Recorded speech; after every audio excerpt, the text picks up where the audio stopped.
Chapter 1883. No one dared to stop or hide anything from the people Changjian wanted to investigate. Within an hour, several doctors from several large hospitals in the imperial capital were arrested. They were all medical staff who had frozen Qin Suan's body with liquid nitrogen. The changes in the hospital system naturally did not escape the eyes and ears of the people involved in the Qin Hospital, the largest private hospital in the country. Old Mr. Qin, the backbone doctors from several public hospitals in the imperial capital have been taken away by the police to assist in the investigation. Under a maple tree in the courtyard, Qin Bei was wearing a silk shirt. He sat at the stone table and tasted the kung fu tea in a fine white porcelain cup. After a while, he smiled. "Go ahead and investigate. What does it have to do with us? Go ahead and investigate."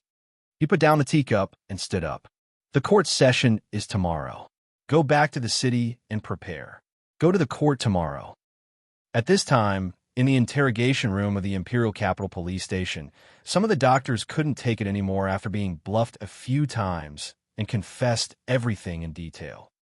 "Mr. Police, you have to believe me. I was forced to do it too. It was that Gu Xianwen. It wasn't enough for him to kill lawyer Qin Suan. He was also worried that someone would find out what he had done. He took advantage of the fact that lawyer Qin Suan was about to be frozen with liquid nitrogen to find me and force me to add the contents of a small test tube to the freezer. It's really Gu Xianwen." Changjian, who was watching the interrogation from the next room, flew into a rage. How can he be so vicious? It's not enough to kill Suan, but he also wants to turn her into bones. Jichu's eyebrows twitched slightly. He pressed Changjian down and said coldly, "Father, Gu Xianwen is already dead. It's easy to blame everything on him now. This matter isn't that simple. We have to investigate carefully." Changjian had long been prejudiced against Gu Xianwen. In addition, Gu Xianwen had absconded to escape punishment back then. He had already determined that Gu Xianwen had something to do with it. Pointing at the one-sided glass wall in front of him, Changjian frowned and said angrily, "Investigate. Why aren't you investigating?" He said that Gu Xianwen ordered him to do it, so of course he has to show evidence. If he wants us to believe him just by opening his mouth, does he think we're idiots? Jichu patted the back of Changjian's hand. "Father, I'll go over and interrogate him. Please sit down first." After saying that, she poured Changjian a glass of water and looked at Changjian's expression. She said softly, "Father, don't you feel unwell?" In the past, when Changjian was angry, his blood pressure would rise and he would have a headache. When it was serious, he would not even be able to see clearly. But this time, even though he was so angry, nothing happened to him. Changjian touched his temple and said curiously, "As expected, I don't feel anything. The doctor you found is really good. This surgery was so worth it." "It was Nianji who helped find the doctor," Jichu said, then opened the door and went to the interrogation room next door. In the interrogation room next door, a few police officers were taking notes, and one of them was being questioned. Their surprise interrogation this time was to first interrogate them separately and then lock them up together. That way you can find out the truth from their answers. When they were questioned separately, everyone had their own thoughts, but when they were questioned together, their moods were different. If it was the truth, the answer would not change in either case because there was only one truth. But if someone was lying, the answer would definitely be different in both cases. Fortunately, among these doctors, only one doctor gave two completely different answers, so they locked onto him as an important target for the third round of interrogation. Jichu pushed the door open and entered.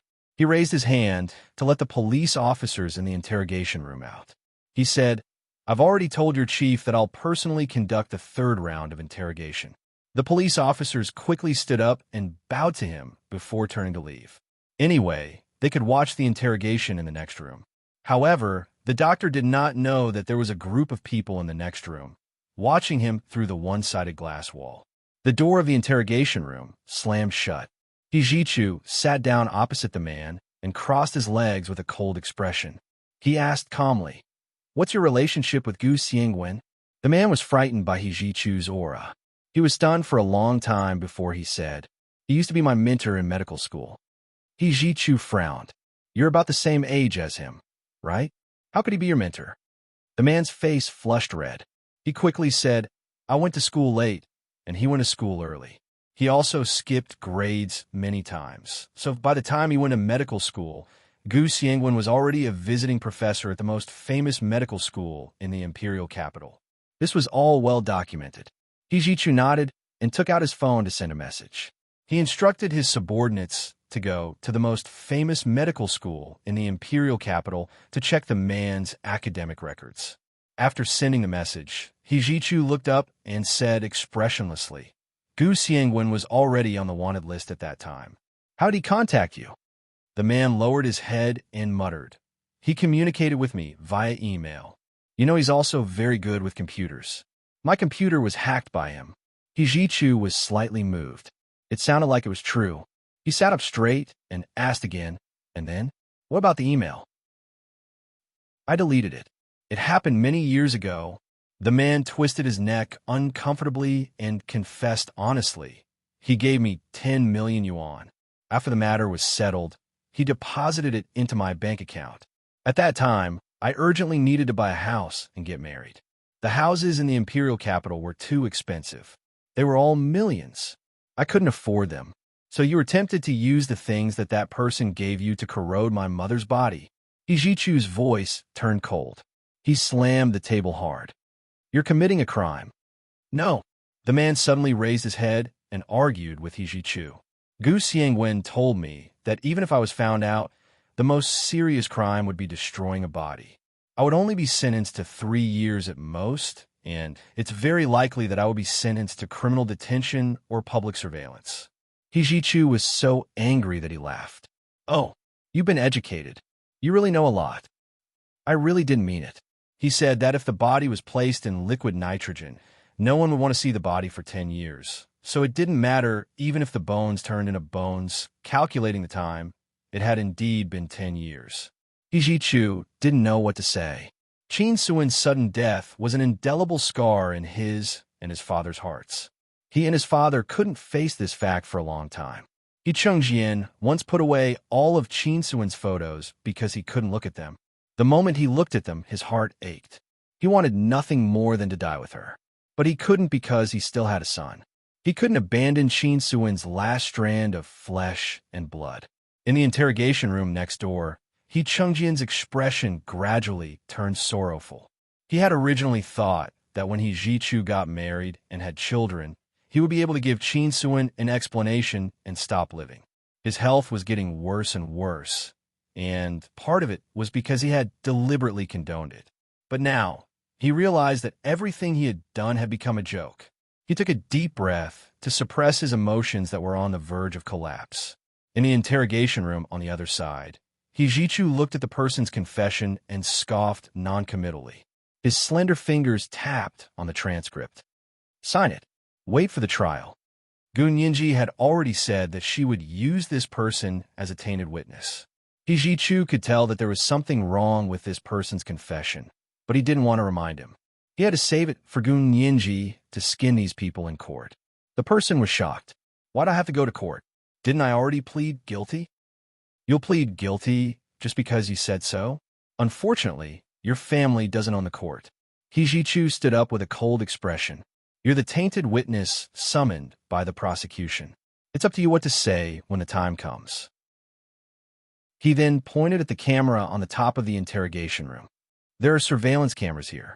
Don't think about retracting your confession when the time comes. Your every word and action has been recorded and stored in the cloud. It's useless even if you break the camera here." After coming out of the interrogation room, He Ji-Chu and He Chengjian returned to the He family's mansion.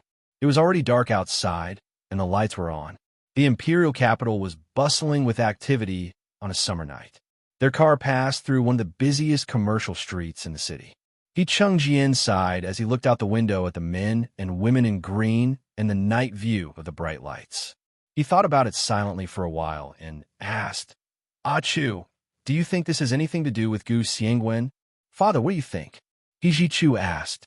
He knew that his father had a prejudice against Gu Xiangwen. He used to have this kind of prejudice, but after experiencing a few things, he had completely changed his mind. Chang Jian pursed his lips. The wrinkles on his face were very obvious, making him look gloomy and dignified. If Gu Xiangwen wasn't the murderer, why did he escape? Why did he commit suicide to escape punishment? Chang Jian asked slowly. There are some things I don't want to tell you, but you're older now, so I won't hide it from you. Gu Xiangwen has always had a perverted infatuation with your mother. He Jichu suddenly looked up, and a hint of surprise flashed through his eyes. Gu Xiangwen has an infatuation with my mother? Do you think I don't know? I just don't think much of him. Chang Jian sneered. I know that Susu only has me in her heart and treats him as a good friend. I'm not the kind of jealous husband who wants to lock his wife up at home and not let her see anyone.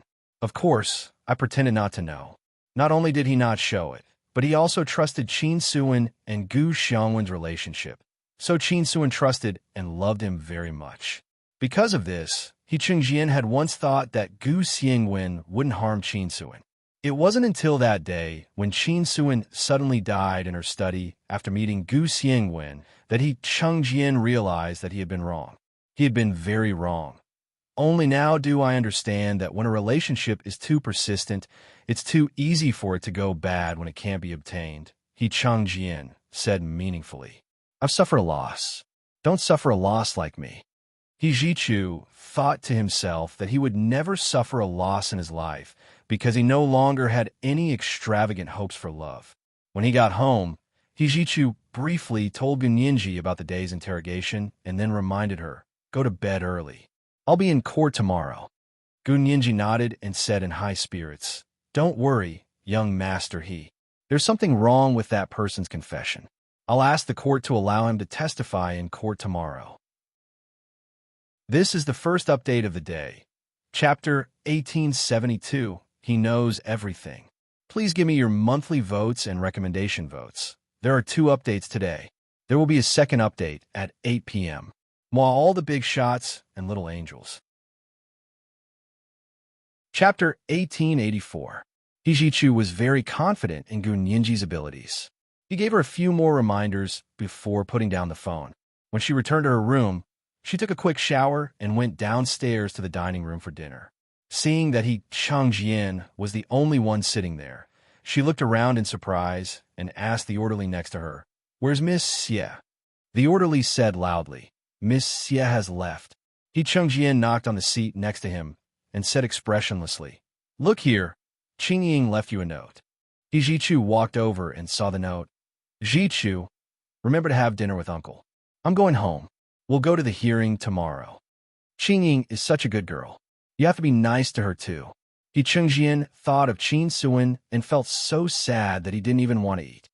It's fate that the two of them can be together. You have to cherish it. Jichu stared at the note for a while, then put it aside and started eating dinner.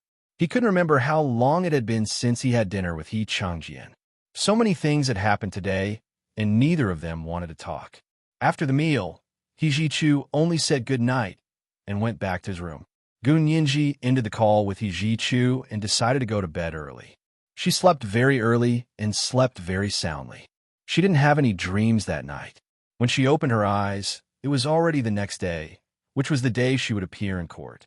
Gunyinji woke up early in the morning and changed into a custom-made black pantsuit. She tied her long hair into a bun and pinned it behind her head. Her small face was crystal clear, like a freshly peeled boiled egg. It was tender and textured. Her eyes were big, and her facial features were more three-dimensional. She only had a handful of bright peach-colored lipstick on her curvy lips, and she looked very energetic. Looking at herself in the mirror, she picked out a platinum brooch in the shape of a knight, epiphyllum, and wore it on her chest. It was a small memorial for Qin Suan. She whispered to the mirror, "Mom, I won't let you down." Hua Xiaoheng was wearing a Soviet military summer uniform and walked out of the door with her without any hesitation. Lu Yuan and Lu Jin would dress up as passers-by to attend the court hearing. Hua Xiaoheng would be Gunyinji's personal bodyguard as Peter. Outside the courtroom, Gunyinji met up with the people from the procuratorate and briefly went through the brief introduction of the case. The prosecutor on the procuratorate side was a very steady, middle-aged man. He looked to be in his 50s. Not only was he very experienced, but his position had also been promoted very high. The fact that he was appointed as the prosecutor indicated that the procuratorate had high hopes for this case. For such cases that were more difficult to handle and did not have much confidence in, the procuratorate would usually send younger rookies to give them a chance to train. Because he was young and inexperienced, it didn't matter if he lost the case. It was the same principle as a professional team substituting a substitute in an unimportant game or a game they were sure to lose. But this case was different. This case had to be tried in front of the whole world. They had to convict Qin Yaowang openly, so they couldn't afford to make any mistakes. Therefore, the procuratorate had sent the strongest prosecutor to work with Gun Yinji. They had to take down this case. Even if he didn't have enough evidence and his logic was strained, he had to win against the other party's legal team. This was because winning a case sometimes did not depend on having strong evidence. Sometimes it depended on the mistakes made by the other party. There were many cases that he thought he would definitely win, but because of his negligence, the other party found a loophole and caused him to fail miserably. The prosecutor looked at Gun Yinji and said very cautiously, "Lawyer Gu, I don't know why the higher-ups agreed to let you be the prosecution's lawyer. To be honest, I don't agree. This case has been going on for a long time, and there isn't much evidence.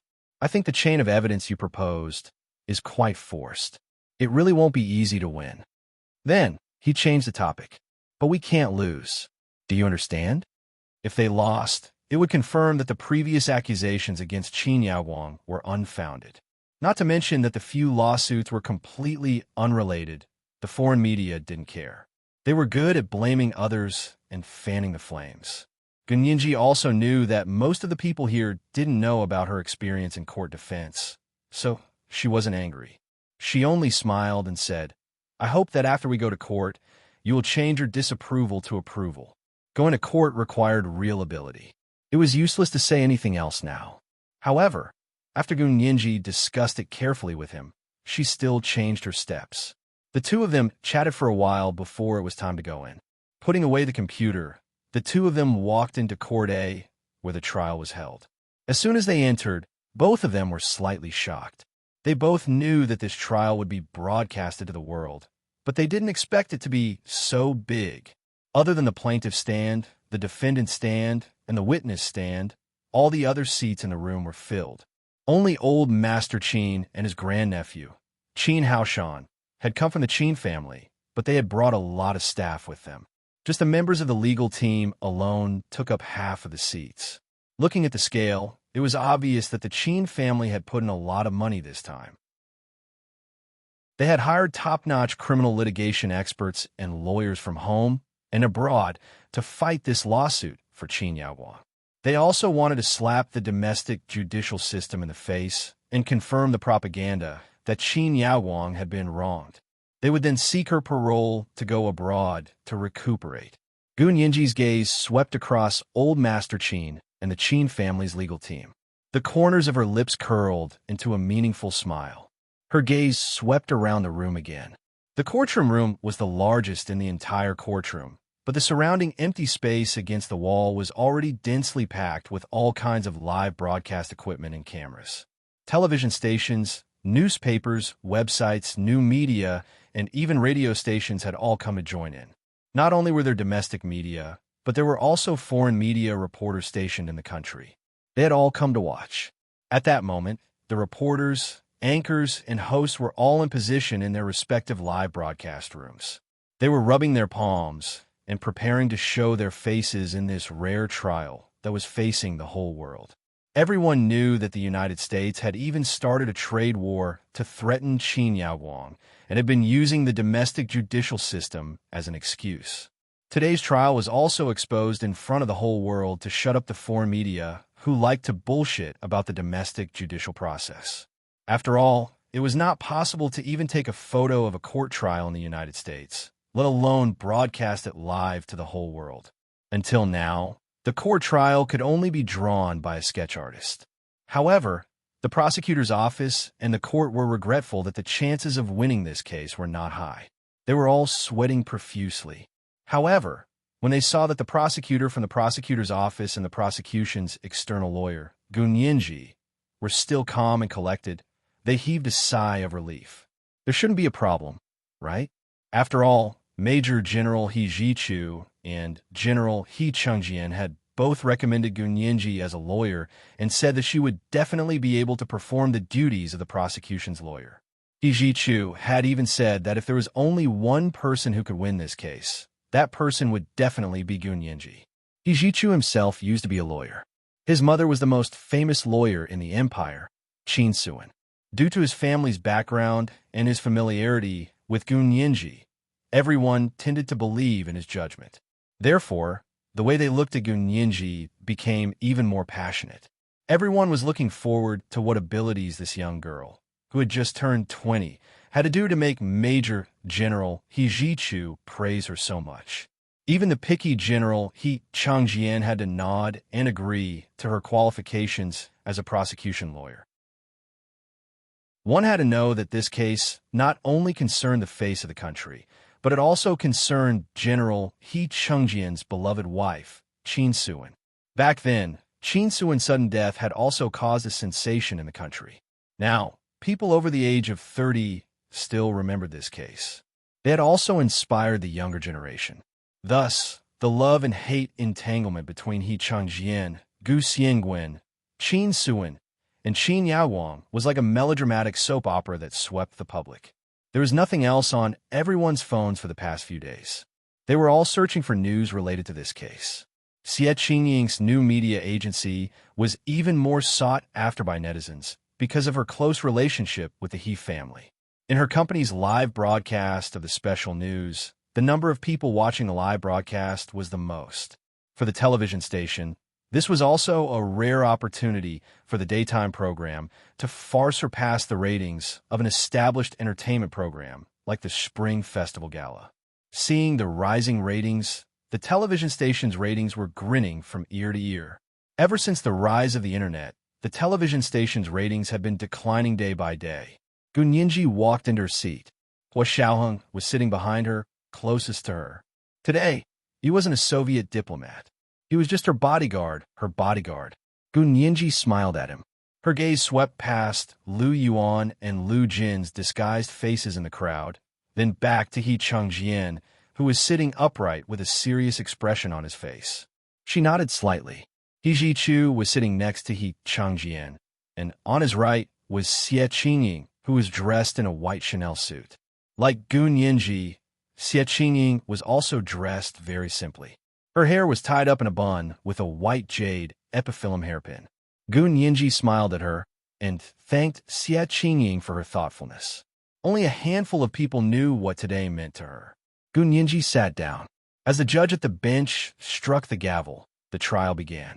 This is today's second update. Chapter 1873, Can't Lose. Please give me your monthly votes and recommendation votes. There are 2 updates today. Moi, all the big shots and little angels. Chapter 1885. The judge cleared his throat and announced, the Imperial Capital Intermediate People's Procurator's case against Qin Yaowang for the murder of Qin Suan has officially begun. Summon the defendant, Qin Yaowang, to court. The doors of the courtroom opened to both sides, and 2 female bailiffs escorted Qin Yaowang in. She walked to the dock and sat down expressionlessly. It could be seen that she had dressed up meticulously today. She was dressed in a decent ash-gray LV custom-made professional attire. Her hair was cut short and thin, and it stuck to her scalp. She looked very capable. The makeup on her face was very light, but it was just enough to highlight her delicate features, especially her curvy lips. Anyone in the courtroom who saw her and then looked at Gun Yinji would know that they were definitely biological mother and daughter. The judge looked at her, then at the information in his hand. He said, the defendant, Qin Yaowang, was born on X month X day XXXX. Her birthplace was G City. She had a PhD in education. She was a brain surgeon and biomedical expert and scholar by profession. She was the director of the Qin Private Hospital Group. The lawyer representing the lawsuit is Lu Anpeng, a partner of the Jin law firm. May I ask if this is true? Qin Yaowang nodded and said lightly, True. Qin Yaowang's lawyer, Lu Onpeng, who was also the chief lawyer of the legal team that old Master Qin had hired for her, stood up and nodded. True. The judge knocked the gavel and asked again, Has the defendant ever been subject to legal punishment? If so, please state the reason and type of punishment. The defendant's lawyer, Lu Onpeng, said calmly, Your Honor, my client does still have 2 lawsuits, but those 2 lawsuits are full of doubts and have not been concluded. Therefore, my client has not been subject to any legal punishment for the time being. Gun Yinji quickly entered the state of court debate and immediately said, Objection. Your Honor, the other party only needs to answer yes or no to your question.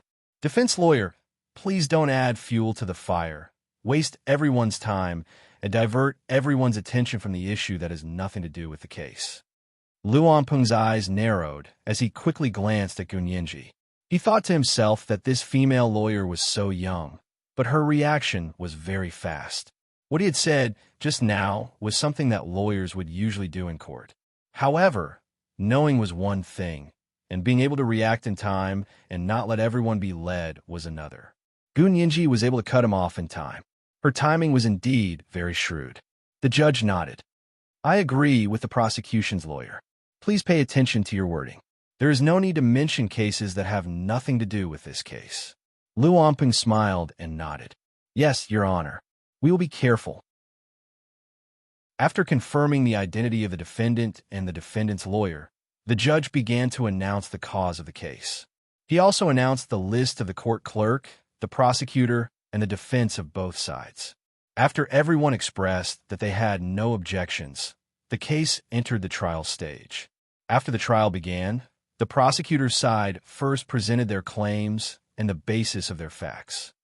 Based on the results of the police's investigation that year and the evidence provided by the victim's family, the court charged Qin Yaowang with the murder of Qin Suan. After the prosecutor finished speaking, he raised his hand to Gun Yinji. Now, our court has invited lawyer Gun Yinji to represent our court in presenting the case. Gun Yinji stood up and bowed in the direction of the courtroom. Your Honor, all the court clerks, the reporters in the courtroom, all the relatives and friends who are listening, and all the members of the public. Good evening. I am Gun Yinji, the lawyer hired by the prosecution for this case. Today, I would like to tell everyone about a murder case that has been going on for more than 10 years. The inside story is extremely dark and shocking. The corners of Lu Onpeng's mouth twitched. He had just been secretly praising Gun Yinji for being young and promising, but now he retracted his previous thoughts. What was with this melodramatic storyteller's tone? Lu Onpeng immediately raised his hand and said, Objection. The prosecution's lawyer should present the facts of the case, not exaggerate. Gun Yinji's face became serious. Defense lawyer, I am presenting the facts of the case. Don't you know that there are many things in life that are even more melodramatic and dark than novels? Novels also have to talk about logic and cause and effect, but many cases in reality can only be summarized with the word unbelievable. Lu Onpeng nodded. I don't deny that some cases in reality are indeed complicated and bizarre, but no matter how complicated and bizarre a case is, it has its own internal logic. I asked the prosecution's lawyer not to deviate from the legal track. Gun Yinji also secretly gave Lu Onpeng a thumbs up in her heart. This was probably the most reliable opponent she had encountered in her career on both sides of the bar. Unfortunately, this case couldn't be fought using conventional methods. Gun Yinji could already tell that the other party was used to the standard court debate procedure. She didn't know if this great lawyer Lu would be able to react to Gun Yinji's next unconventional move and adapt to the situation. Gun Yinji was still looking forward to competing with an evenly matched opponent. She smiled. Okay, I accept the defendant's lawyer's opinion. There's no need to use rhetoric to describe the case. I'll use a straightforward method to show everyone this case. As she spoke, Gun Yinji gestured to the court technician. The technician understood and gradually dimmed the lights in the courtroom. A square white projection screen descended from the roof. This white projection screen was about the size of an open-air movie screen from the last century. Gun Yinji connected her laptop to the courtroom's projector and began to play the case presentation she had made. The first thing that appeared on the projection screen was an old photo. The photo showed a simple and low-key study. There weren't too many fancy decorations in the study. The most prominent thing was a particularly large mahogany desk. Under the desk, a little girl holding a doll timidly poked her head out from under the desk and looked at the camera warily. The little girl was a little chubby, and her big eyes were like purple grapes. They were so black that they were purple, but they were moist and extremely lively. This little girl was Gun Yinji, who had just arrived at the He family when she was 6 years old. Not only did the people in the courtroom see this photo, but everyone watching the live broadcast of the trial all over the world also saw it. For a moment, domestic and foreign social media were in an uproar. On the search engine, searching for hashtag "Who is the little girl in the case of Qin Yaowang's murder of Qin Suan?" hashtag the number of headlines increased exponentially. The whole world was asking who this little girl, who had a pair of bright eyes but a timid expression that could break one's heart, was.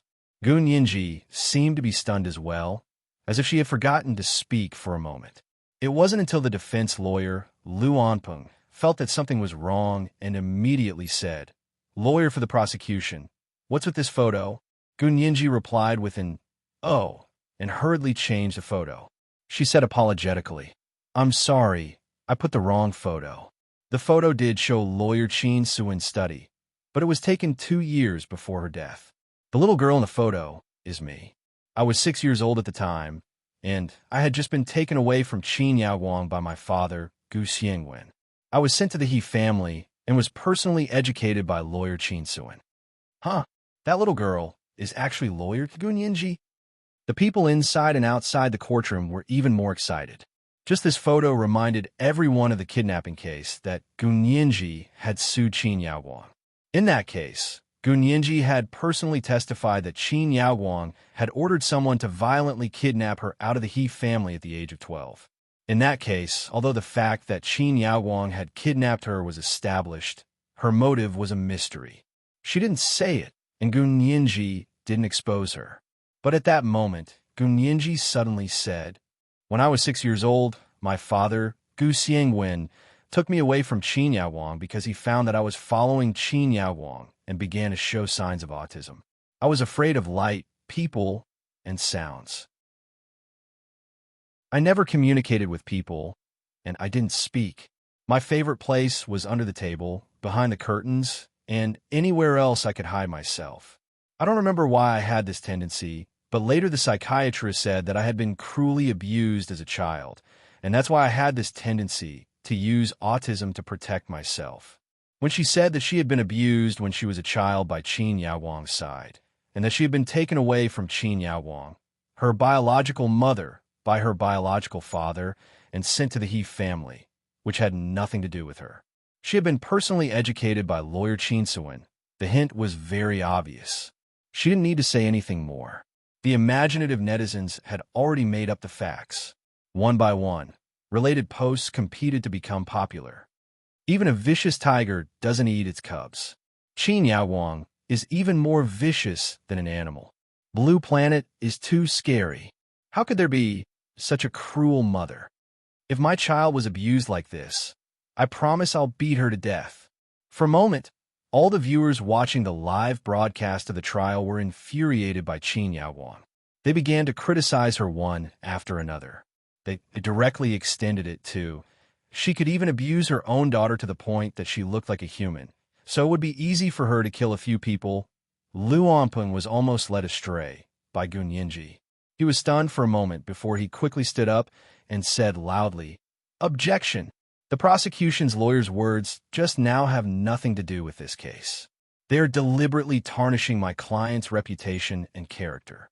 My client has been practicing medicine for decades and has saved countless people. This is all solid evidence. It's not something that the prosecution's lawyer can overturn with a photo and a few emotional words." Lu Anpeng's words finally brought back the public opinion on the internet that had almost been led astray by Gun Yinji. After all, Qin Yaowang and the Qin private hospital had indeed saved many people over the years. These people were still biased towards Qin Yaowang and the Qin private hospital. As soon as they saw lawyer Liu Ompeng's words, they immediately posted in support of Qin Yaowang. For a moment, the internet was divided into two factions. One faction had already impulsively convicted Qin Yaowang, while the other faction was calmer. They believed that the current evidence was not enough to convict Qin Yaowang, and that Gu Nianji's exposure of what had happened to her when she was young was even more of a show of sympathy. However, this statement angered more ordinary bystanders. They generally did not speak up and were the silent majority. However, they also had a sore spot, and that sore spot was their children. If anyone talked about children and was not good for them, the silent majority would definitely not continue to remain silent. The number of reposts on Weibo soared, and the comments also skyrocketed. If lawyer Gu Nianji didn't lie, and what happened to her when she was young is true, why can't she say it? Show sympathy? I'll abuse you first, and then I won't let you speak. Will you agree? You won't agree? Then what should we do? You said it to show sympathy. Where's your face? Oh, it's gone. Where's your conscience? Was it eaten by a dog?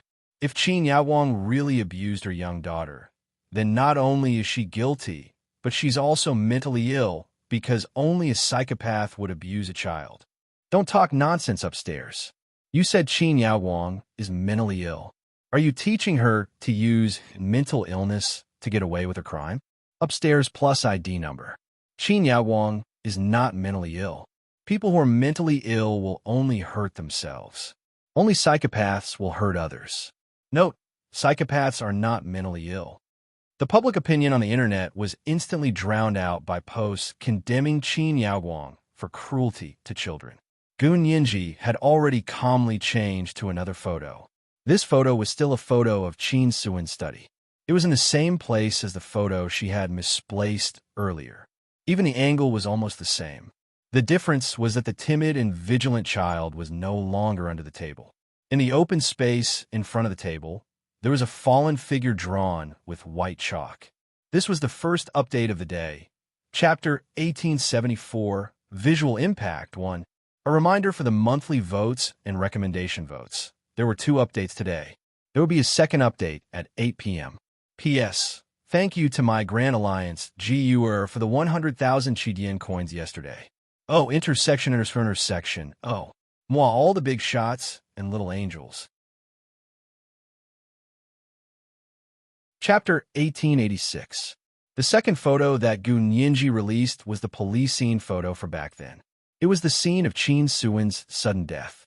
The white chalk drawing on the ground was how Qin Suin looked when she fell to the ground. He Jichu had helped her get this photo. It wasn't the first time she had seen this photo, but now that she looked at it, her heart still felt stifled. However, she was already able to control her emotions. Her tone was slow and clear as she continued to explain. This is a photo of lawyer Qin Suin's sudden death in her own study 12 years ago. The forensic examination at the time proved that lawyer Qin Suin died of a congenital heart attack. Gu Nianji paused for a moment. She pressed the keyboard and released the third photo. This photo showed the entrance of the Qin orphanage. She said, "This is the orphanage that the Qin family acquired in Sea City. The deceased, Qin Suin, lost both her parents in a car accident, and she didn't find any relatives in the country who could adopt her, so she was sent to this orphanage." As Gu Nianji spoke, she typed out the 4th and 5th photos. The 2 photos were juxtaposed, and the contrast was very stark. The 4th photo showed a rather depressing small room. There were 2 rows of simple shelves on the east and west sides. There were 3 beds in each row, and there were 6 beds in total. It could sleep 12 people. This was the dormitory of lawyer Qin Suin in the orphanage when she was young. Gu Nianji then pointed at the 5th photo with a laser pointer. It was a very luxurious and comfortable bedroom for a young girl. It was gray and low-key, decorated with pink. It was elegant and romantic. The pony logo that could be seen everywhere inside showed that the furnishings inside were all luxury brand Hermes. This is Qin Yaowang's bedroom in the Qin family. The shabbiness and luxury immediately formed a sharp contrast, successfully arousing the audience's sympathy for Chin Suen. She had gone from a high and mighty lawyer in the eyes of ordinary people, the mistress of the powerful He family, to an orphan girl who had no one to rely on and could be trampled on. Qin Yaowang had gone from a simple scientist who had made great achievements to a rich second generation who loved luxury goods. Qin Yaowang's chief defense lawyer, Lu Anpeng, instantly understood Gun Yinji's intentions. He immediately raised his hand and said, "Objection." The prosecution lawyer continues to use comparisons that have nothing to do with the case to slander my client. This kind of psychological suggestion would make the judge and the audience involuntarily favor the weaker side, which was extremely disadvantageous for Qin Yaowang. Gun Yinji immediately said, "Your Honor, I am presenting the case, and I will prove that this has a lot to do with our charges." The judge thought for a moment. May the prosecution witness get to the point as soon as possible and state the facts of the case. Gun Yinji saw that she had achieved her goal, so she didn't continue. She understood that going too far was as bad as not going far enough. She nodded. "Yes, Your Honor." Gun Yinji stopped playing the photos. Instead, she looked at the people in the courtroom and continued speaking in a low, excited voice.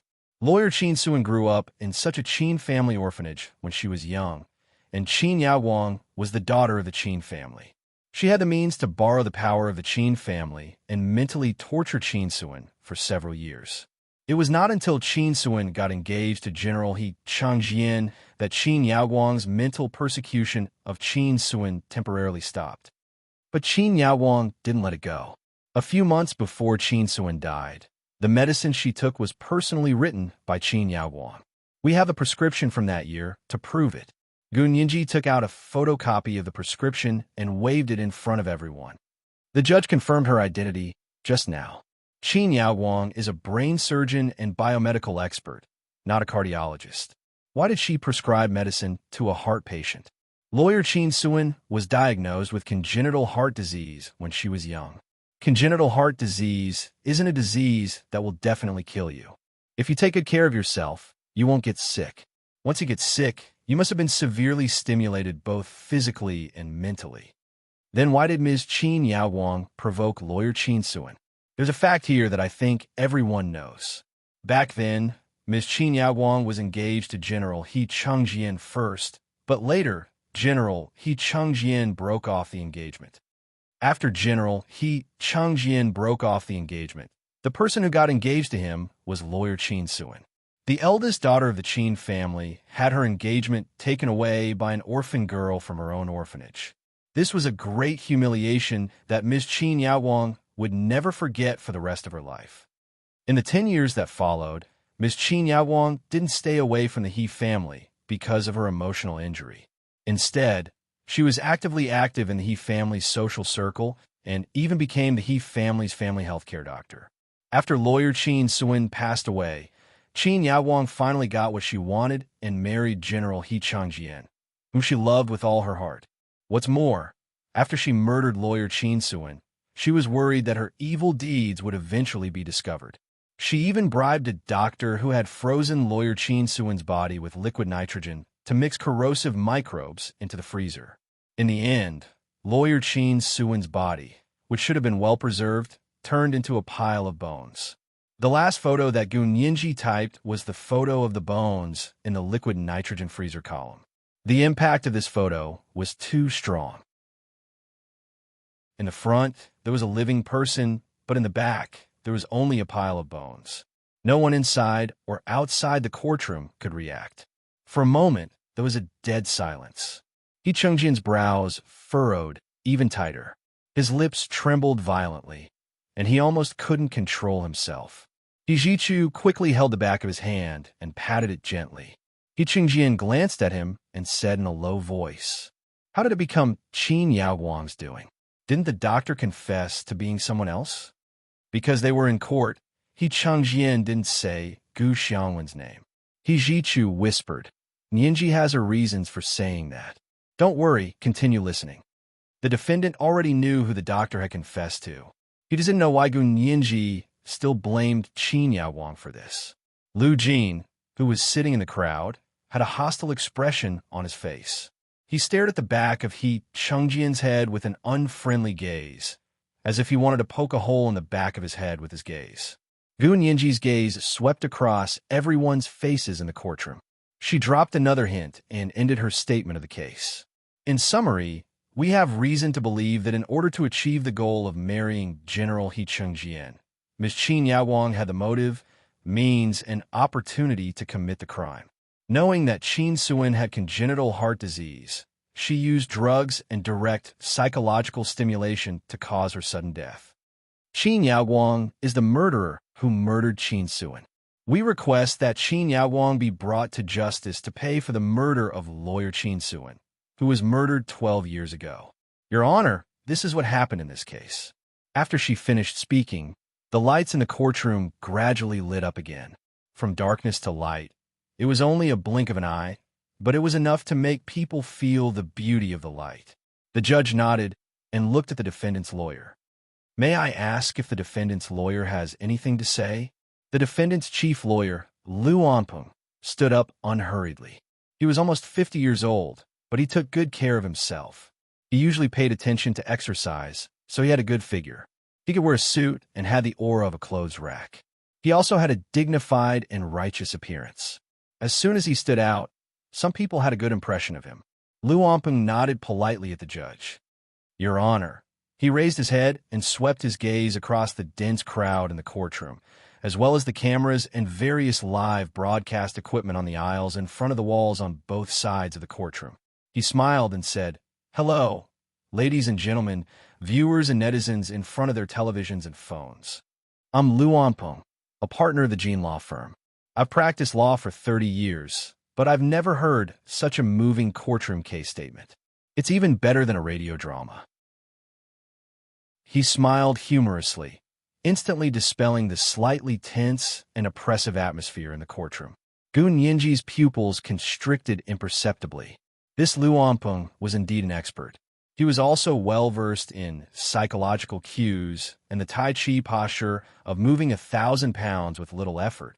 As soon as he came up, he pointed out that Gu Nianji's statement of the case was exaggerated. Gu Nianji wouldn't let him continue hinting. She retorted with a smile, Lawyer Lu, you flatter me. My eloquence is limited. I can't express 1% of the twists and turns of this case. I've disappointed everyone. Everyone. How could this be called limited eloquence? Looking at the lawyer who was lying through his teeth and belittling himself was also intoxicating. Lu Anpeng smiled generously and shook his head. No, Lawyer Gu is wrong. This case isn't twists and turns at all. On the contrary, this case is very simple. That's why I'm surprised that our prosecutor's office in court actually accepted such a case that was made up out of nothing. As he spoke, Lu Anpeng made a gesture to the technicians in the courtroom. The lights in the courtroom went out again, and the white projection screen lit up. Lu Anpeng also had a video he had personally made waiting for Gu Nianji.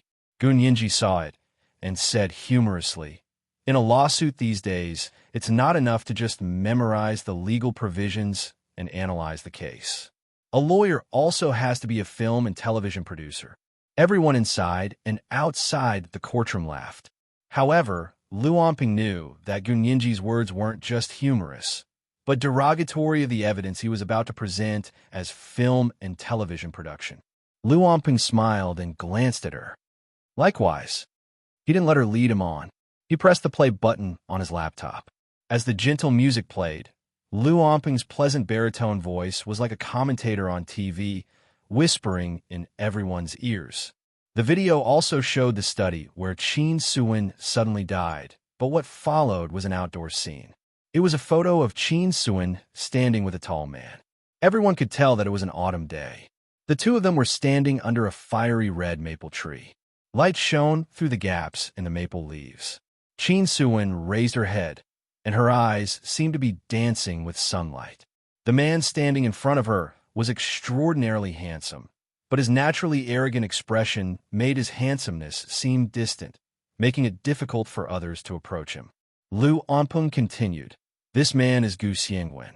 He has a good relationship with lawyer Qin Suan, and he's also a partner of my client, Ms. Qin Yaoguang. They run a biomedical laboratory together. Oh, right, this Gu Xiangwen is also a double Nobel Prize winner in biology and physics. He's the last person lawyer Qin Suan saw before she died. We have evidence from the police at the time that lawyer Qin Suan had a congenital heart attack and died in her own study. The last person she saw before she died was this great scientist, Gu Xiangwen. So, as the prosecution's lawyer said, it wasn't Qin Yaoguang who directly provoked Qin Suan and caused her sudden death. This is today's second update.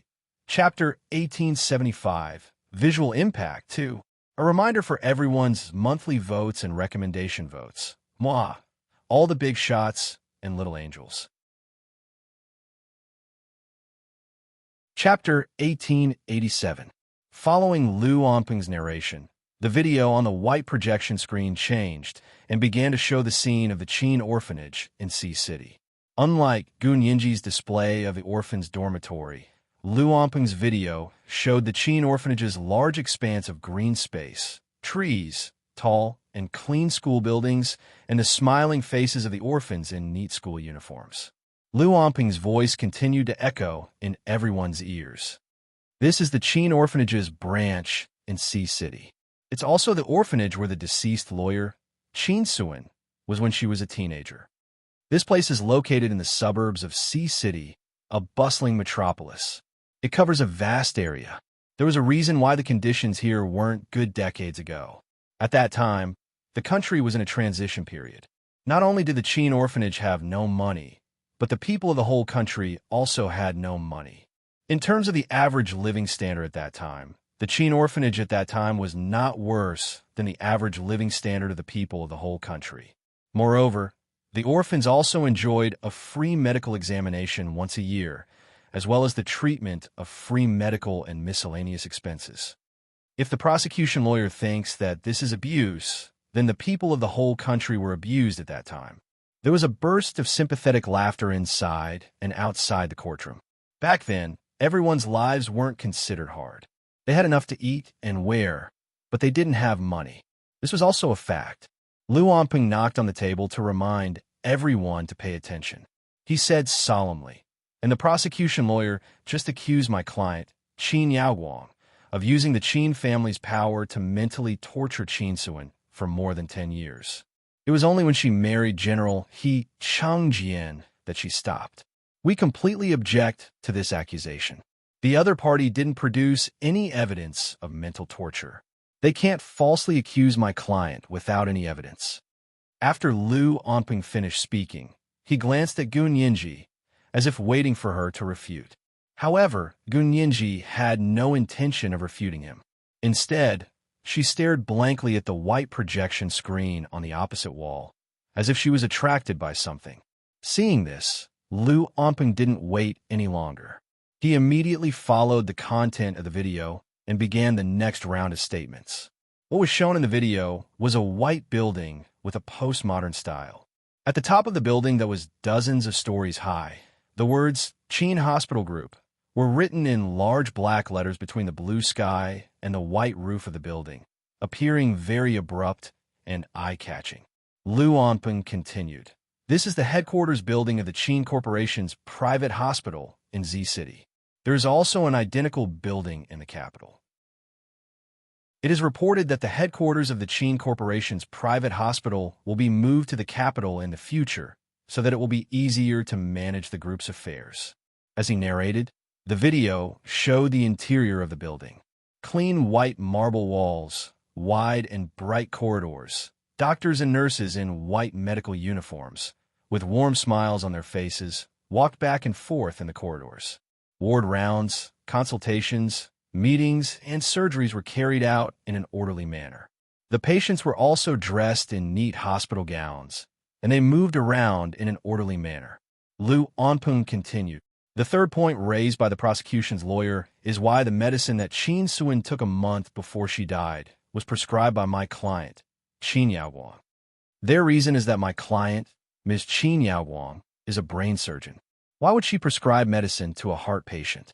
I'm here to popularize the concept of a family health doctor. Simply put, my client, Qin Yao Guang, once successfully treated the only son of General He Chengjian and Qin Suan, He Zhichu, and gained the trust of the He couple. They chose her to become the He family's family health doctor. As he spoke, Lu Onping held the laser pointer and pointed at a form that had just appeared on the white projection screen. At the bottom of the form, there was a signature file that was specially circled in red. Lu Onping said, "This is the signature of the He couple. They appointed my client, Qin Yao Guang, as the He family's chief health doctor. This signature can give my client, Qin Yao Guang, the right to sign on issues related to the He family's health insurance. In other words, she can prescribe daily healthcare medicine. The medicine that Qin Suan took a few months before she died was the daily healthcare medicine for heart patients. After investigation, there was no problem, so the prosecution's lawyer's question is not valid." As Lu Onping spoke, the music on the small video he made began to become heavy and urgent. The image of a plane appeared on the projection screen, and then the scene of a tropical island appeared. Lu Onping said, "This is the Hawaii Convention Center in the United States.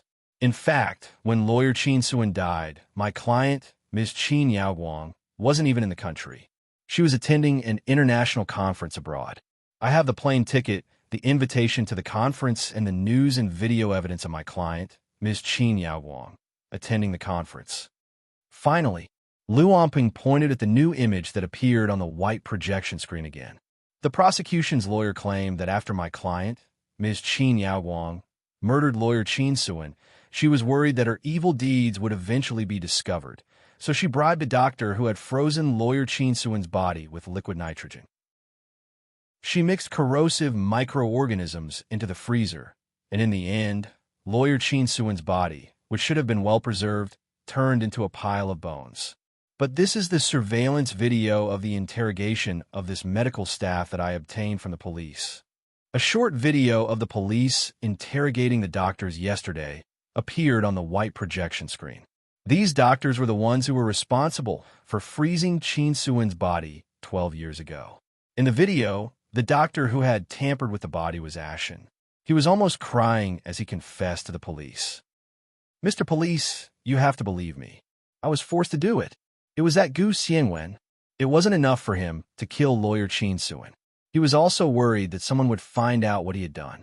Taking advantage of the fact that lawyer Qin Suan was about to be frozen in liquid nitrogen, he found me and forced me to add the contents of a small test tube to the freezer.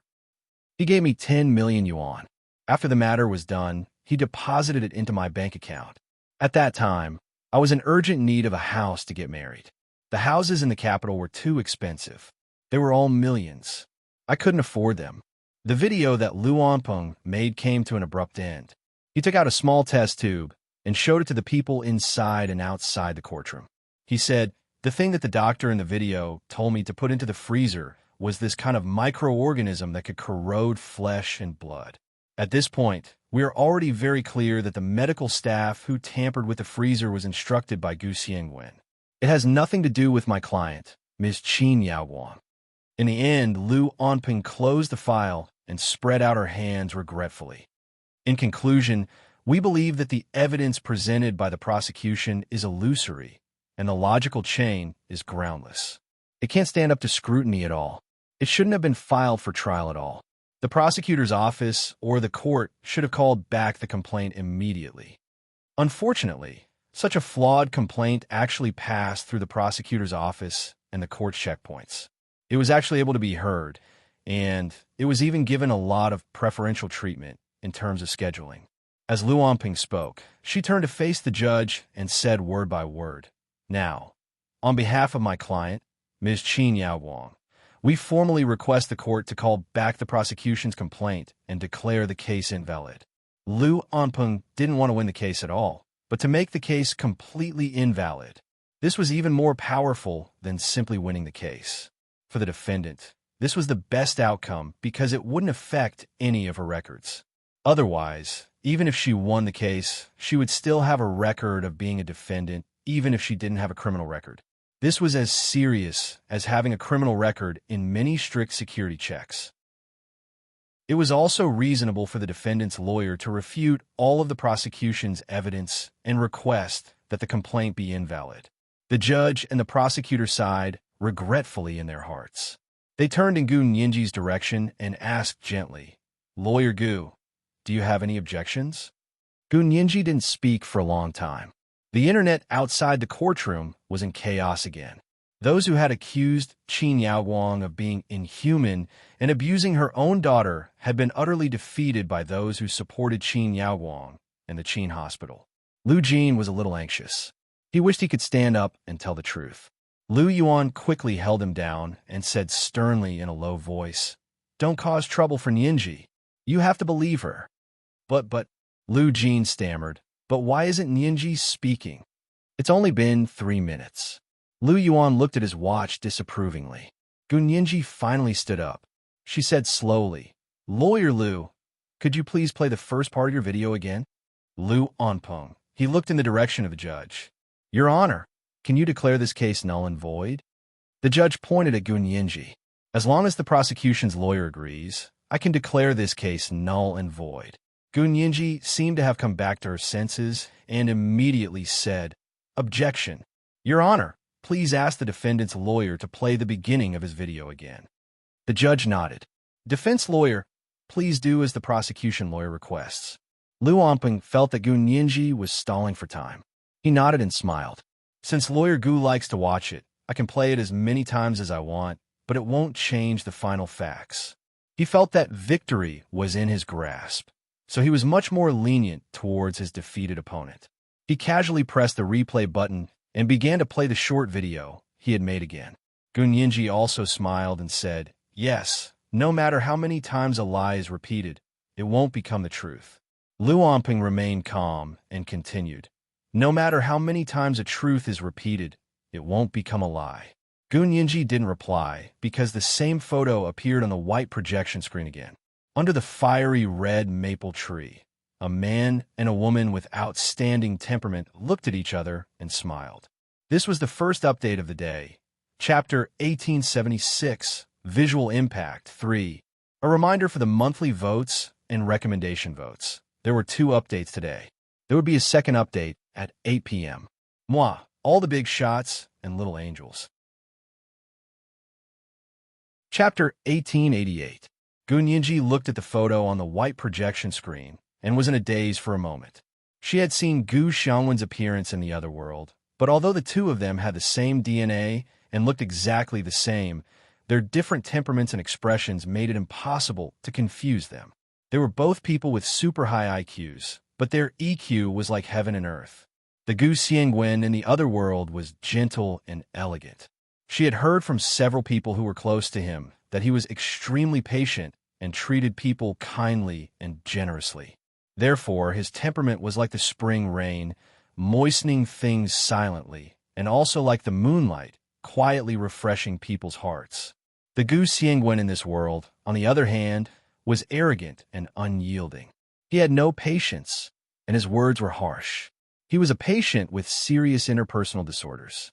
It was as if he had thorns all over his body, and he would stab anyone who approached him.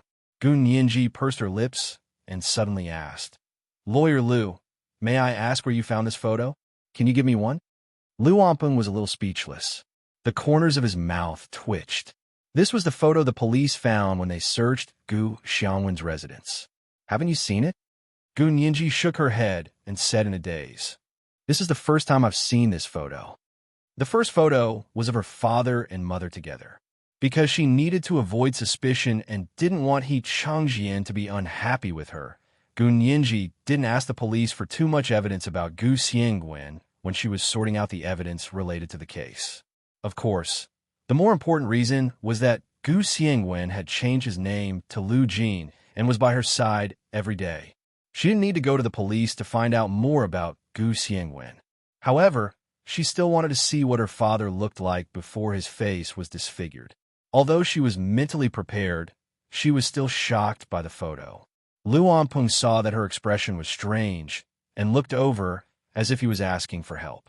There seemed to be tears in his eyes. When he looked again, he saw Gu Nianji smiling sweetly.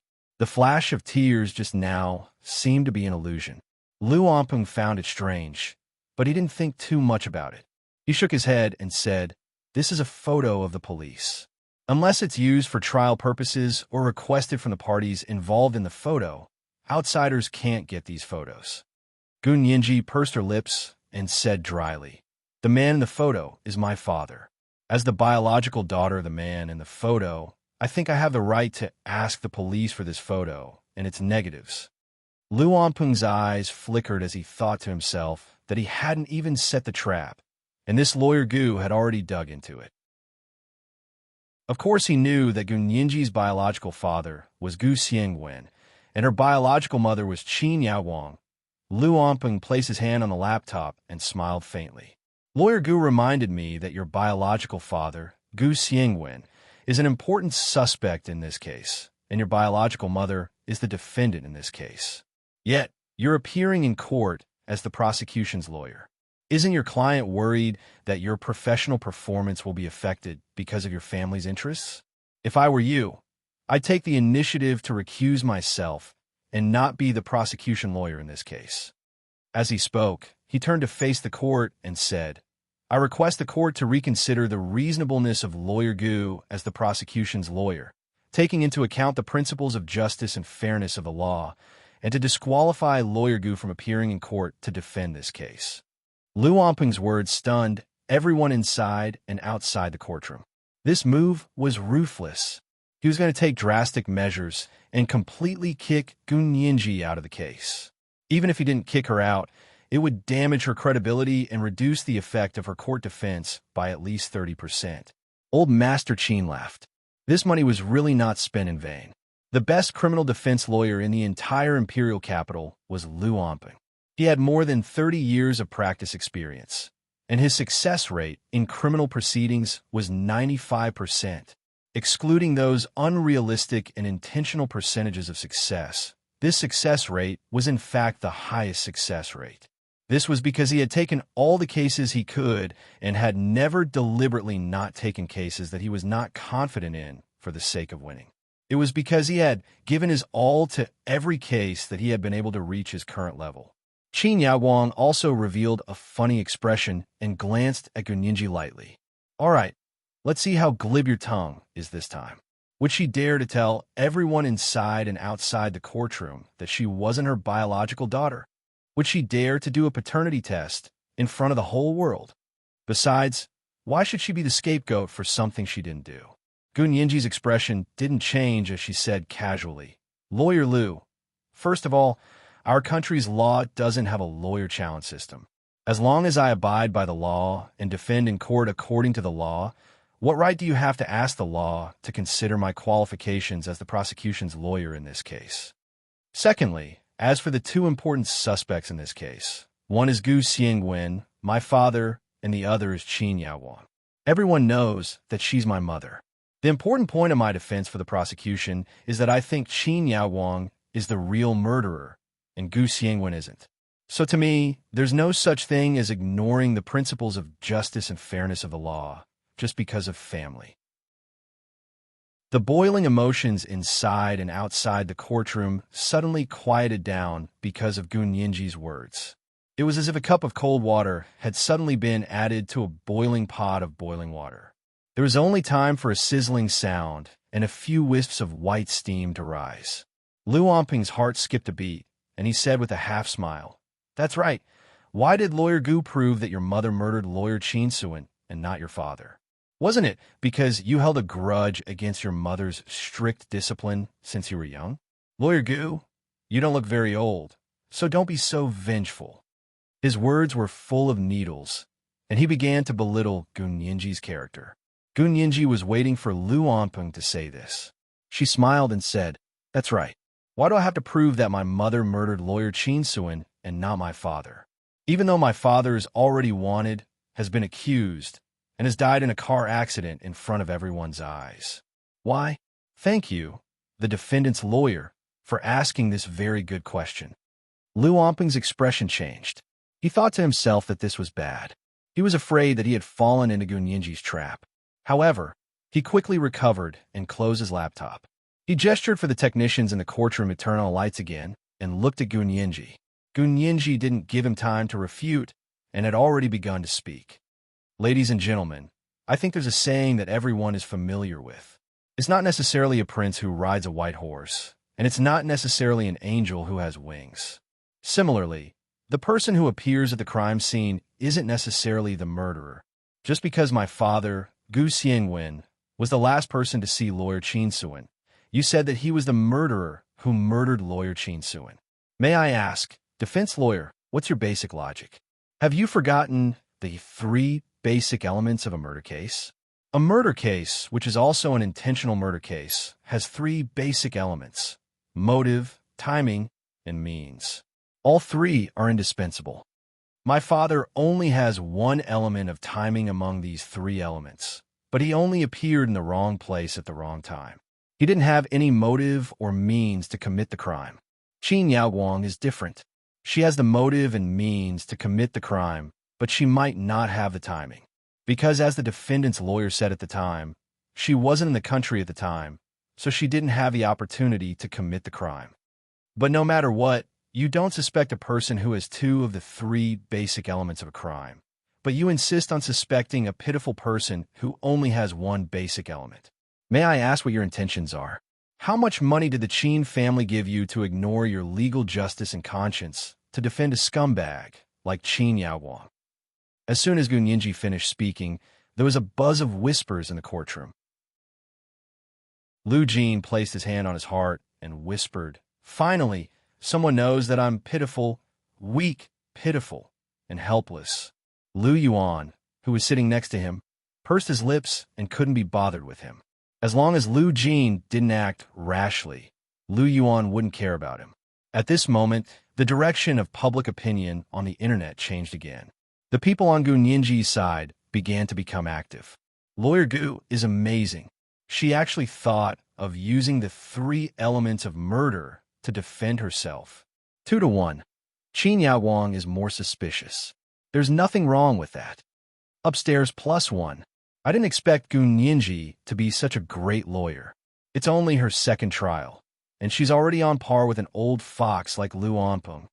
Upstairs, the He family is the most powerful, right? They actually handed such an important case to a rookie like Gu Nianji. It's not easy. This is the relationship between Bo Lu and the best horse. The He family is Bo Lu and has a good eye for talent. The people who supported Qin Yaoguang were very angry, but they didn't know how to retaliate against these people who supported Gu Nianji. It was only then that Lu Anpeng truly took Gu Nianji seriously as an opponent. He stood up straight and looked in Gu Nianji's direction. He said politely, "I want to correct what the prosecution lawyer said just now.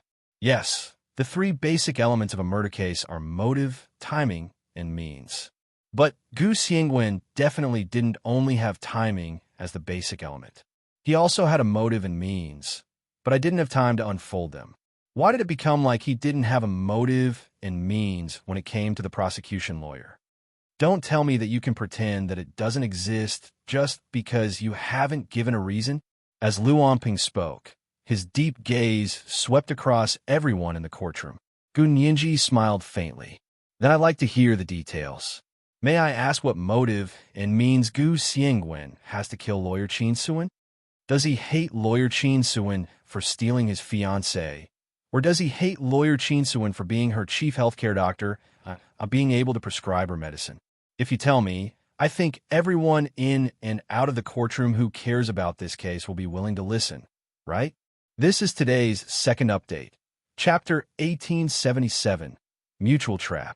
A reminder for everyone's monthly votes and recommendation votes. P.S. Editor, today is Chinese Valentine's Day. Giving a gift to a character will have double the heartbeat value?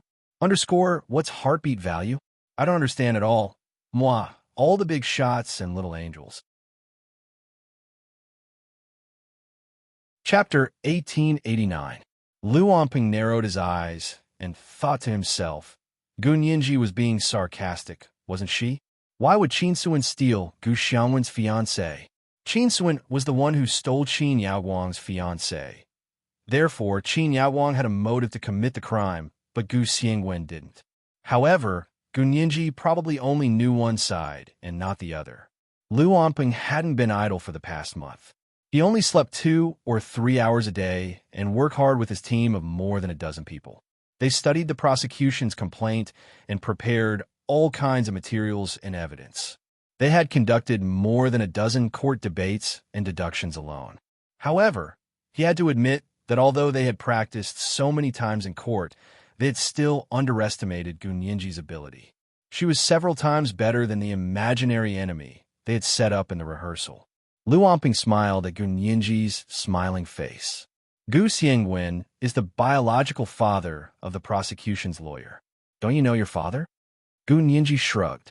Please get to the point as soon as possible and tell us what motive Gu Xiangwen had for murdering Qin Suan. Lu Onping nodded. This question is very simple. He walked to the open space in the middle of the courtroom and turned to face everyone. He raised his arms as if he was giving a speech and said, "People who are old still remember that more than 20 years ago, there was a great debate in our country.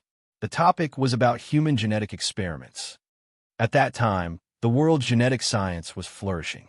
The birth of Dolly the sheep gave scientists the illusion that they had become God and could replicate and cultivate life without limit.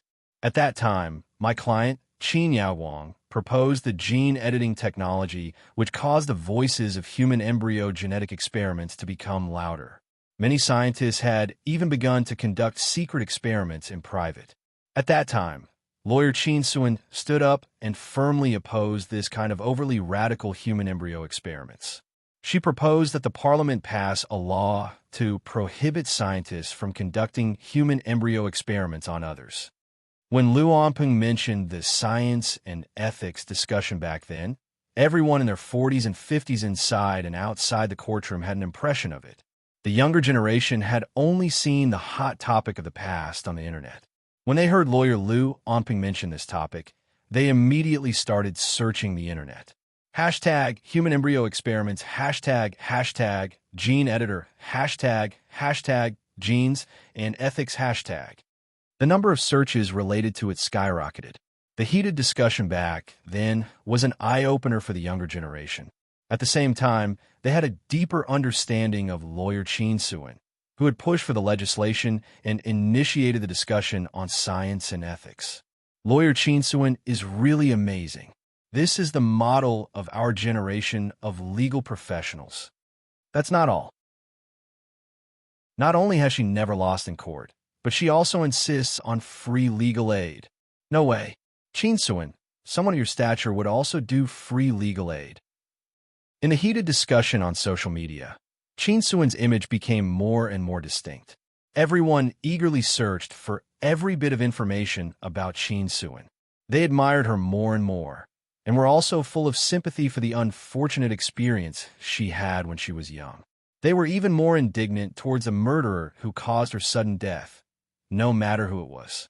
In the beginning, everyone thought that they were just spectating a feud between the rich and the powerful. But as the curtains slowly opened, they realized that this play was actually closely related to all of them.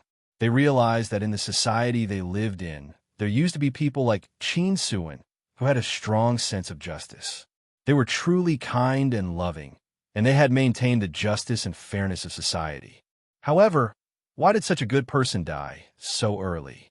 Amidst everyone's regret and sorrow, Lu Onping slowly said, because lawyer Qin Suan pushed for the legislation in Parliament, human embryo experiments in the scientific community were finally banned.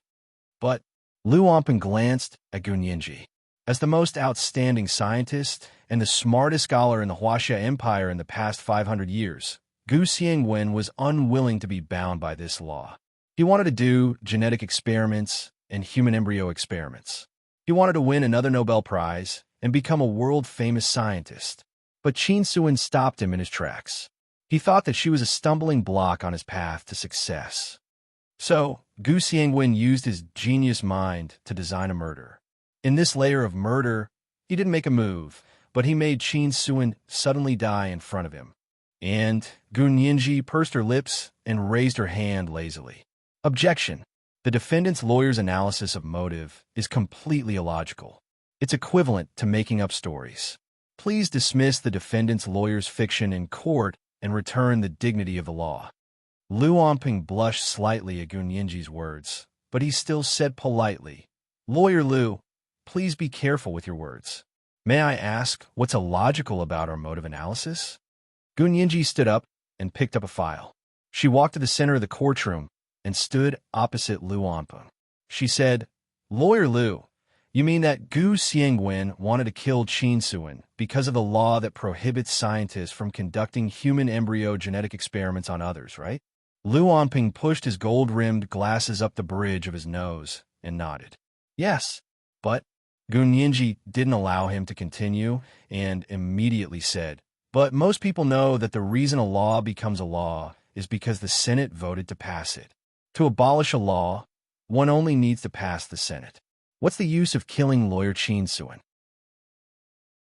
Could it be that if she dies, this law will automatically be abolished?" Gun Yinji spread her hands and turned to face the public gallery in the courtroom. She said mockingly, "The defendant's lawyer just praised Gu Xiangwen for being the best scientist and the smartest scholar in the Huaxia Empire in the past 500 years. The smartest scholar, in order to abolish a law, came up with such a thing? Are you too arrogant, or are you looking down on our intelligence?" Everyone in the courtroom burst into laughter, especially Lu Jin, who laughed the loudest and most exaggerated. Gun Yinji couldn't help glancing at him warningly. Lu Jin felt Gun Yinji's cold gaze in the crowd. He shrunk his neck and almost slipped under his seat. Lu Onping waited for everyone to stop laughing before saying calmly, "It's not that I'm too arrogant, and it's not that I can't see everyone's intelligence. It's that the brain circuits of a genius are not something that you and I can understand." As he spoke, Lu Onping walked back to his seat and took out a document from the file. He handed it to Gun Yinji and said, "Lawyer Gu, take a look for yourself. Doesn't Gu Xiangwen have a bone-deep hatred for Qin Suan?" Gun Yinji looked down at the document that Lu Onping had handed over. It was a piece of molded A4 paper with 4 comics drawn on it. From top to bottom, the first picture was a car on fire. In the raging fire stood a man. There was an arrow above the man's head, and the arrow was connected to a dialogue box with the words Gu Xiangwen written on it. The second picture was a scene in a hospital. A girl was lying on the operating table, and 4 or 5 doctors wearing masks were operating on her. The girl's eyes were open, and her face was terrifying and ferocious. However, her eyes were calm and clear, like Lake Namso reflecting the blue sky in September. There was an arrow above the girl's head pointing at her. Behind the arrow was a dialogue box with the words Qin Suan written on it. The third picture was still a hospital, but the hospital bed here was a little more dilapidated. It wasn't as exquisite and luxurious as the hospital bed in the second picture. The girl was lying on the hospital bed, and a sneaky black figure was trying to inject medicine into her infusion bottle. There was also an arrow above the girl's head pointing at her. The dialogue box behind the arrow was still the words Qin Suan. The fourth picture was also a car on fire. Just like the first picture, inside the car, a girl was burning in the fire, and there were 2 figures hugging her tightly in front and behind her. There was also an arrow box with the words Qin Suan above the girl's head. Also, the words Qin Suan were densely written on all the empty spaces on the paper. There were arrows piercing through the heart. It made people feel like they were suffering from trypophobia. Then, on the 4 corners of the paper, there were 4 thick black characters. When they were connected, they read life, life, death, death. It was supposed to be a very interesting and romantic comic, and it also carried Gu Xiangwen's secret feelings for Qin Suan.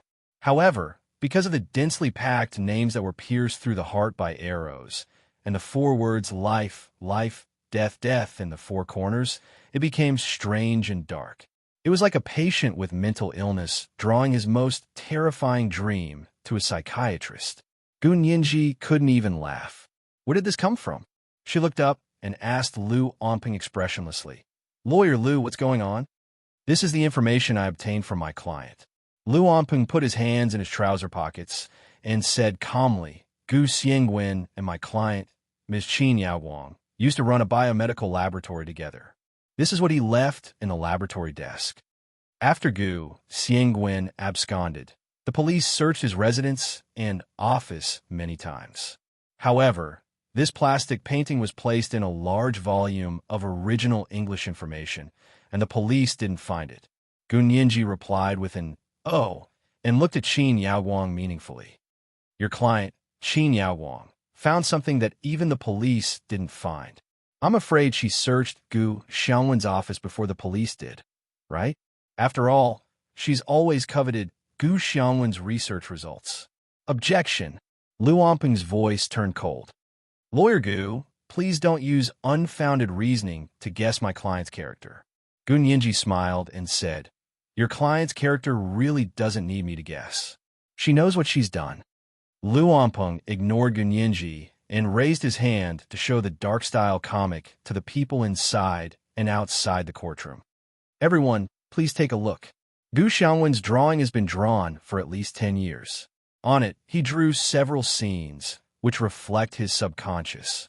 He had wanted Qin Suan to die for almost 10 years. In the end, he couldn't continue to control the devil in his heart. So on that day, he tried to contact lawyer Qin Suan and said that he had something important to discuss with her. Gu Nianji, F*CK, his subconscious. F*CK, his... He had wanted Qin Suan to die for more than 10 years. However, the biggest culprit behind all this misunderstanding was her dear father, Lu Gu Xiangwenjin. Gu Nianji couldn't control herself. She turned around and glared at Lu Jin, who was sitting in the gallery. She really had to give it to him. He could even draw an infatuated confession comic in a terrifying dark style. This was the first update of the day. Chapter 1878, The Late Confession. A reminder for the monthly votes and recommendation votes. There were 2 updates today. There would be a second update at 8 o'clock in the evening. Moi, all the big shots and little angels. Chapter 1890. Lu Onping continued. Such a terrifying picture shows the perverted mentality of a genius scientist like Gu Xiangwen. Everyone knows that geniuses are especially outstanding in a certain aspect, but it also means that they are immature in their minds and emotions. Gu Nianji turned around abruptly. She didn't have time to retract her angry gaze. She looked at Lu Onping coldly and said word by word, objection. In order to achieve his own goal of framing, the defendant's lawyer has no basis to slander geniuses and used illusory mind and emotions to replace theoretical analysis and legal logic. She walked forward and was less than a meter away from Lu Onping. Her expression was as cold as ice. Lawyer Lu, geniuses aren't monsters. They're human beings. They have higher intelligence, more perfect emotions, and purer minds than ordinary people like you and me. You can save your personal attacks. Without geniuses, we humans are still eating raw meat and drinking blood. Without geniuses, many diseases and infectious diseases have yet to be conquered, and the average human life expectancy will be less than 30 years old.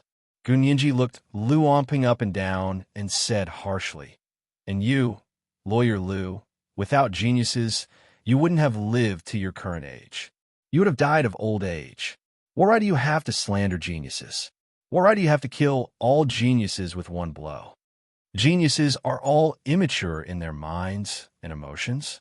Can they be more despicable and cunning than you, Lawyer Lu, who is mentally and emotionally mature? Gu Nianji clenched her fists.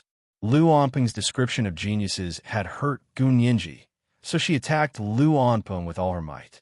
No matter how bad her father was, it wasn't his place to criticize someone who defended Qin Yaoguang. Lu Onping was also shocked by Gu Nianji's reaction. After a while, he said angrily, objection.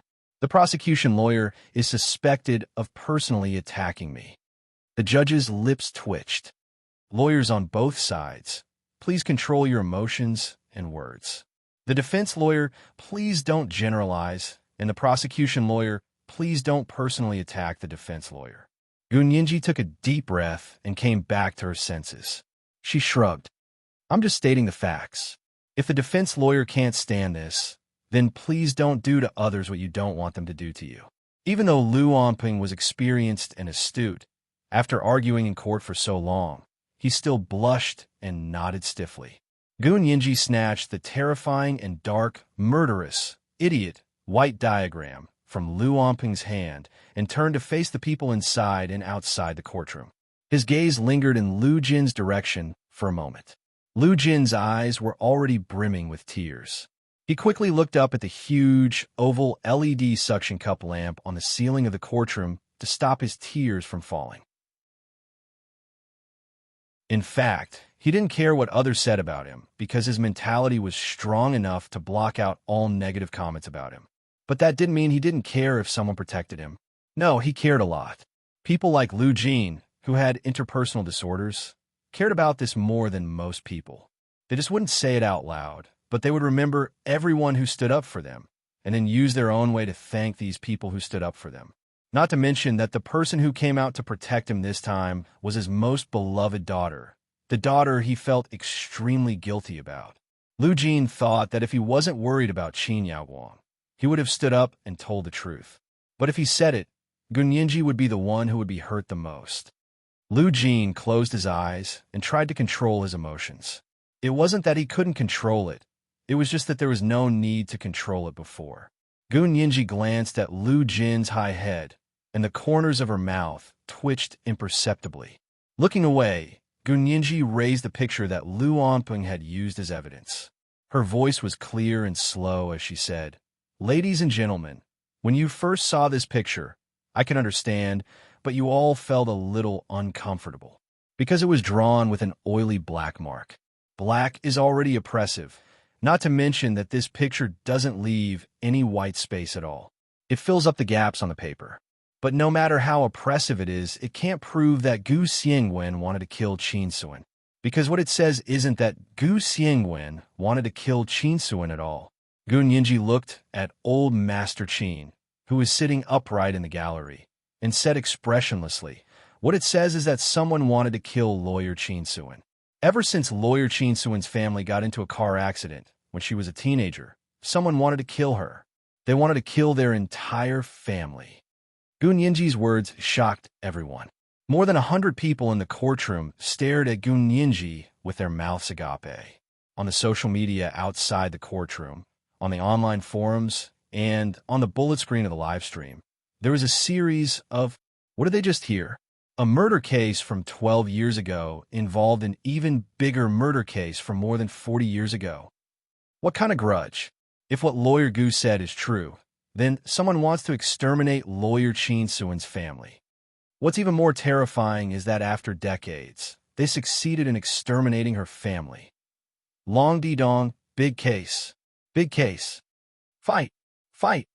On the internet outside the courtroom, there was already a new round of building frenzy, bullet screen frenzy, and repost comments frenzy. The people in the courtroom, even the presiding judge and the clerk on the bench, began to talk to each other, and the buzz was endless.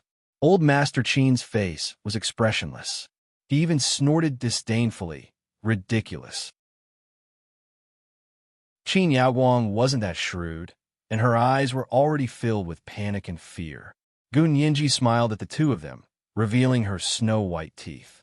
Her smile was so charming and lively, but in the eyes of old Master Qin and Qin Yaoguang, it was like a little beast baring its fangs. It would soon pounce on them and tear them into pieces. Gun Yinji shook the murder motive map in her hand and said loudly, "The 3 elements to prove a murder case are motive, timing, and means. But for Gu Xiangwen, apart from the timing, none of the other 2 points are valid. He's not a Frankenstein, Lu Yuan. He's not mentally and emotionally immature either. Lu Jin. Oh, asterisk, asterisk, asterisk. Oh, he's a genius scientist with a very strong sense of justice and a high IQ that makes his enemies fear him. He's made great contributions to our country, so we can't tolerate you rascals slandering him. Lu Onping rascal. The 3 elements to defend a murder case were to prove that motive, timing, and means were not valid. To Gu Xiangwen, timing was impossible to argue with. Therefore, Gun Yinji would focus on proving that motive and means were not valid. To prove that motive and means were not valid, She had to prove that for the defendant in this case, Qin Yaowang, both motive and means were valid. When motive and means were established, Qin Yaowang's alibi would become evidence of her ulterior motives and deliberate murder. At this moment, Gun Yinji didn't know what kind of situation she was about to enter. She just didn't want to let Qin Yaowang off, and even more so, she didn't want to let the Qin family and old Master Qin, the culprit. Qin Bei was scheming and had always been very cautious. Moreover, after so many years, he had long since cleared his name. However, the only thing he couldn't clear his name was Qin Suan, because not only did Qin Suan survive, but she also married He Changjian and gave birth to He Jichu. With these two people around, it wouldn't be easy for Qin Bei to prove that he had nothing to do with Qin Suan's family's tragedy. Gun Yinji didn't mind giving him a hard push. For a person like Qin Bei, the saying "an old man who doesn't die is a thief" was the most suitable for him. Lu Onping's head was buzzing, and for a moment, he couldn't think. The first time he saw this picture, he felt very depressed and almost didn't want to look at it a second time. He had never thought that the content of this picture would be so rich. He composed himself and met old Master Qin's cold gaze from the spectator seats. He quickly raised his hand and said loudly, "Objection." The prosecution lawyer used overly emotional words to divert attention and asked the prosecution lawyer to focus on the defense of the case. The judge picked up the gavel and knocked it. Silence. Then he said to Gun Yinji, "Prosecution lawyer, please watch your words. Don't get involved in anything unrelated to the case." Gun Yinji held the picture and showed it to everyone. She said, "Your Honor, I didn't get involved in anything unrelated to the case." She raised her hand and patted Lu Onping on the shoulder. "I want to thank the defense lawyer for getting this picture from his client. This is the best circumstantial evidence to prove that lawyer Qin Suan was murdered, because this murder started when lawyer Qin Suan was 8 years old, and it didn't officially end until more than 30 years later, on the day of her death." This was the second update of the day. Chapter 1879, Fight. Fight. A reminder for everyone's monthly votes and recommendation votes. Moi, all the big shots and little angels. Chapter 1891. The two lawyers stood in the middle of the courtroom with their sides, facing the public gallery. Gun Yinji simply held the cartoon and walked down.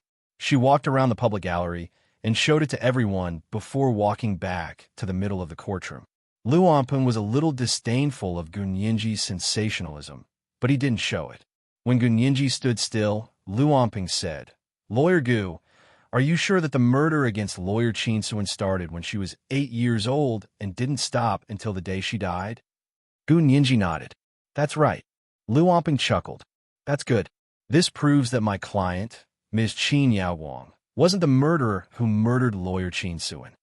He turned to face the judge and said loudly, "When lawyer Qin Suan was 8 years old, Ms. Qin Yaowang was only 9 years old. If the murder really started then it has nothing to do with my client, Ms. Qin Yaowang. I once again request the court to invalidate this case and not pursue my client's responsibility and trouble." Gun Yinji raised her hand and tapped Lu Onping's shoulder again.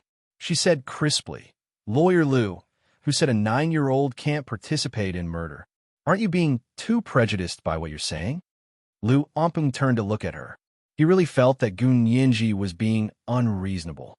He frowned and said, "Even if a 9-year-old can participate in murder, according to our country's criminal law, minors under the age of 14 don't have to bear any criminal responsibility no matter what they commit. So, Your Honor, can this case be canceled?" Gun Yinji smiled. "Lawyer Lu has been trying to cancel this case, but unfortunately, the facts are not satisfactory."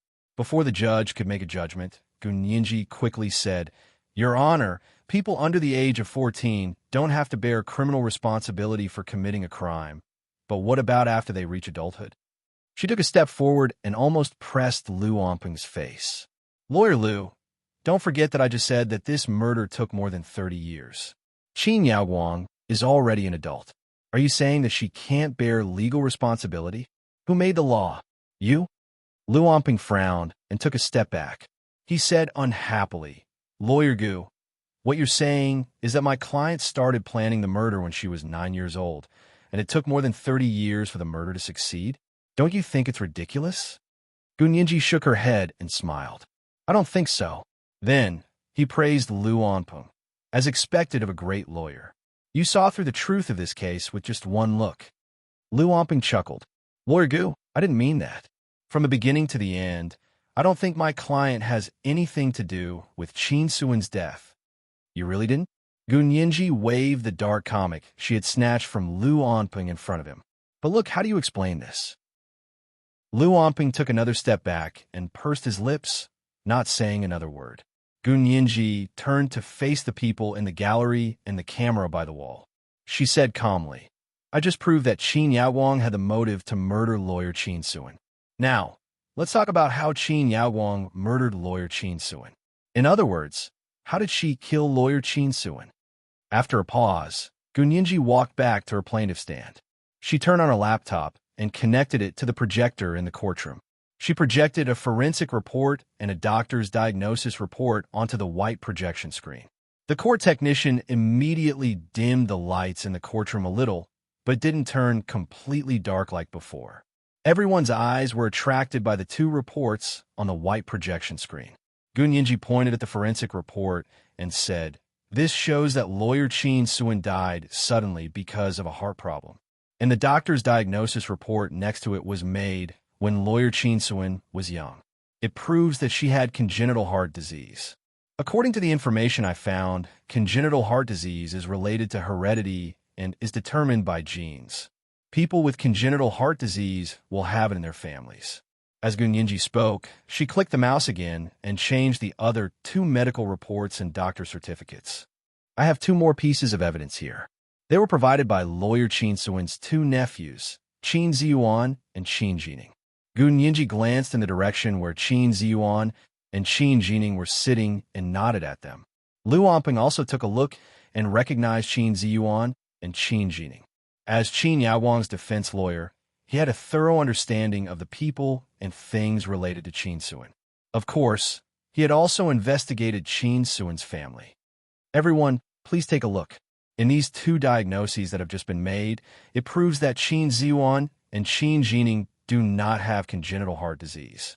Moreover, their DNA tests also prove that they do not have this gene.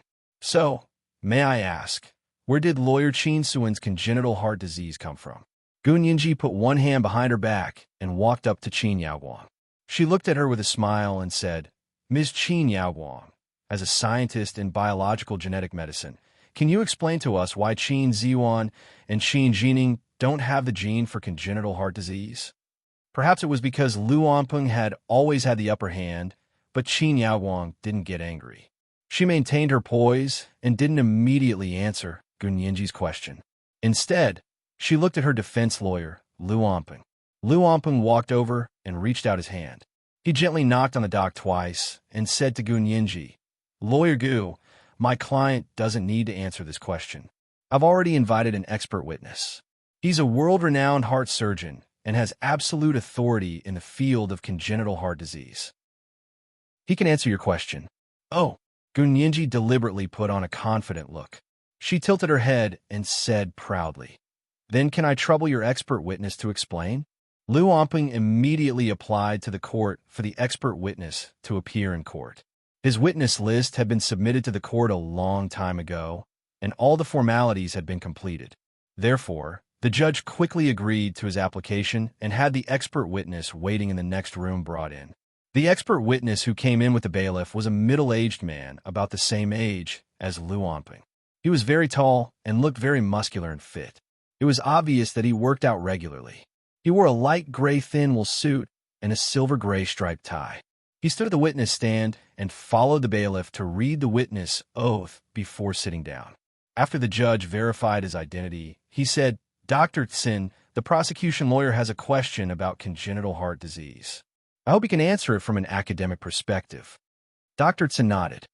Your Honor, I'll do my best to answer the prosecution lawyer's question. Gunyinji nodded at him with a smile and repeated the question she'd asked earlier. Lu Onpeng also introduced the background of the question. The prosecution lawyer just said that congenital heart disease is determined by genes, or in other words, heredity. Therefore, she started with lawyer Chin Suin's family and proved that her family didn't have the genes for congenital heart disease. Therefore, she proved that lawyer Chin Suin didn't have congenital heart disease. Therefore, the cause of her death is worth discussing. Gun Yinji nodded and almost applauded him. Lawyer Liu summed it up well. That's exactly what I meant. Liu Anpeng was speechless. He felt like something wasn't right, but he knew that his logic and common sense were impeccable. Dr. Tsin solemnly took out a document from his briefcase and retorted, "The premise of what the prosecution lawyer just said about congenital heart disease is wrong. This is an authoritative medical article on congenital heart disease. It proves that there are many causes of congenital heart disease, and genes, or hereditary factors, actually only account for 8% of congenital heart disease. And 92% of congenital heart disease is caused by environmental factors, especially when a woman is affected to a certain extent during pregnancy, especially during the critical period of the fetal heart development. It can also cause congenital heart disease in the fetus." Gun Yinji pretended to be shocked and interrupted, "No way. External factors can cause congenital heart disease in the fetus." Dr. Tsen, what external factors can cause congenital heart disease? Can you tell us about it? Dr. Tsin said professionally, "The early period of heart development in the fetus is very critical. If the mother takes inappropriate drugs at this time, or is infected with a virus, or is exposed to environmental pollution or radiation, it can seriously affect the development of the fetus heart and greatly increase the possibility of congenital heart disease in the fetus." Gun Yinji exclaimed in a professional manner, "Virus! Virus infection can also cause congenital heart disease in the fetus. This has completely overturned my understanding of congenital heart disease. I thought it was caused by genes or heredity." Dr. Tsin smiled gently. "No, your understanding is wrong. Most congenital heart disease has nothing to do with heredity. The influence of the virus is indeed greater. If the mother is infected with the rubella virus in the first 3 months of pregnancy, there's a 90% chance that the fetus will suffer from congenital heart disease." Liu Anping interrupted and said, "Our expert witness has already confirmed that most congenital heart disease has nothing to do with heredity. So even if Lawyer Gu proves that Qin Ziyuan and Qin Jining don't have the genes for congenital heart disease, it doesn't prove that Lawyer Qin Suin doesn't have congenital heart disease. In that case, Lawyer Qin Suin suddenly had a congenital heart disease, which caused her sudden death. It still has nothing to do with my client, Ms. Qin Yaoguang." Gun Yinji glanced at him with a smile and didn't answer him. Instead, she continued to question the expert witness. "Then what you're saying is that after the mother is infected by the virus is transmitted to the fetus through the placenta, and blood, which causes the fetus to get sick, right?" Dr. Tsin nodded. "That's right. The fetus must be infected by the virus to get sick." Gun Yinji immediately asked, "That means that the virus is the one that causes a person to get sick. It has nothing to do with its transmission channel. As long as the human body is infected by the virus, regardless of whether it's acquired in the mother or after birth, it will get sick, right?" Dr. Tsin hesitated for a moment, but still nodded. "In theory, that's the case." Gun Yinji immediately asked, "Then if someone injected the virus directly into a person's body, would it also cause that person to have the same congenital heart disease symptoms?" Liu Anpeng's expression darkened. He finally understood where Gun Yinji was going to start. This is the first night watch of the day. Chapter 1880, Causes of Death. A reminder for your monthly votes and recommendation votes. Today is Monday, and recommendation votes are especially important. There will be a second night watch at 8 p.m. Moi, everyone little angels. Chapter 1892. Dr. Tsin, the expert witness invited by Liu Anpeng, replied seriously, "In theory, it's possible, but it's too difficult to do so. Also, as far as I know, this virus has never appeared before." "Why?" Gun Yinji didn't interrupt Dr. Tsin's narration and continued to ask questions. "The reason is very simple.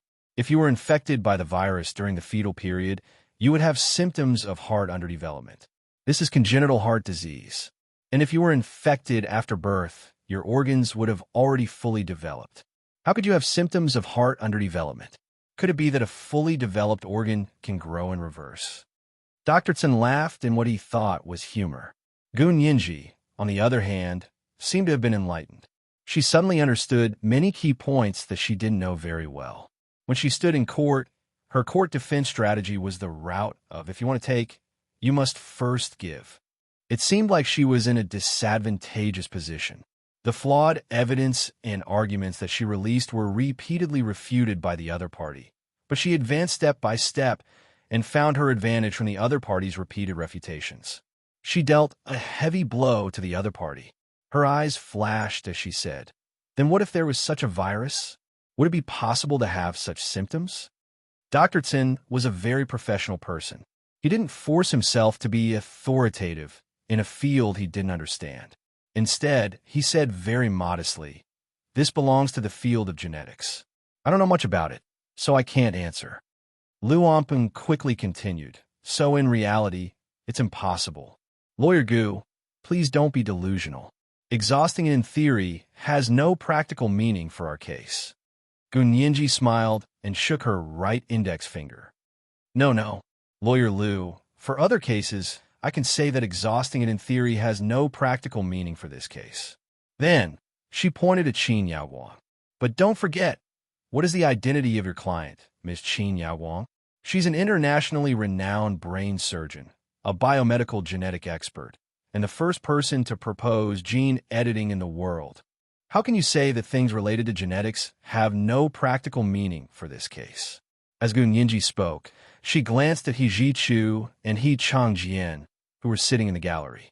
As expected, the two of them were more focused and nervous than the others, because they were Qin Suin's family, and they were the real parties involved. Although Gun Yinji hadn't finished speaking, they had already realized the importance of it and sat up straight in unison. Both of them had been in the army for many years. Their sitting postures were completely different from ordinary people, so it was easy to tell them apart. Lu Onpeng's back began to sweat, but he remained calm and collected on the surface.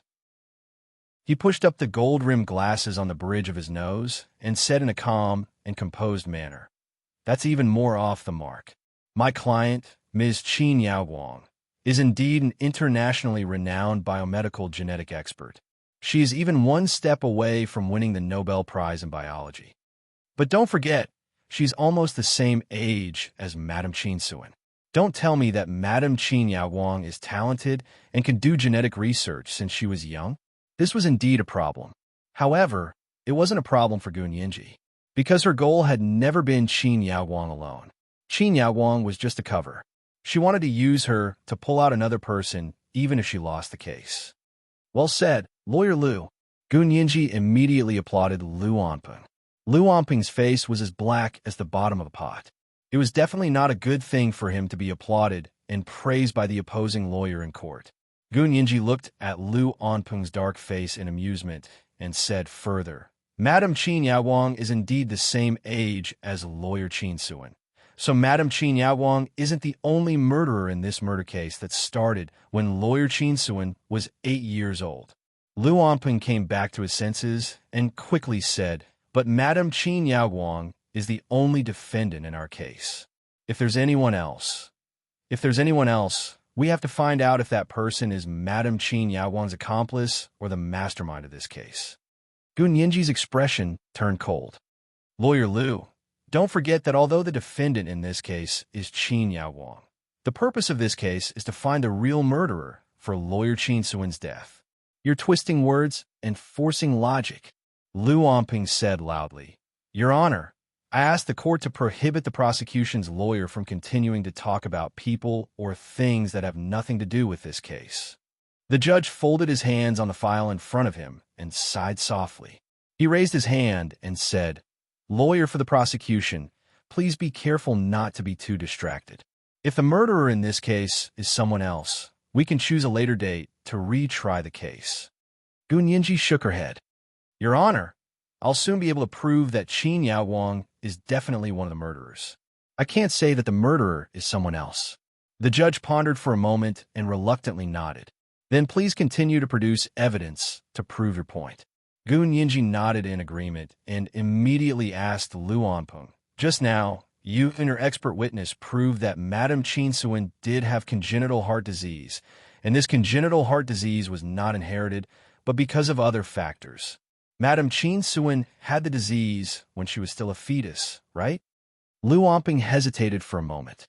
If he said no, then Gu Yinji would be able to prove that Qin Suin's congenital heart disease had been acquired after birth. In other words, there was a virus that could cause a person to get sick after birth. But Dr. Tsin had also said that this was only a theoretical possibility. In fact, there was no such virus, and whether organs could grow in reverse belonged to the field of genetics. Although Dr. Tsin didn't elaborate, Lu Anpeng knew that Dr. Tsin was just being cautious. He wouldn't give any authoritative testimony in court if it wasn't in his field of expertise.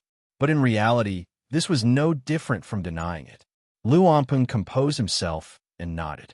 Yes, since there's no problem with the Qin family's genes, then something must have happened to Madame Qin Suin's mother when she was pregnant. She might have been infected with the rubella virus, or there might have been an accident, environmental pollution, or radiation.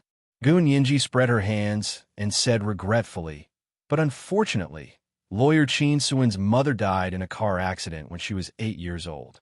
She was burned to death. In that case, we don't seem to be able to prove when Madame Qin Suin got sick with congenital heart disease. Lu Anpeng's brows were tightly furrowed. His regular facial features showed a very stern expression. He looked like a political science dean in a school or an instructor in the army. He said in a low voice, "Do we still need to prove this? Madame Qin Suin must have gotten sick when she was still a fetus. I thought we had already reached a consensus." "I didn't reach a consensus with you." Gu Yinji pointed at her head. "I think the problem is very open-minded and definitely won't be limited to one set of rules. In other words, I'm very good at brain teasers." As she spoke, Gu Yinji held up Gu Xiangwen's dark comic again and showed it to everyone in court. For example, this picture. Most people look at the picture from top to bottom, but some people are used to looking from bottom to top. If this picture is looked from bottom to top, its meaning will completely change. This first picture will become a car on fire. A girl is burning in the fire, and there are two figures hugging her tightly in front and behind her. From a name in the arrow box, we know that the girl is Qin Suin. So this picture should be the scene of Qin Suin's family getting into a car accident. In other words, this happened when Qin Suin was 8 years old, and the picture of the dilapidated hospital bed becomes the second picture. In this picture, we can see Qin Suin lying on the hospital bed. A sneaky black figure is trying to inject medicine into her fore. From this sequence, the third picture is still a scene in the hospital. Qin Suin is lying on the operating table, and 4 or 5 doctors wearing masks are performing surgery on her. Her eyes are open, and her face is terrifying and ferocious, but her eyes are calm and clear. Gu Yinji's voice was trembling slightly. Anyone familiar with her would be able to tell that she was trying her best to hold back her sobs. Hua Xiaoheng had been sitting not far from her and hadn't said a word from beginning to end. At this moment, he nodded slightly at her and stared at her with a gentle gaze. Gu Yinji's tumbling emotions were completely soothed. She took a deep breath and continued. This way, the chronology is very obvious. The first picture of the car accident is the picture of Qin Suin's family of 3 having an accident when she was 8 years old. The second picture is the picture of Qin Suin being treated for burns in the hospital after the car accident. From this, we can already see that someone wanted to harm her. Look at this sneaky black figure. It's definitely not a doctor or a nurse. What is he adding to Qin Suin's for? And the third picture is the picture of Madame Qin Suin undergoing plastic surgery after her face was disfigured in the car accident. Gu Yinji paused at this point, then changed the topic and looked at the expert witness, Dr. Tsin, as the leading expert in cardiac surgery. Can you tell me how a patient with congenital heart disease should be taken care of to ensure that she can grow up to be an adult? Dr. Tsin mused. First of all, of course, she needs to rest quietly and not be stimulated by anything. The stimulation I'm talking about is not only mental, but also physical. Actually, for those who are congenitally weak, Most of the mental stimulation comes from physical stimulation. Gunyinji spoke quickly. Then do you know that when Madame Chinsuan had a large area of burns when she was young, it is very stimulating to the body? Dr. Tsin, Luan Peng, Gunyinji saw their faces turn pale and did not allow them to refute. So she immediately said, Lawyer Lu believes that Lawyer Chinsuan received congenital heart disease from her mother when she was still a fetus. Then how did Lawyer Chinsuan, who was born with congenital heart disease, survive the severe burns when she was 8 years old? Survive the recovery period after the burns? Survive the plastic surgery period after that? Dr. Tsen, as the leading expert in this field, can you explain to us how something like this that defies common sense in medicine happened? This is the second update of the day. Chapter 1881, Defies Common Sense in Medicine. A reminder for everyone's monthly votes and recommendation votes. Moi. Everyone, little angels. Chapter 1893. Dr. Tsin was tongue-tied by Gunyinji's question. He thought about it carefully before replying honestly. If that's the case, it is indeed contradictory. However, I didn't know that Lawyer Chinsuan had undergone this kind of surgery when she was young.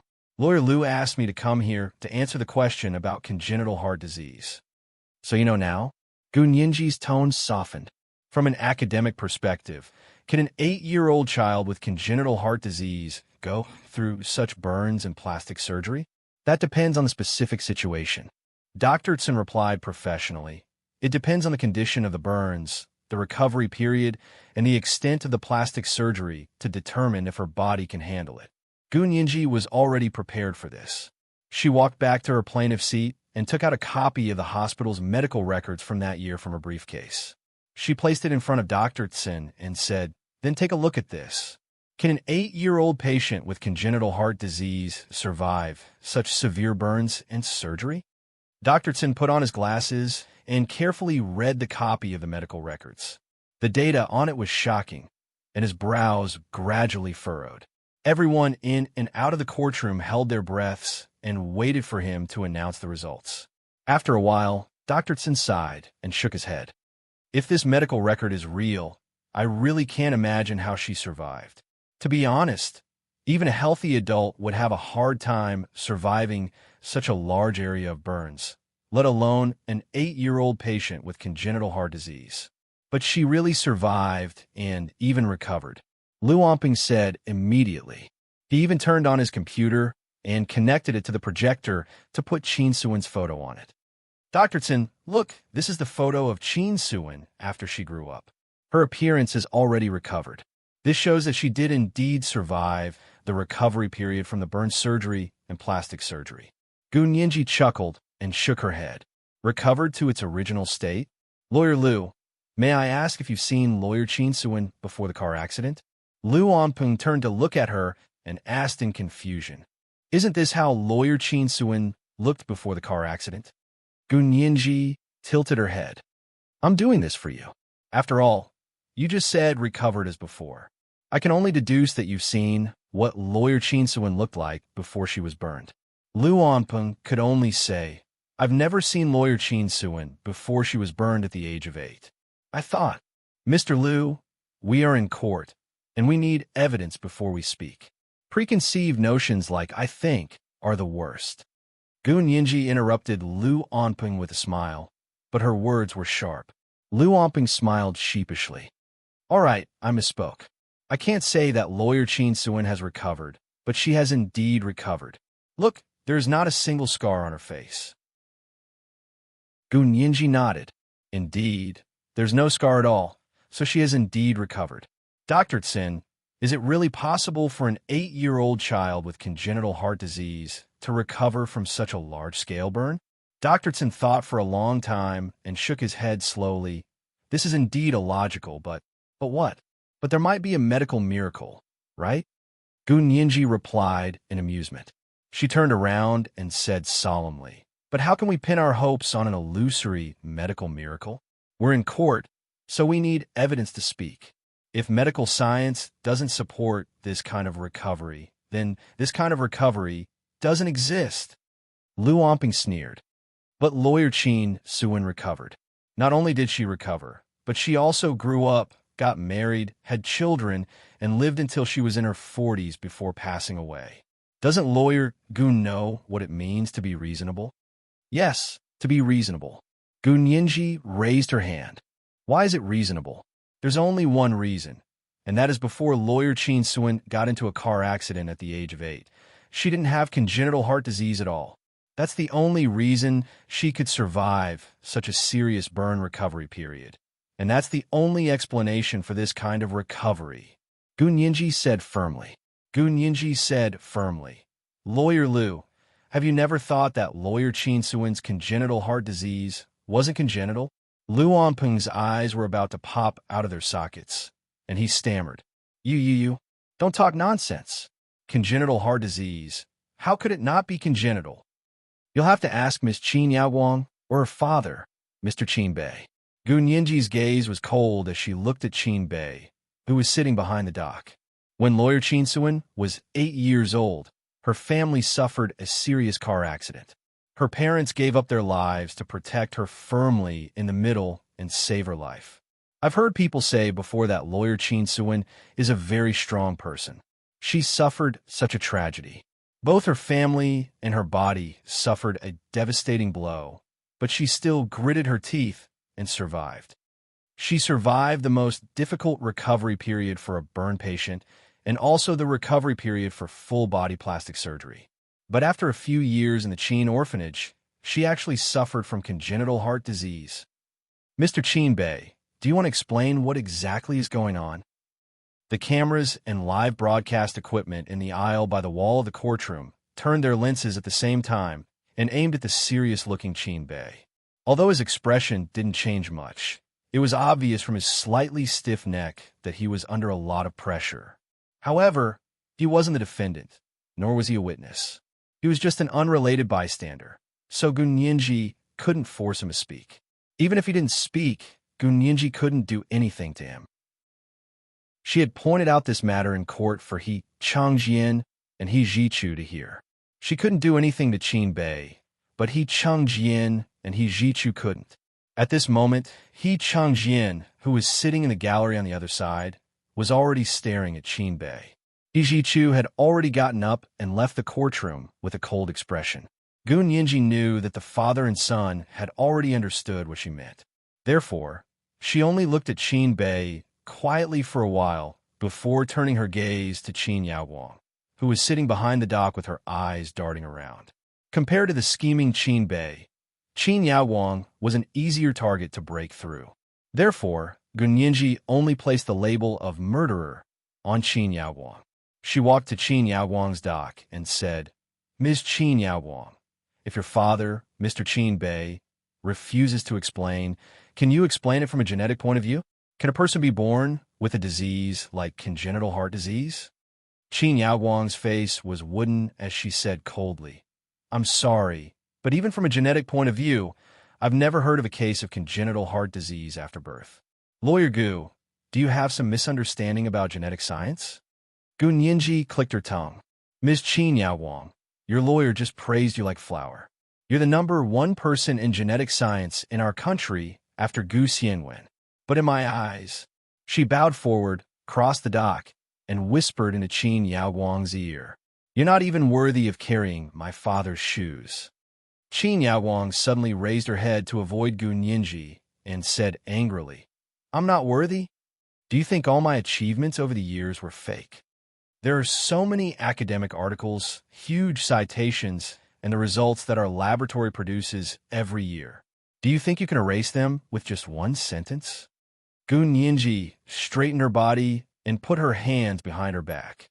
She tilted her head to look at her in amusement. Ms. Qin Yaowang, then explain it from a genetic point of view. Can congenital diseases be acquired later in life? Of course, Qin Yaowang blurted out. She then came back to her senses and quickly shook her head. You can't. At most, it's a theoretical possibility. Gu Nianji raised her hand decisively and interrupted her. She turned to face the judge and said solemnly, Your Honor, I would like to summon the prosecution's first expert witness. The judge nodded. Agreed. Soon, The first expert witness, summoned by Gu Nianji, walked into the courtroom. This was Lu Jin's suggestion to her. The person she was looking for wasn't as famous as Qin Yaowang, but he was very knowledgeable. Moreover, he only studied the genetic composition of congenital diseases, so he was much more reliable than the average miscellaneous expert. Gu Nianji nodded at him and said politely, "Scholar Lin, can you tell us if congenital diseases can be acquired later in life?" Scholar Lin nodded seriously. From a genetic point of view, it's completely possible, because congenital diseases, the root cause is during the development period of the fetus, which is when the DNA is differentiated and recombined. From an acquired point of view, we can also use the virus as a carrier to infect the patient's DNA to a certain extent. The patient's body tissues will show the same symptoms as congenital diseases. Gu Nianji smiled slightly. In that case, if a person was born without congenital heart disease, it's entirely possible that they were infected by a virus the day after, and some kind of mutation occurred in their DNA tissue. Yes. Scholar Lin nodded confidently. I've done a lot of research in this area. Although our law prohibits human experiments, we can cultivate human tissues and organs. Because we want to study the genetic mutations of congenital diseases, I've done a lot of human tissue experiments in this area. Congenital heart disease is the most common research target in our laboratory. Gu Nianji pretended to be surprised and asked, "Then why?" Because congenital heart disease is actually very common and has a high incidence, so our laboratory is actively researching treatment methods. I can tell you with certainty that the gene therapy for this disease is about to succeed. That means that congenital heart disease can be completely cured. A new uproar broke out inside and outside the courtroom. Everyone was very excited. They didn't expect the research of genetic science to have developed to this stage. Gu Nianji smiled and waited for everyone to quiet down before asking. Then if a person's genes were infected by a virus and they had congenital heart disease, would this disease be hereditary? Scholar Lin thought about it for a moment and said slowly, "It's hard to say because hereditary factors only account for 8% of the incidence of congenital heart disease." However, he hesitated for a moment, but still said, "However, in this case, although the probability of congenital heart disease being hereditary is very low, because this person's genes have been infected by a virus and there are mistakes and deletions, there is a high probability that this person's genes will be passed on to his descendants." Gu Nianji suddenly straightened up and turned to look at He Changjian, who was sitting in the gallery behind the dock. She enunciated each word clearly. So if Lawyer Qin Suin's genes were infected by a virus, there is a high probability that her descendants will have a genetic defect. He Changjian's pupils constricted. His son, He Ji-chu, had been born with a genetic defect. So this was where it came from. This is today's first update, Chapter 1882, Tracing the Source. A reminder for everyone's monthly votes and recommendation votes. Today is Monday, and recommendation votes are very important. There will be a second update at 8 p.m. Mwah, everyone little angels. Chapter 1894. Genetic defects could be serious or minor. Sometimes, the missing genes weren't that important. They might not show up in their entire lives, and there wouldn't be any symptoms. But sometimes, if the missing genes were important, it would have an important impact on the health of the person who was missing the genes. Ijichu was very unfortunate. He was missing some important genes, so he had been weak and sickly since he was young. He was even diagnosed that he wouldn't live to the age of 16. However, after Qin Yaowang proposed the gene editing treatment, she used her and Gu Xiangwen's daughter, Gu Nianji, to completely cure He Jichu's genetic defect, allowing him to successfully live past the age of 16. He Chengjian thought of how grateful he and Qin Suin were to Qin Yaowang and felt that he had been blind. He glared at Qin Yaowang and Qin Bei. If his gaze could skin them, he would have skinned them to the point where only their skeletons were left. Gu Nianji glanced at He Chengjian's expression and nodded slightly. She knew that her words had worked. She breathed a sigh of relief and looked up at the dark cameras, live broadcast equipment, and the reporters who were so excited that they wanted to see the world in chaos. She made the connection between the Lohler Group and the Qin family's orphanage. The reason why this trial was being broadcasted live to the entire world was to shut the mouths of the U.S. Congress, and also to expose their unspeakable conspiracy under the Human Rights White Paper. Gun Yinji's eyes suddenly lit up like the morning stars. She said with a pained expression, "A while ago, the American Lohler Corporation had a huge scandal in orphanages all over the world. That was their real goal. They used these orphans who had no parents to support them and no family to support them for human genetic experiments."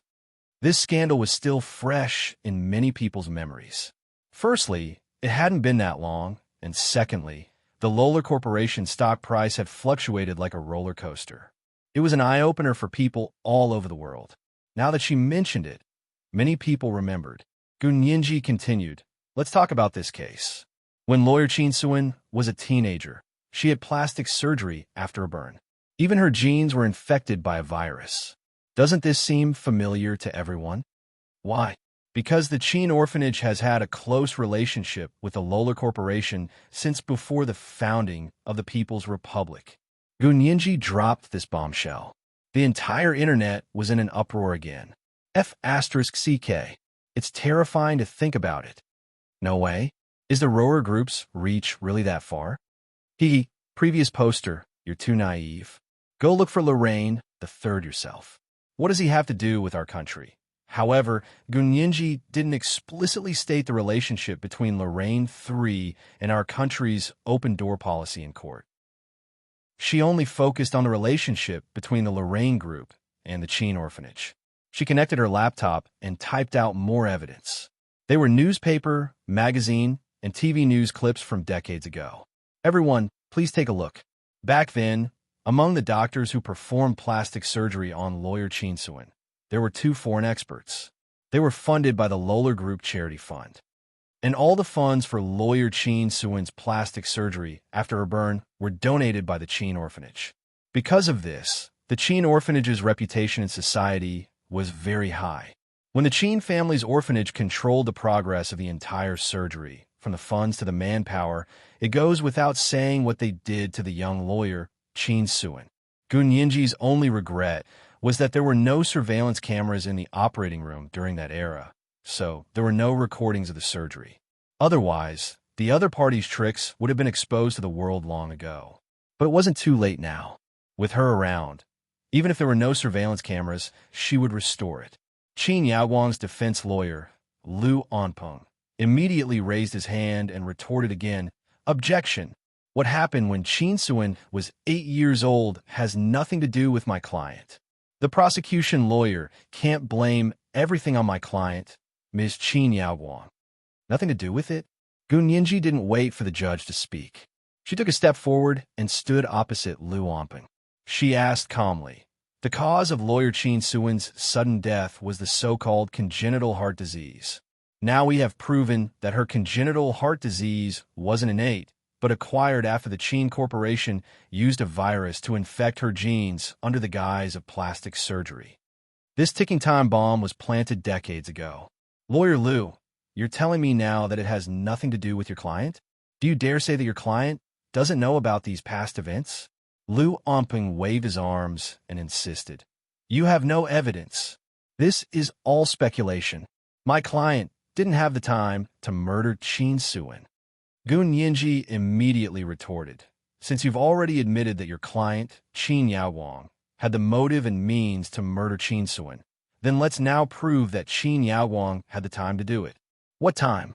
I've already proven that when lawyer Qin Suin died, my client, Ms. Qin Yaoguang, was attending an international conference on biological and genetic science in Hawaii."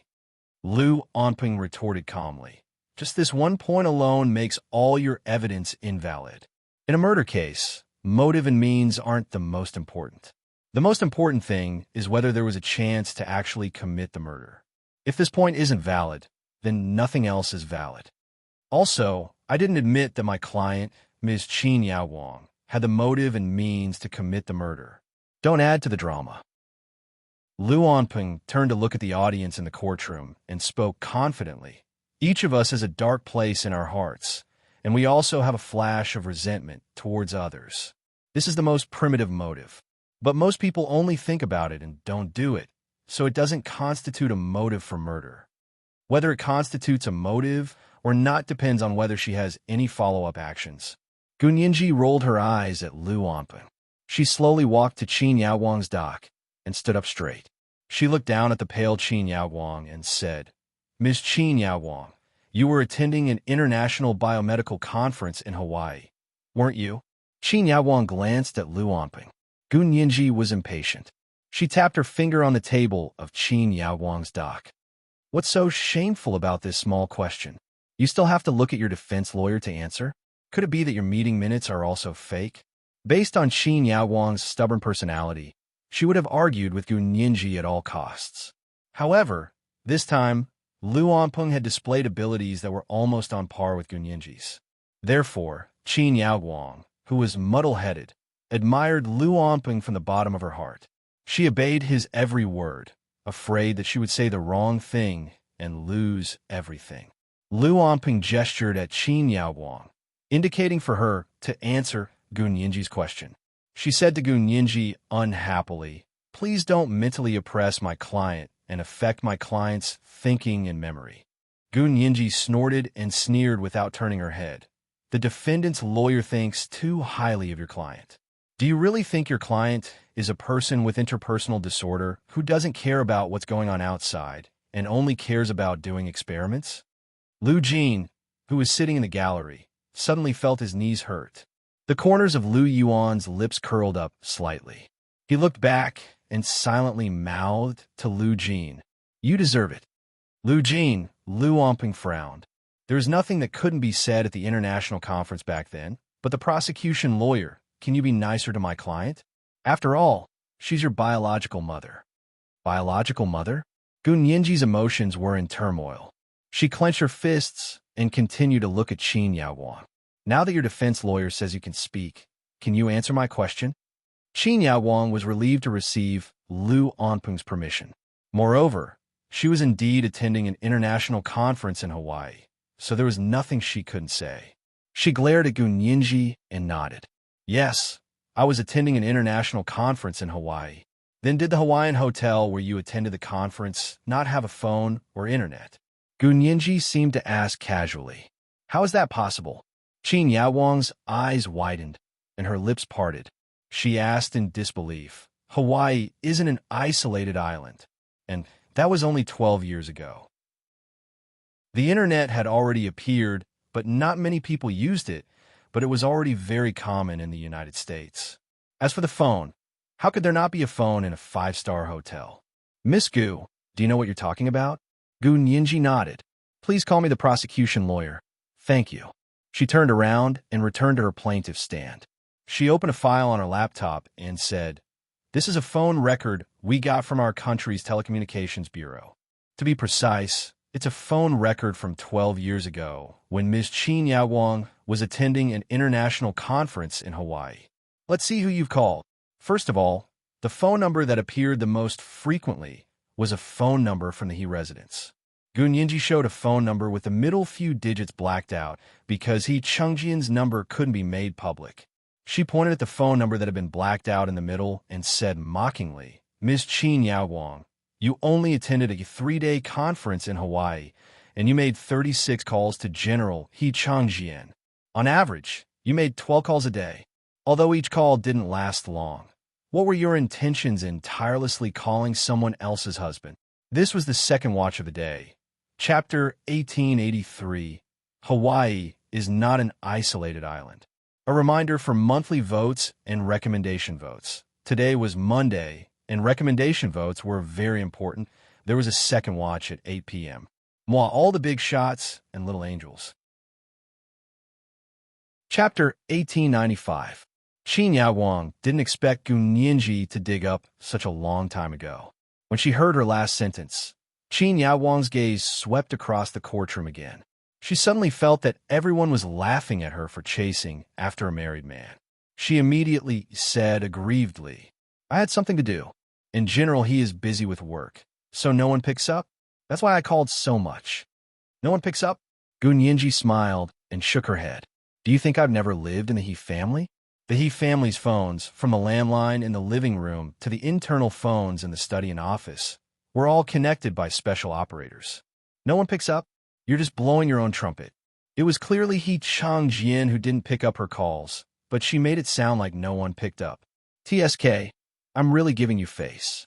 Gun Yinji turned around with her back to the camera and curled her lips in disdain. Qin Yaowang blushed at her words, but she still forced herself to say, General, he didn't have time to answer the phone, so I called a few more. It was a critical period for young Master He's recovery. I communicated with my peers during the meeting and came up with some new ideas. If young Master He's illness relapses in the future, there will be a way to deal with it. Relapse? Gun Yinji raised her eyebrows and raised her voice. Didn't young Master He recover from his illness when he was 16 years old? Why is there still a possibility of a relapse when he was 18 years old? You don't understand. Although gene therapy has a miraculous effect, it will take several years to truly consolidate the effect and confirm that there won't be any other side effects. When Qin Yaowang talked about her profession, she was very organized and logical. In young Master He's illness was originally a genetic defect. We have to make sure that there are no problems with the genes he made up for and that there are no new changes. Gun Yinji glanced at He Changjian, who was sitting in the gallery. She thought about it for a moment and quickly looked away. She didn't want He Changjian to appear in court as a witness. This case would be broadcasted live all over the world, and He Changjian was the supreme commander of the country's military. If he were to appear in court as a witness, if anything went wrong, not only would He Changjian lose face, but the entire country would also lose face. Gun Yinji turned to face Qin Yaowang and asked in a low voice, Then you're confirming that you called the He family more than once on the day Qin Suan died, and 2 days ago, right? So what if I am? You've already said that there's an operator on the phone. What else can I do? Qin Yaowang was getting impatient. If there's really something wrong with me, do you think the He family's security measures are weak? Why do you think the great general will let me go? And you even married me? Gun Yinji actually knew that with He Changjian's status, even if he didn't investigate, the national security system wouldn't sit idly by. Moreover, He Changjian loved Qin Suan deeply. If Qin Suan suddenly died, it would be strange if he could let go of any clues they had already checked, and Qin Yaowang had successfully married He Changjian in the end. That meant that Qin Yaowang must have undergone the strictest political investigation and the most detailed security check. So many elite security professionals hadn't found anything wrong with Qin Yaowang. She should really be fine, right? Gun Yinji looked at Qin Yaowang silently. She looked calm and composed as if she was saying, I'll quietly watch you act like it be *TCH. In fact, her mind was racing, thinking of the most possible breakthrough point. Lu Onping saw that Gun Yinji wasn't saying anything, so he didn't give her more time to think of a solution. He immediately said, Lawyer for the prosecution, is that enough? My client isn't in the country. Even if I call the He family, there will be an operator on the phone. You can even get the recording of the conversation. Don't harp on this issue anymore, okay? That's not the point at all. Gun Yinji looked over. Her eyes were as clear as ink, like 2 balls of black mercury that had fallen into an ice house. Lu Onping actually felt a little cold. He quickly looked away and said, Whether the prosecution witness confirmed my client's motive or means, it was all her speculation. It could even be said to be speculation. And the most important thing was the timing. She couldn't prove it. My client, Ms. Qin Yaowang, was indeed not in the country at the time, so there was no chance for her to commit the crime. You really didn't? Gun Yinji asked to herself. Lawyer Lu, don't forget that Qin Suan's congenital heart disease was acquired later on. This was the main cause of her death. And how did Qin Suan get her congenital heart disease? Then we'll have to ask Ms. Qin Yaowang. Gun Yinji narrowed her eyes and looked in Qin Yaowang's direction again. Ms. Qin Yaowang, do you know that lawyer Qin Suan has a congenital heart disease? Qin Yaowang subconsciously wanted to say no, but before she said it, she glanced at Lu Onping. Seeing that he didn't have any special expression, she could only nod and say, I know. She added, Many people know about it. It's not a secret, is it? Gun Yinji nodded. I heard that lawyer Qin Suin fainted once when she was young. She went to a hospital for a checkup and found out that she had a congenital heart disease. Yes, that's what happened. That's why I said that many people know about it. It's not a secret, Qin Yaoguang said casually. The He family's conditions are so good, and her condition isn't serious. As long as she's not provoked, she'll be fine. What a pity. I don't know what treasonous words Gu Xiangwen said to Qin Suin, but it angered her to death. Qin Yaoguang said with a regretful expression on her face. She seemed to be really sad. Gu Nianji sighed in her heart, but she still had her usual smile on her face. She walked back to her plaintive seat and sat down in frustration. The road ahead was still blocked. She used all her strength, but she couldn't disrupt Lu Onping's rhythm. Was she really going to use her last trick? Gu Nianji was hesitant. Of course, she didn't want to reveal her DNA to the public, so she had never thought of doing a paternity test with Qin Yaoguang. But now, it seemed that she had to use this trick. While Gu Nianji was hesitating, the judge in the courtroom knocked the gavel and said, "Court adjourned for 30 minutes. The plaintiff and the defendant, please rest. If there is no new evidence or witnesses, this case will be decided at a later date." Gu Nianji looked at her watch. The morning interrogation had taken a full 3 hours, and it was already noon. She was hungry, but she didn't want to go out to eat at all.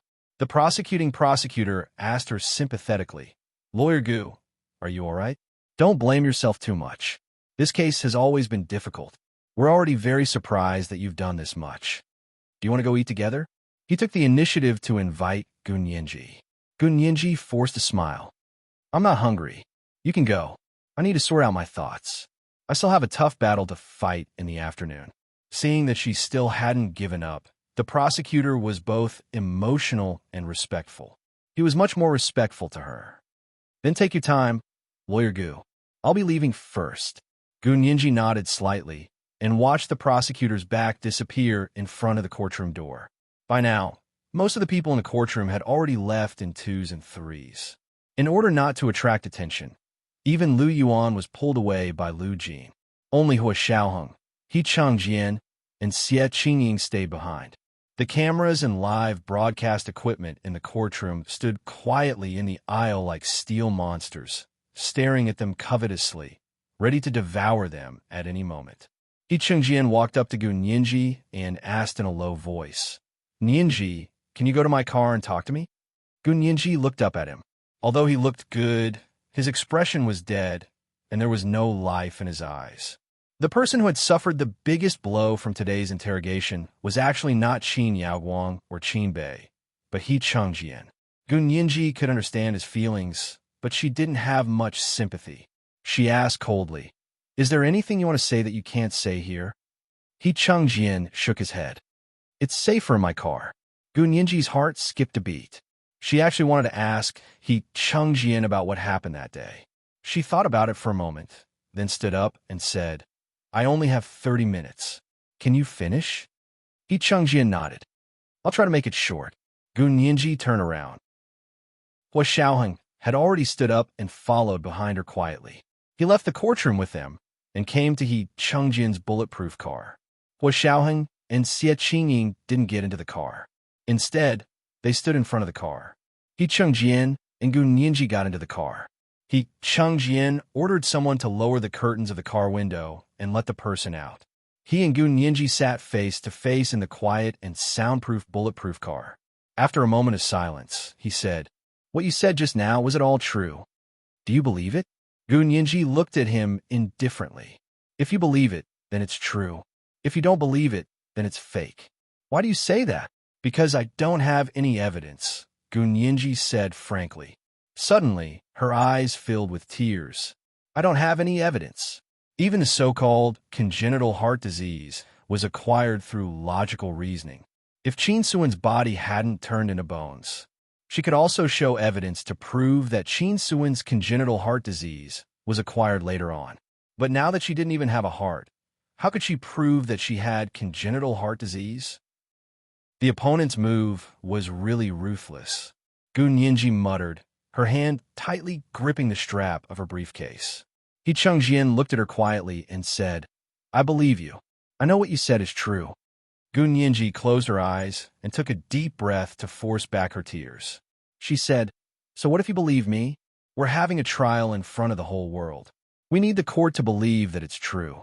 We need the people all over the world who are watching the trial live to believe that it's true." He Chengjian was silent for a while and began to recall the day Qin Suan died. Over the years, he had recalled that day countless times. It was as if he was torturing himself. He had already remembered every minute and every second of that day clearly. There were some things that he hadn't noticed at the time, but after today's trial, he Chengjian realized that they had a new meaning. He clasped his hands and looked ahead calmly. "If you need, I can tell you what happened that day. I can even repeat to you the contents of Qin Yaowan's phone calls over the past 3 days." Gun Yinji's lips twitched. "You really remember? Do you still remember Qin Yaowan's phone call from 12 years ago? I was very busy those 3 days. I only had time to answer her phone call on the morning of Suan's death," he Chengjian said in a low voice. This was the first update of the day. Chapter 1884, I'll tell you. A reminder for everyone's monthly votes and recommendation votes. There will be a second update at 8 p.m. Moi, all the big shots and little angels. Chapter 1896. He Chengjian ignored the sarcasm in Gun Yinji's words and said aloofly, "I remember it very clearly because for the past 12 years, there hasn't been a day when I haven't recalled the situation. I just want to find some clues and piece together the real situation. But it's very difficult. Your father can't be reasoned with by ordinary people. He came and left, and Suan died in the study." He Chengjian looked up at Gun Yinji. His eyes were already a little red, but the expression on his face didn't change. It was as cold and distant as before, as if he was wearing a mask. He only smiled from the bottom of his heart when he was facing his son, He Jichu. "Son Yinji, I have no choice but to put him on the wanted list. I have to find him and ask him what he told Suan." Gun Yinji sighed softly. It was so difficult to communicate with someone like her father. Gun Yinji could even imagine that the stubborn, arrogant Lu Jin wouldn't listen to anyone at that time.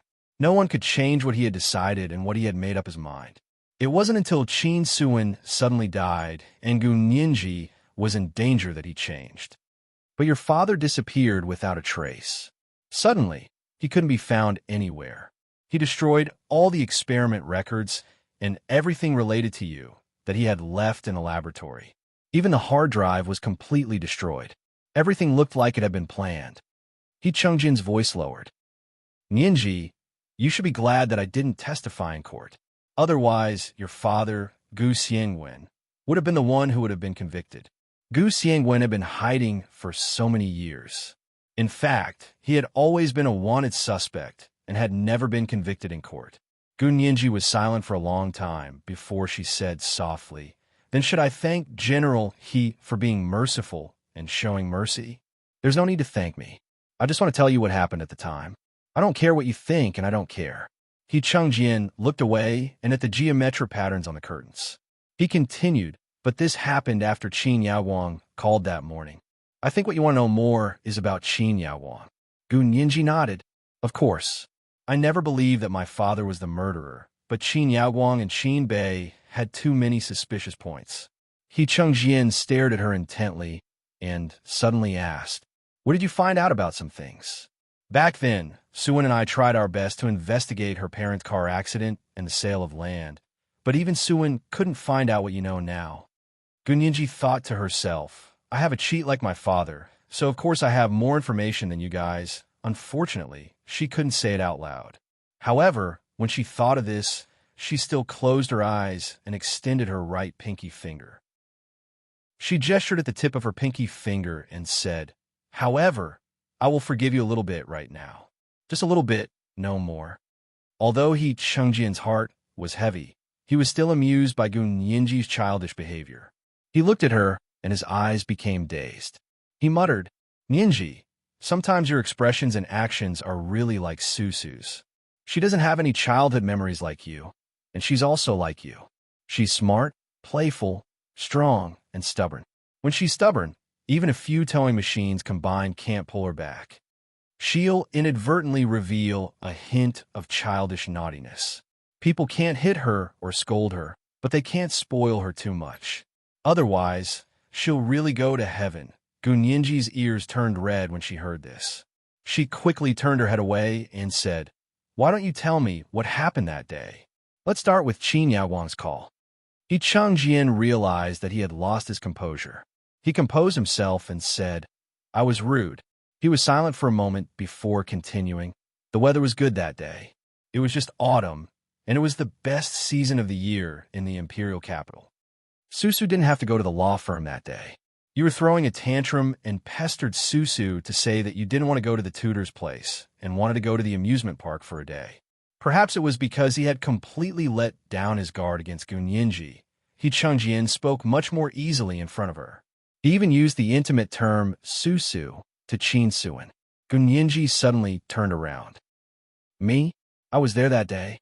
Changjian nodded and looked at her sadly. "Of course you were there. Ever since you entered my house, Susu only has eyes for you." When he said this, there was a hint of jealousy and envy in his tone that he couldn't hide. "Gunyinji," she smiled uncomfortably. "I was still a child at that time." Changjian also smiled. "You were already 8 years old at that time. After 2 years in our house, you were very different from when you first came to our house. You were no longer timid and autistic, and you no longer hid from everyone you saw. The only thing that was the same was that you were the most clingy to Susu. As long as she was at home, you were her little tail. When she went to the bathroom to take a shower, you would hand her a towel from outside the shower curtain. She would work overtime in the study to read the files. You would hold your dolls of all sizes and play the trial in the children's playground in her office. And she was the most shameless. Susu had no resistance to you at all. She knew that it wasn't good to spoil children, and she was strict with Achu. But when it came to you, she had no principles at all." Gunyinji could clearly hear Changjian complaining about her, but her heart actually felt warm. Her resentment and dissatisfaction towards Changjian gradually dissipated. She rested her cheeks on her hands and leaned forward with her elbows on her knees. Her big and bright eyes were like twinkling stars in the sky in the dark carriage.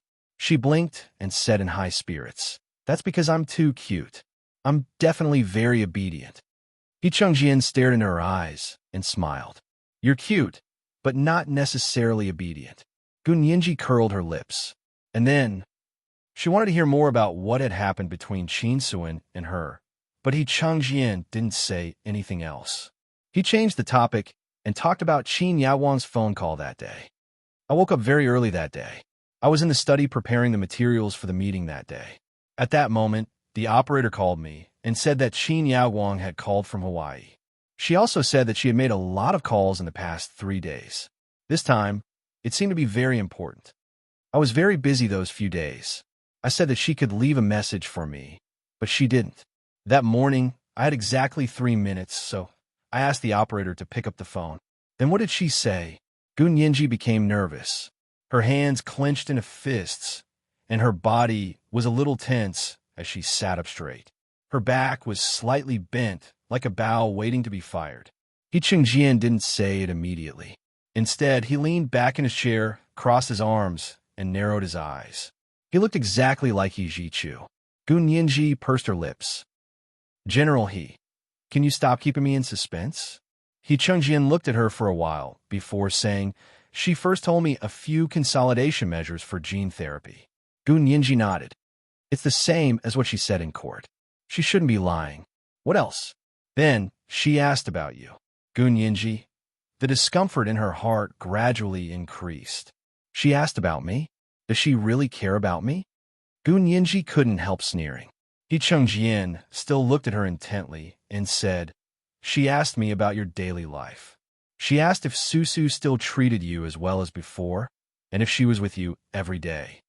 I said, you're much better now. You don't need Susu to accompany you every day." However, Susu was still worried and wanted you to be homeschooled, so she hired 4 or 5 tutors for you. As long as she didn't go to work or appear in court, she was with you. Gunyinji thought about it carefully and muttered, "There's nothing unusual about that. Was she really overthinking things?" He Chung Jian continued. Then, Qin Yawang asked, "Where's Nianji's doll? Does she still like it? Should we make a few more for her?" Gu Nianji's body trembled. "Doll? She gave me those dolls?" "Yes, they've always been your favorite toy. Ever since you came to our house, you've been holding that doll." Later, when the doll got old, Qin Yawang sent you a bunch of identical dolls of all sizes. You put them in your room. When you don't go to class, you play with them. They're usually in Susu's study. She's marked out a small children's playground for you. There are many toys there, and you play games with your dolls. Most children play house with their dolls, but you play court with your dolls. Gunyanji, this is the second update of the day. Chapter 1885, Premeditated with a Plan. A reminder for monthly votes and recommendation votes. I heard that today is the last day of the Character Heart Gesture event. Everyone, remember to like Nianji and Major General Hua. Thank you, moi, all the big shots and little angels. Chapter 1897. Gu Nianji lowered her head. Her long eyelashes, which resembled crow wings, fluttered rapidly to hide the waves in her heart. To Gu Nianji, He Chungjin's description was like a happy family reunion between Qin Suin and her. She wished she could turn back time and return to the days when she was 8 years old and lived carefreely by Qin Suin's side. She wanted to enjoy the days of being doted on by her mother again. But she didn't have that much time. Qin Suin's family was still waiting for her to avenge them. Gu Nianji raised her hand and wiped the tears from the corners of her eyes. She asked angrily, "Was she so kind as to give me a doll?" He Chungjin frowned. "I didn't think there was a problem before. It wasn't until today, when I heard you talk about so many things in court, that I remembered that it didn't seem normal." "It's definitely not normal." Gu Nianji composed herself and gradually calmed down. "You know that she never loved me and didn't treat me as her biological daughter. Why would she suddenly care about my dolls?" He Chungjin didn't say anything for a long time. After a while, he sighed softly. "Later, I married her. After she married into my family, she threw away all your old dolls and made a new batch of them. She put them in the treasure house in your room." Gu Nianji thought of the dolls of all sizes she had seen in her old room at the He residence when she had first arrived in this world. They were dressed in all kinds of clothes, and their hair was long and short. The pinkish-purple dress was old, but the dolls were brand new. It was obvious that no one had played with them before. However, Gu Nianji had long forgotten what had happened before she was 12 years old. So even if these dolls were old, she had no impression of them at all. Why did she throw away all my dolls for no reason? It's fine if she threw them away, but she even replaced them with a new batch. She's really revealing her intentions. Gu Nianji muttered. Her long brows, which were as long as mountains, were tightly knitted together. She couldn't understand Qin Yaoguang's intentions. He Chungjin saw that Gu Nianji's thoughts were occupied by the doll. He hesitated for a moment and asked, "Then do you still want to hear what happened that day?" Gu Nianji looked up in surprise. "Of course." She paused and asked, "What else?" She thought that He Chungjin had finished speaking. He Chungjin stared at her and asked slowly, "Do you really not remember anything at all? Didn't you say that you remembered everything?" The corners of Gu Nianji's eyes twitched. She had once said in court that she had recalled some of the past, such as how Qin Yaoguang had sent the one gardener couple to kidnap her. Actually, that was all her inference. She didn't remember anything at all. Now that He Chungjin had caught a loophole, she admitted frankly, "General He, I won't hide it from you. I actually don't remember anything. My memories before the age of 12 are still blank." He Chungjin looked at her with a complicated expression. After a while, he sighed and rubbed his forehead with his hand. His brows furrowed. He thought about it and finally decided to say it. He Chungjin closed his eyes and said to Gu Nianji, "After I answered the phone, I didn't say much and hung up, because I only have 3 minutes. Then, I left the study and went to the dining room to have breakfast with Susu. After breakfast, I'll go to the military headquarters for a meeting. I'll be gone for a few hours." Gu Nianji's eyes darted around when she heard this. "How long did you and Susu eat breakfast together?" "Not long, just half an hour," He Chungjin said disapprovingly. "There's too little time. I can't do anything about it." It wasn't that he didn't have time to talk to Qin Yao Guang, but he would rather use the time to have breakfast with his wife. Gu Nianji's impression of He Changjian changed a little. He Changjian still looked at Gu Nianji and said slowly. Gu Nianji's smile, which she couldn't retract in time, froze on her face, and her expression was almost twisted. Her hands trembled, and even her voice trembled. What did you say? I said. He Changjian repeated what he had just said. I received a call from the orderly saying that something had happened at home. I interrupted the meeting and rushed back from the military headquarters. I met Achu at the door. He also rushed back after hearing that something had happened at home. Susu's study has been strictly guarded. The doctor, police, and military police are on guard around our house. He Changjian closed his eyes. His voice was hoarse, and he was already choking with sobs. However, he still forced himself to describe the scene at that time. Achu and I walked into Susu's study and saw her lying not far from the door. Her face was bruised, and her eyes were about to pop out. Her expression was even a little ferocious. Her hands were on her neck, and her fingers were covered in blood. There were also bloody marks on her neck. It was as terrifying as if she had strangled herself to death. And you, holding your doll, squatting by the wall at the door, screaming hysterically. Achu carried you out from the wall. You kicked and hit him as if you didn't know him. Achu had no choice. He knocked you out and carried you back to his room personally. He asked my personal secretary to take care of you. Later, Achu and I watched the surveillance video in the corridor. Only then did we find out that at the beginning, you were holding your doll and banging on the door in front of Susu's study while crying and screaming. Susu, open the door. Susu, open the door. Susu, come out. Susu, come out. He Chungjin's ears seemed to still echo with the young Gu Nianji's sorrowful cries. He supported his head with his hand, as if he could no longer bear the burden. Even his voice had aged a lot. The surveillance cameras in the corridor showed that the orderly heard your cries and ran upstairs to push the door of the study, but found that he couldn't push it open. He couldn't open it, even with the spare key. In a panic, they broke the lock on the door with a gun before kicking the door open. He Changjian lowered his head. You were still young at that time. When the door opened, you were the first to rush in. When you saw Susu's death, you couldn't stand the scene at all. When you saw it, you immediately screamed hysterically. You've returned to the situation when you first came to our house. You're like a frightened little beast, hugging your doll and hiding here and there. No matter who comes close to you, you'll punch and kick them. There's no way to communicate at all.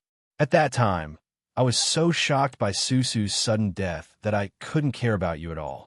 It was Achu who comforted me while taking care of Susu's funeral. At the same time, he stayed up all night to take care of you. I was running around outside, forcing the police to solve the case within a time limit. However, the forensic examination showed that Susu died of a sudden congenital heart attack. I don't know what happened, but her heart suddenly moved violently, causing it to contract weakly and lack of blood supply. She gradually suffocated, so she scratched her throat desperately, wishing she could pierce her throat. And you fell back into isolation. Achu moved home from school, just like Susu did back then. He took care of you without sleeping or resting. Only then did you gradually recover. Later, the police psychiatrist looked for you several times, but you only knew that Susu wouldn't open the door for you. As for what happened after that, you don't remember anything at all. Every time a psychiatrist came to ask you, you would collapse for a long time. Achu couldn't take it anymore. He refused to be questioned by the police psychiatrist again, and he told me not to involve you again. Considering that you were young at the time and had a previous record of mental illness, the police erased all information about you from the case, according to the rules.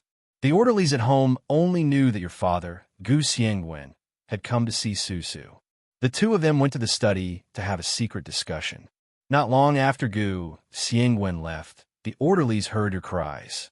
When they went upstairs to take a look, they found that Susu's study door had been locked from the inside. They couldn't open the door no matter how hard they tried, so they broke in. After they found out that something had happened, they quickly called Achu and me.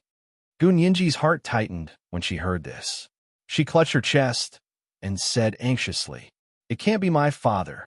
It really can't be my father. General He." You have to believe me. I want to believe you. I used to believe that he wouldn't do such a thing.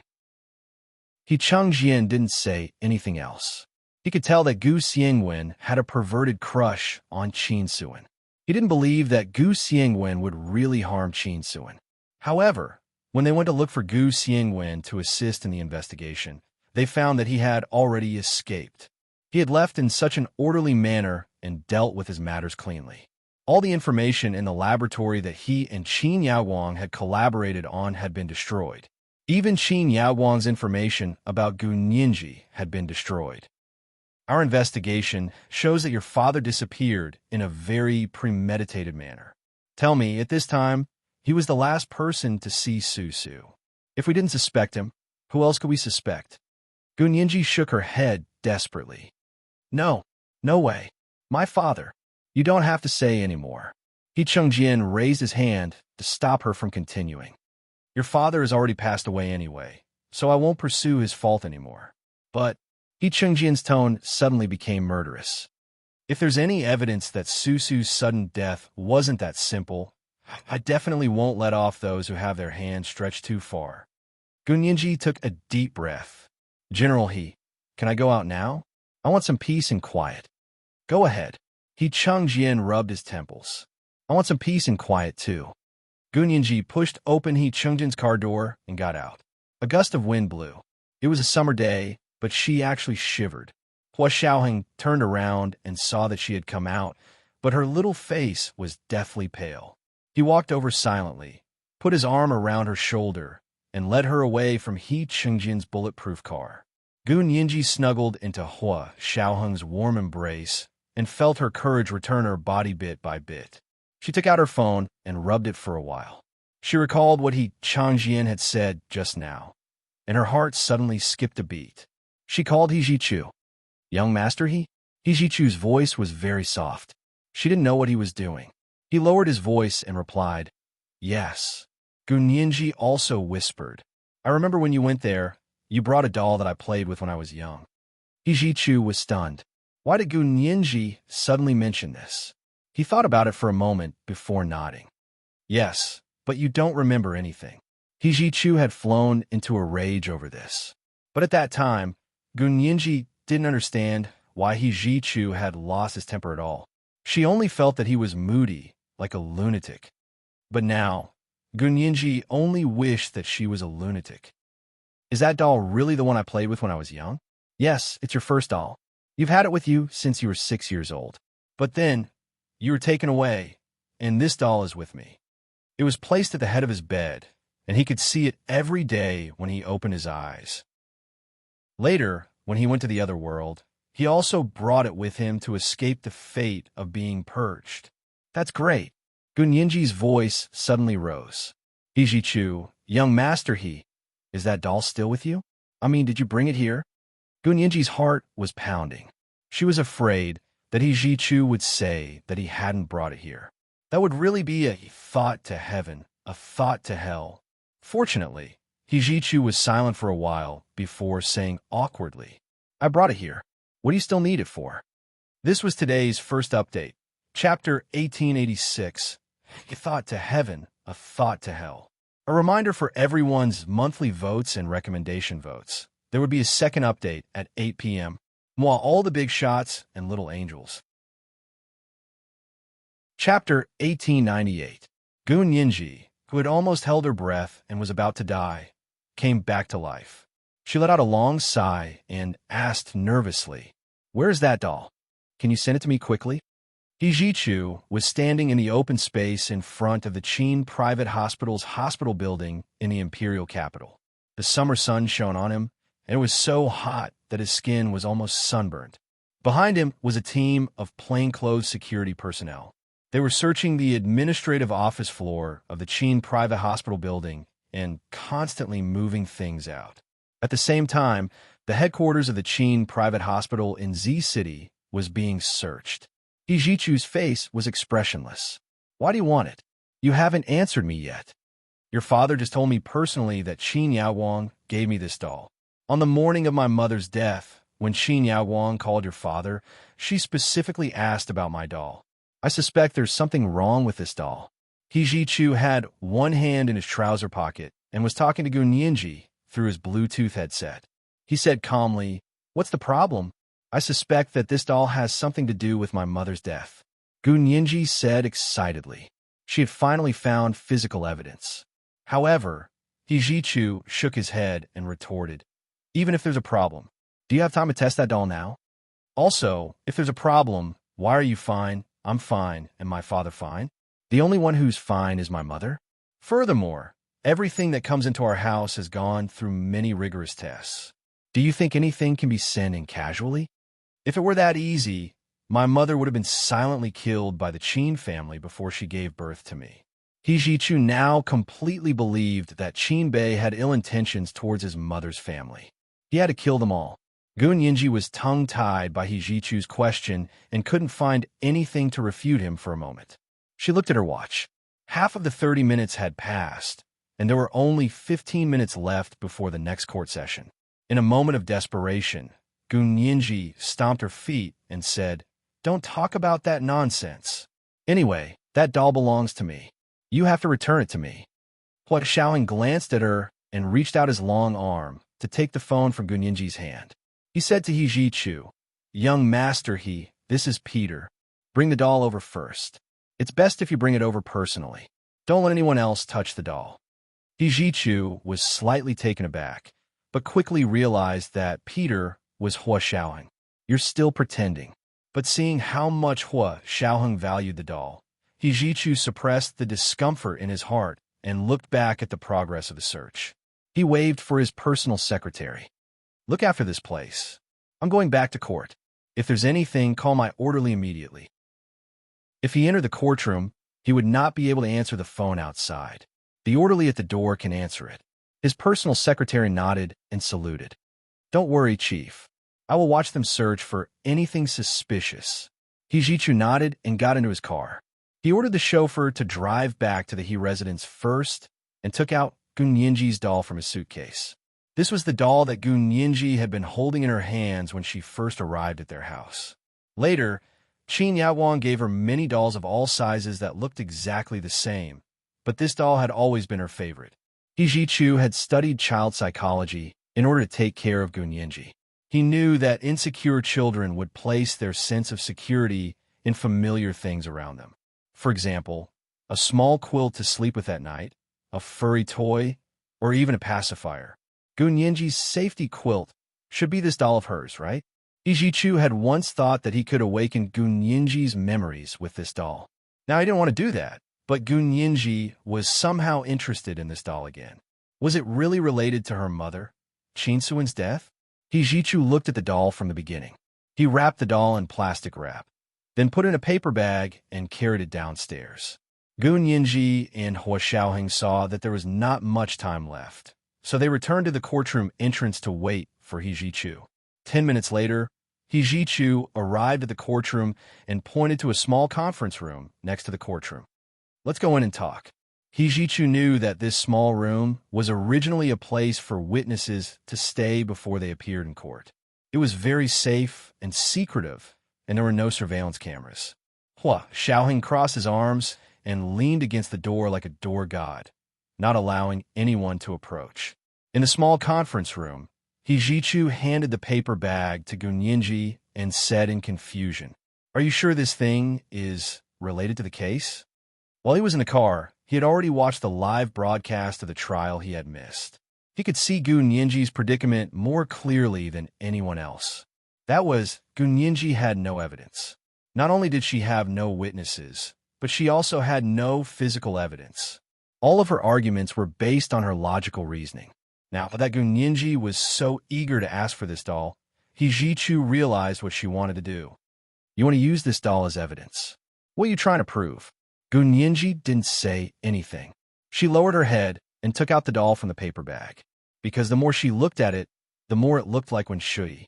Gunyinji pursed her lips and carefully looked at the doll that she had already forgotten about. The doll was indeed very old. The pink and purple Misty Princess dress had faded, and the edges of the dress were frayed. It showed that it had probably been rubbed by someone countless times. There was even a layer of abrasion on the doll's cheeks. After turning the doll over, the words Gunyinji were written crookedly on the back of the doll's neck. It must have been written with some kind of ink used for tattoos. The ink traces were deep into the doll's skin. Although so many years had passed, the ink hadn't faded. Gunyinji looked at the 3 words that looked like a crab crawling across the wall. The corners of her mouth twitched. It was indeed her handwriting. Many years ago, when she was young, she had solemnly written her name on her favorite doll stroke by stroke to indicate who it belonged to. It was indeed the childish things that a brainless little girl would do. Why do I like this kind of doll? Gunyinji muttered to herself. Is it that important? Hua Xiaoheng leaned against the door. Seeing that there was no one around, he calmly said, When I first met you, you had a photo by your side. In the photo, you were holding this doll. When you're emotionally unstable, our psychiatrist suggested that we give you something you're familiar with to calm your emotions. Therefore, we imitated the dolls according to the pictures. It really can calm you down. This was knowledge that was common in child psychology. Gunyinji held the doll and turned it over and over. She was thinking about whether she should take it for a test, such as a virus or bacteria. However, she thought that Ijichu's words made sense. If this doll really had a virus or bacteria that could transmit diseases to death, then how could she, He Changjian, and Ijichu be fine? And He family's orderlies, secretaries, housekeepers, and gardeners were also fine. As far as she knew, even a most accurate genetic weapon could only target the genes of one race of people. It was impossible to target the genes of a specific person. Just as she was thinking about whether to confirm with Lu Jin, her phone rang. She picked it up and took a look. It happened to be a call from Lu Jin. Gunyinji's heart skipped a beat. She gestured to He and Hua Xiaoheng. She walked to the window alone and swiped open her phone to answer the call. Can I ask you a question? Gunyinji was very cautious when she was outside. She rarely called Lu Jin Dad directly because she was afraid that someone would hear her and make bad associations. Ijichu was here, so she couldn't give herself away. Lu Jin nodded. Go ahead. I want to ask, are there any viruses, bacteria, or genetic weapons that only work on one person? Lu Jin didn't expect Gunyinji to ask this. He was stunned for a moment before saying, What do you think viruses, bacteria, and genetic weapons are? Bullets that can be aimed? No, at the moment, it's absolutely impossible. Is it really impossible? Gunyinji asked in confusion. Didn't you say that if we tampered with the genes, that's tampering with the genes? That's not a genetic weapon. They're 2 different concepts. Lu Jin rubbed his temples with a headache. It's like one is a targeted poison and the other is a gun that shoots indiscriminately. They're completely different. The most advanced virus weapons at the moment are actually genetic weapons, but they can only attack the genes of a specific race. Do you remember that I once told you that the genetic difference between humans and animals isn't as big as we think? The genetic difference between humans is even smaller. So if those genetic weapons aren't careful, they will become sharp weapons that destroy themselves. No one is that stupid. Gunyinji. Seeing that Gunyinji had stopped talking, Lu Jin was silent for a while before asking, Ninji, are you really sure that Qin Yaowang murdered Su Wen? Absolutely. Gunyinji actually felt that not only was she being unreasonable, but she was also obsessed with it. Her current state was basically setting up her own argument and then starting from the argument to find evidence. She was putting the cart before the horse. If a defense lawyer were to do this in a real court of law, he would easily be defeated by the other party, because the argument found in this way might not be able to directly point to the only argument, and there were many loopholes. Only by having the argument first, and then reasoning from the argument to the only possible argument, would it be an unassailable court argument. She came back to her senses and said unwillingly, I actually have evidence. Do you still remember the doll I liked the most when I was young?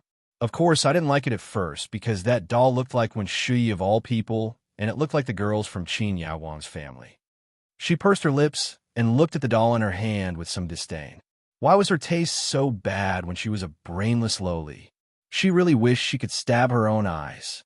Lu Jin's expression suddenly changed. Why did you say the doll was evidence? What did you find? Gunyinji could immediately tell that something was wrong with Lu Jin's tone. Her eyes lit up. You also know that there's something wrong with that doll? No problem. Lu Jin suddenly became violent and shouted firmly, "There's nothing wrong with that doll, because I was the one who made that doll for you." But in the eyes of outsiders, Qin Yaowang, the mother, had given it to Gun Yinji when she was still a baby. At that time, Lu Jin did not defend himself, nor did he want to defend himself. It was Qin Yaowang who had given Gun Yinji a better one, so that when Gun Yinji grew up in the future, he wouldn't be able to explain why he had made such a doll.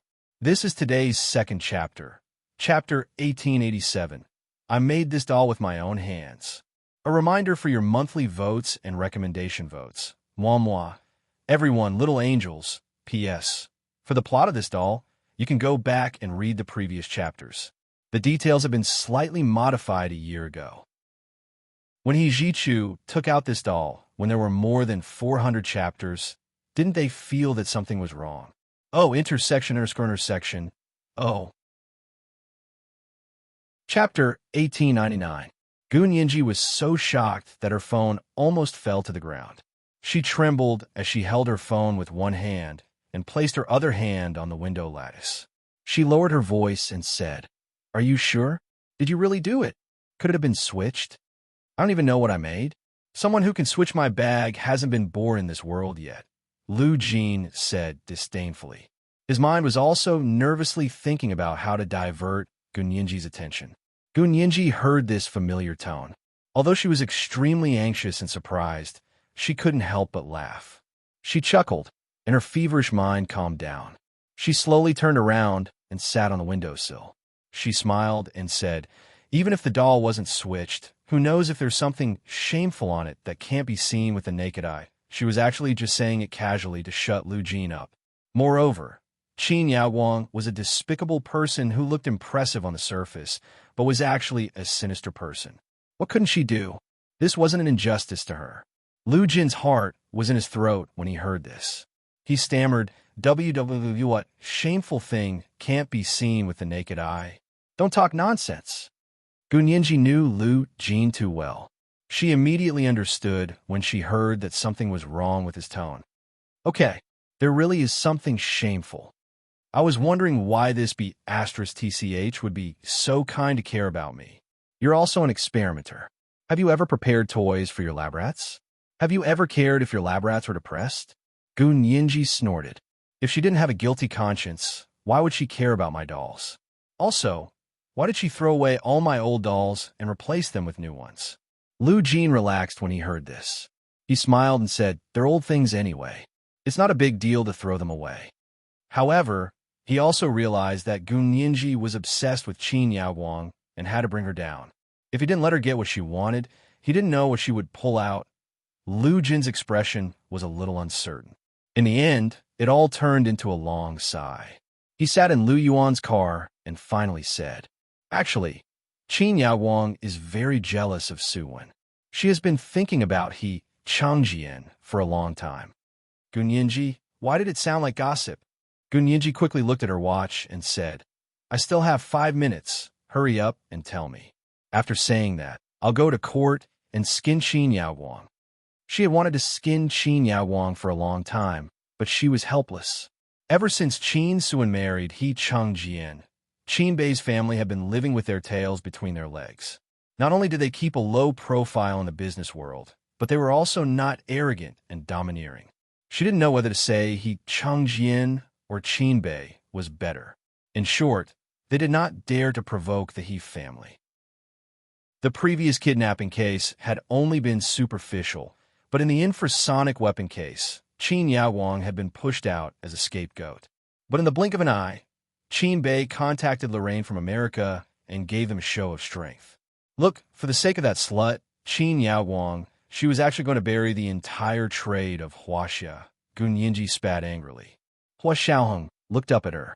Gun Yinji shrunk her neck guiltily and quickly said to Lu Jin on the other side of the phone, "Tell me quickly." He Jichu walked up to Hua Xiaoheng and played with a cigarette in his hand. He said lightly, "Major General Hua, you're not going to pretend anymore?" Hua Xiaoheng smiled. "Didn't young master he already recognize me? How did I pretend?"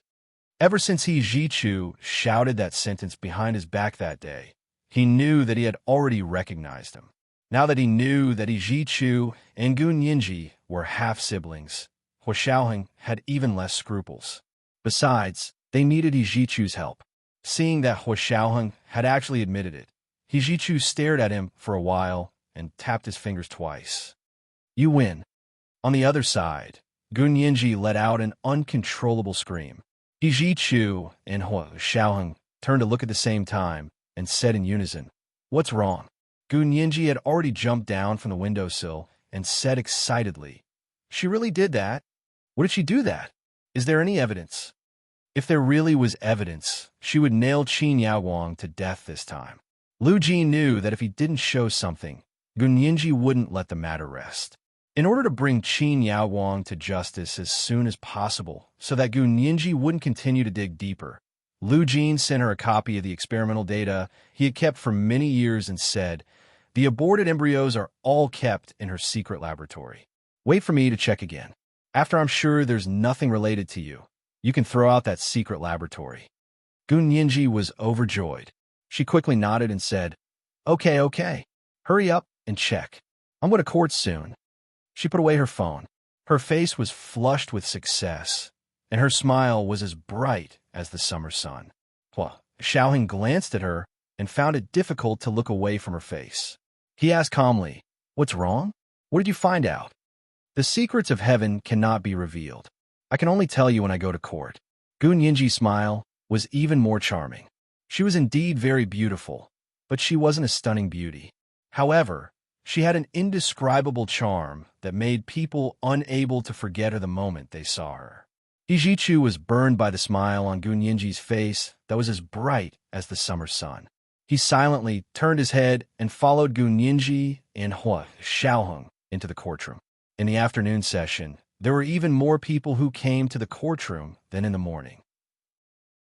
There were also twice as many media outlets with cameras and live broadcast equipment than in the morning. At this moment, the trial here could be said to be sweeping the viewership rankings of all the television stations in the world. Seeing this lineup, Gun Yinji didn't have stage fright at all. Instead, she was like those crazy actors. The more people there were, the more excited she became, and the more outstanding her performance was. She was born to be in court. The prosecutor, who had been feeling uneasy, couldn't help smiling when he saw Gun Yinji's glowing face. He said, "Looks like I don't need to comfort Lawyer Gu anymore. It's obvious that Lawyer Gu has victory in her hands." Of course, Gun Yinji reached out her hand and high-fived the prosecutor in the air. "We will definitely win. Justice will prevail." The corners of Lu Onping's mouth twitched as he sat in the defendant's stand. He deeply felt that even if he won this lawsuit, in everyone's hearts, he would still have an unfair advantage. It was like bullying a child. But if he lost, he would have used his decades of reputation to become a stepping stone for this young and beautiful Lawyer Gu. Lu Onping looked at Gun Yinji quietly, not letting go of her every move. Gun Yinji sat down elegantly and waited for the judge to strike the gavel. The judge saw that there were too many people in the courtroom, and there was still a steady stream of people coming in to listen. He finally struck the gavel and said, "The number of people in the courtroom has reached the limit. Close the door." After closing the door, the people outside could only watch the live broadcast of the trial on the big screen outside. They couldn't watch the scene. He Changjian, He Jichu, and Xie Qingying were still sitting in their previous seats. Xie Qingying saw that He Jichu had returned and quickly said, "Are you done with your work?" He Jichu grunted and turned to He Changjian beside him. He said softly, "Dad, I've already sent people to seal off the area." He Changjian's expression didn't change. He only nodded. Their gazes fell on Gun Yinji's back in front of them. She was wearing a very mature black professional suit and had her hair coiled up. From behind, one could see her delicate, slender, fair, and tender neck and her graceful figure. He Chengjian's eyes narrowed again. This back view was really too familiar. Why hadn't he noticed it before? His vision was a little blurry, as if he had seen the back that he had mistaken for decades ago. Qin Suan, Qin Yaoguang, and Gun Yinji. Their backs were really similar. However, Qin Yaowang's appearance had been through plastic surgery. How could she look so similar to Gun Yinji when she grew up? He Chengjian's emotions were churning. He was like a cat eager to try by the brazier.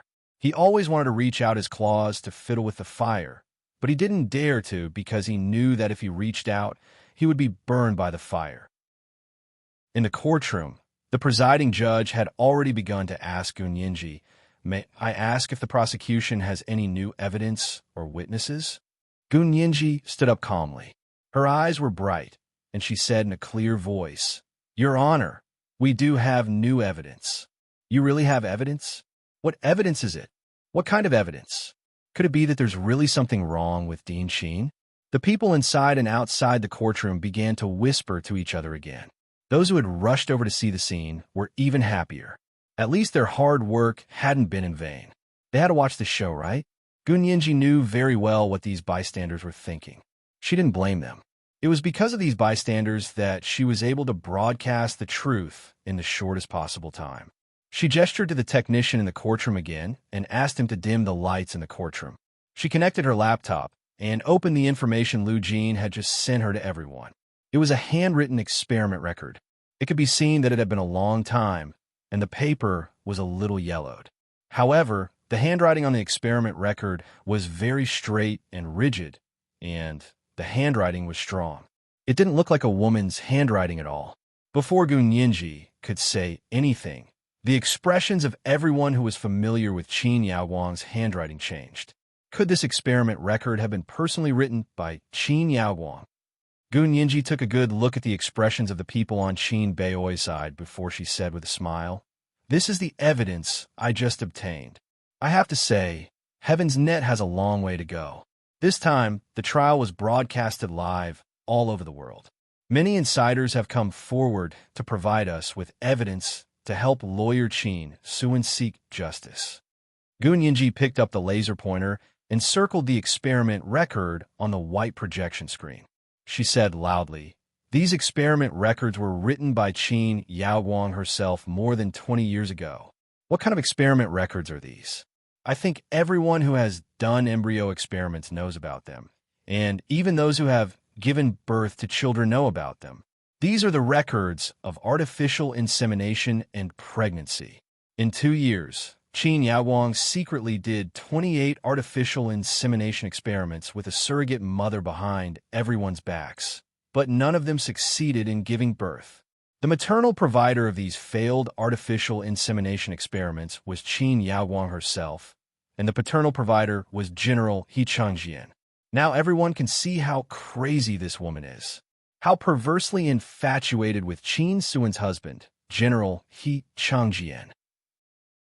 20 to 30 years ago, not long after Qin Suan gave birth to her only son, she used the excuse of treating Qin Suan's only son's illness as an excuse to collect his parents' reproductive cells, claiming that she wanted to study gene therapy. But in reality, she used public office for personal gain and secretly satisfied her own selfish desires.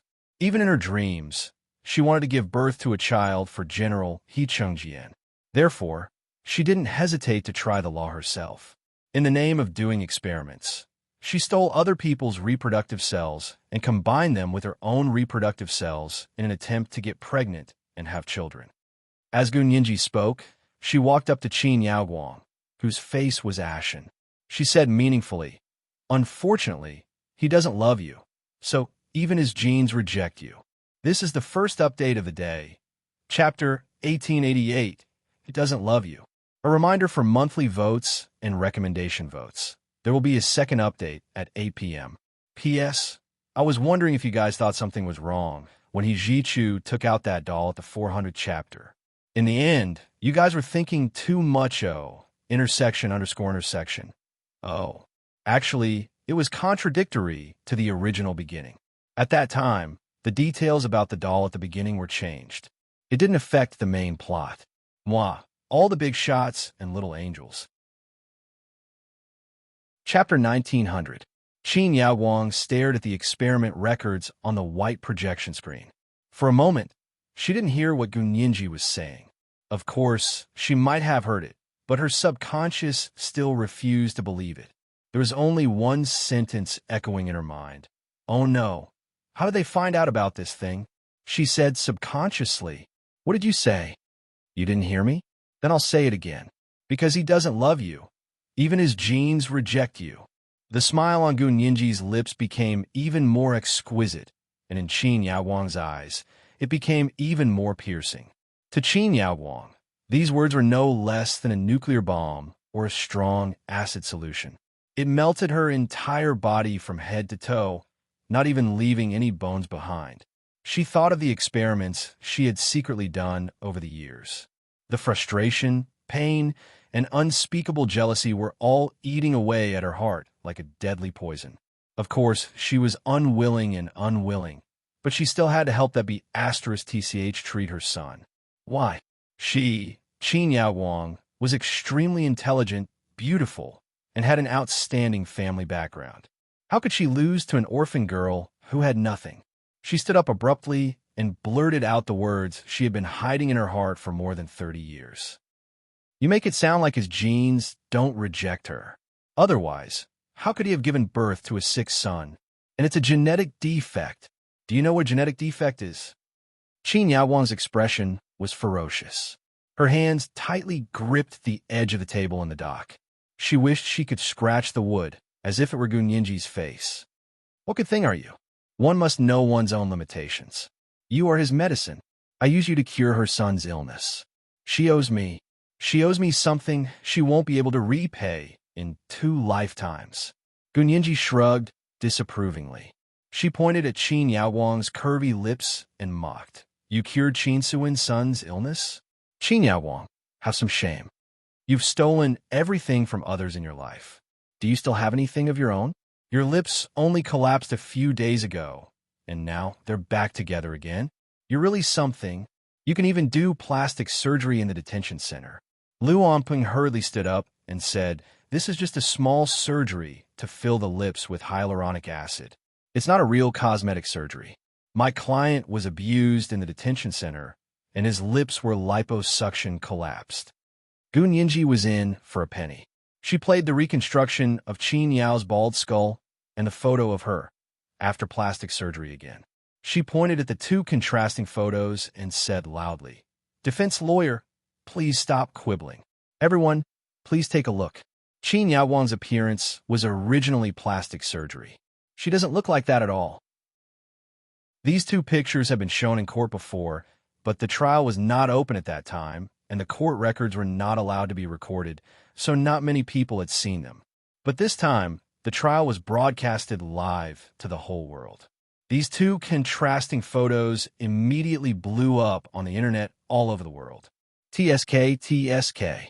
I can't see it before the plastic surgery. Actually, she wasn't ugly before the plastic surgery, but there's no harm without comparison. Her appearance after the plastic surgery was too beautiful, so it made her ugly before the plastic surgery. Qin Yaowang's family runs a hospital, so she can do whatever she wants. Add her ID number. Look at her. She can have plastic surgery if she wants. Even if she's locked up in the detention center, she can still have plastic surgery. If she wants artificial insemination, she can have artificial insemination. There's no limit to how many times she can have it. Do you want to have children with someone you like? Come to the Qin Corporation's private hospital. As long as the other party masturbates, you can have as many children as you want. Shipping included, dear. Amidst the aggressive online public opinion denouncing Qin Yaowang, a post had just been posted when it was covered by a sea of posts on the internet. The post said, "Don't you think it's strange?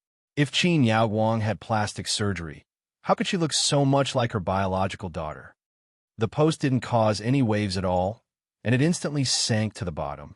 Lu Onping saw that Qin Yaowang was about to break down, so she immediately stood up and said, "Your Honor, my client, Ms. Qin Yaowang, is a little emotional. I apply for an adjournment and a retrial next time."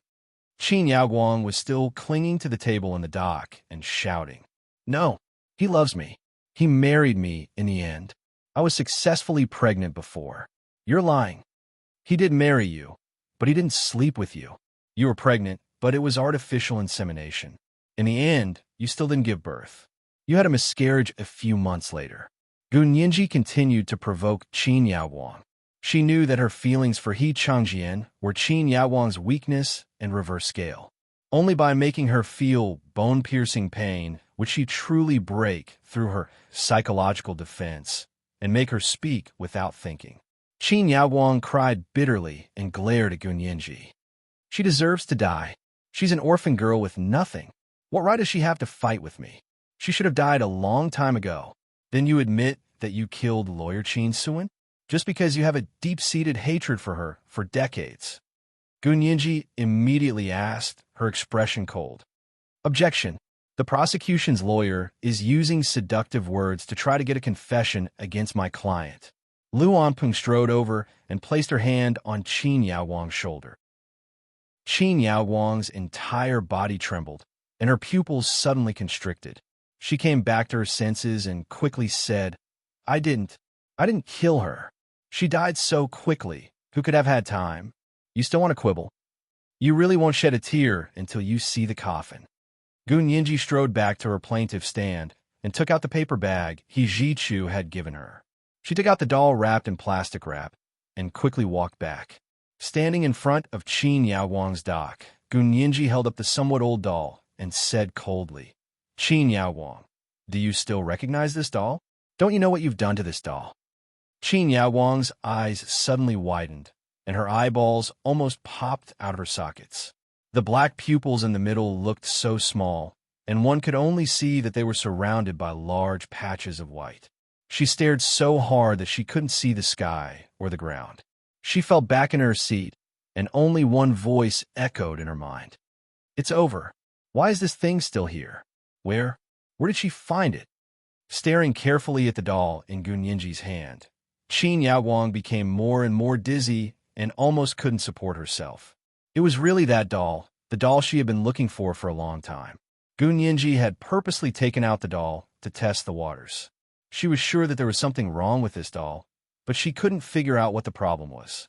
Coupled with Lu Jin's involvement, saying that he had made this doll himself, the situation became even more confusing. Therefore, she had taken out unexpectedly to see Qin Yaowang's reaction. This way, she would have more information to refer to. Now that she saw Qin Yaowang's mournful expression, Gu Nianji was confident. If there was nothing wrong with this doll, she could cut off its head and kick it like a ball. Are you afraid? Gu Nianji held up the doll and turned to face the public gallery of the court, as well as the cameras and live broadcast equipment. Everyone, please take a look at this doll. She wore a pink and purple misty princess dress, thick bangs, slender eyes, a face like a silver plate, and a voluptuous figure. She looked like a little girl who had walked out of an ancient painting. It wasn't a common Western-style doll, but a doll with the characteristics of the ancient empire. An expert could tell at a glance that these dolls weren't bought on the market, but were exclusively custom-made. This is a doll I played with when I was young. Qin Yaowang gave it to me. She used this doll as a medium to murder lawyer Qin Suan. Gu Nianji came to a conclusion. Lu Anpeng was so angry that she laughed. Ridiculous. Lawyer Gu, you have to be more reliable when you speak. Just based on this old doll that you found from who knows where, you said it was a murder weapon. If this can be used as evidence, then what's the point of a lawsuit? Wouldn't it be more convenient to sentence my client to death? Gu Nianji pursed her lips and was about to retort when she suddenly felt someone send her a message on her phone. She picked it up and saw that it was He Changjian and Lu Jin who had sent her messages at the same time. He Changjian's message was, I had someone find a recording of Qin Yaowang's phone call to me 12 years ago in the morning. It proves what Qin Yaowang said to me that morning. Lu Jin's message was, I sent you a surveillance video of Qin Yaowang's secret laboratory. It was the day Qin Yaowang left for an international conference in Hawaii. There are also related virus models. Qin Yaowang's secret laboratory has been checked. There's no information about you. It can be provided to the court as physical evidence. Gu Nianji breathed a sigh of relief. Finally, there was evidence of Qin Yaowang's murder. Gu Nianji smiled and said loudly, I have evidence and witnesses. As she spoke, she connected her phone to the computer and played the evidence that the two of them had sent her. The first to play was the contents of Qin Yaowang's phone call to He Chengjian on the morning of Qin Suan's sudden death. When the recording of the phone call played, Qin Yaowang said, "Where's Nianji's doll? Does she still like it? Do you want me to make a few more for her?" The court was in an uproar. The judge said solemnly, "This recording will be tested by the court. Counsel for the prosecution, please hand over the new evidence to the court." He Chengjian stood up and said, "I can prove that this recording is true. She called me." Qin Yaowang's expression was extremely distorted, as if earthworms were scuttling under her skin. She hadn't expected He Chengjian to publicly stand up and slap her in the face. Did he really not care about the feeling she had for him for so many years? Qin Yaowang had always thought that she had a certain place in He Chengjian's heart, until she heard Gu Nianji say, "He doesn't love you, so even his genes reject you." She leaned back in her seat dejectedly, no longer interested in living. Gu Nianji didn't let her go. She continued, "I also have another piece of evidence. It's what Qin Yaowang and her assistant did in her secret laboratory 12 years ago." Everyone, look carefully at the time of the video. It was the 4th day before Qin Suan died, which was the morning Qin Yaowang left for an international conference in Hawaii. "What a good alibi," she said mockingly. She casually clicked on the player. After a series of hissing noises, a bird's-eye view of the laboratory appeared. The laboratory's furnishings were very simple and exquisite. It had a postmodern style of low-key luxury. The laboratory utensils were all silver white and flashed with a dull silver light. Qin Yaowang was wearing a white coat and sitting in front of the lab bench. She was looking up and talking to the assistant standing in front of her. From the angle of the surveillance camera, this angle just happened to highlight her face. It was undoubtedly Qin Yaowang herself. The virus sample on the doll can be upgraded. These experimental data show that the original virus is no longer effective against Gu Nianji. Her voice was cold and low, very different from her usual high-pitched voice. The assistant was a little hesitant and said, "Dean Qin, the virus is indiscriminate. Aren't you afraid that General He will also be infected?" "It doesn't matter. I'm He family's family doctor. General He and his son have already been vaccinated against the virus. They won't be infected. The only one who will be infected is Gu Nianji." And Qin Suan, his assistant, reminded him. "Qin Suan isn't a person in my eyes. It's her bad luck that she's infected with the virus. What does it have to do with me?" Qin Yaowang said lightly, "What I care about is the virus's ability to destroy Gu Nianji's genes and whether Gu Nianji's resistance can be upgraded." Gu Nianji had never expected that the video Lu Jin sent would have something to do with her. This was the second update of the day. Chapter 1889, Murder Hammer. A reminder for everyone's monthly votes and recommendation votes. Moi, all the big shots and little angels. Chapter 1901. Didn't they say that there was no information about her? The corners of Gu Nianji's mouth twitched imperceptibly. She knew that Lu Jin was unreliable. What should she do? Should she continue playing it or pause it immediately? She felt that if she continued to play it, her special constitution and even her genetic problems would be exposed. Although her existence was not a secret to those people. From the moment she was born, those people knew that she was one of the targets of Qin Yaowang's perfect gene experiment. However, because Lu Jin had done something in the middle, those people did not know that her genes were already perfect genes. But if she paused it immediately, she would lose a great opportunity to bring down Qin Yaowang. It might even be her last chance. Gu Nianji had thought so much about it, but it only took a moment. Her finger did not press the pause button. Instead, she calmly continued to watch. When the audience inside and outside the courtroom saw this scene, they all cried out in surprise. The way they looked at Gu Nianji was especially strange. Gu Nianji raised her head and straightened her back. She had an unyielding aura. The video did not stop. It continued to play. Qin Yaowang's assistant stood still. After a moment of silence, the assistant said hesitantly, "Dean Qin, are we really going to continue this experiment?" "Why not?" Qin Yaowang glared at him. "We've been experimenting for 6 years, and you're telling me to stop today?" "But we haven't achieved much in the past 6 years," the assistant said as he casually pressed a button on the experiment table in front of Qin Yaowang. An LED screen appeared on the entire wall opposite them. Then, images appeared one by one. The assistant pointed at the images and said calmly, "Dean Qin, look, this is the experiment we did on Gun Yinji. For 4 years from the age of 2 to 6, we brought her to this secret laboratory. We did physical experiments, toxicological experiments, and pathological experiments on her. We were just short of slicing her up to study her. What was the result? We didn't find anything unusual. Other than helping young Master he treat his genetic defect, her genes are of no help to other diseases or other people." As the video zoomed in, the people inside and outside the courtroom also saw the video played on the surveillance video. They only saw a 2-year-old toddler being whipped, kicked, and thrown from a high place. There was only a thin layer of cushion beneath her to prevent her from falling to her death. Blood flowed out of the baby's nose and flowed all over her body. She fell to the ground, her small limbs twitching. She seemed to be crying, but there was no sound in the experimental video that Qin Yaowang and the others were watching, so they couldn't hear it. However, the heart-wrenching screams that they couldn't hear were even more painful. Then, as the scene fast-forwarded, the child grew bigger and bigger. She was fixed on the experiment table. Qin Yaowang personally held a thick needle and stabbed it in her arm. She was locked in a sealed room and tied to a pillar. Qin Yaowang personally pressed the button, and the room began to fill with fog. The surveillance camera captured the button beside Qin Yaowang's hand. On it was written, "Chemistry experiment. Stop. You evil woman. Qin Yaowang, you beast. How could you do this to your own daughter? Bastard. She's worse than an animal." When the following scenes came out, the onlookers inside and outside the courtroom couldn't take it anymore. Everyone felt that their conscience had been seriously challenged and couldn't take it anymore. They wanted nothing more than to rush to the courtroom and drag Qin Yaowang down and beat her to death.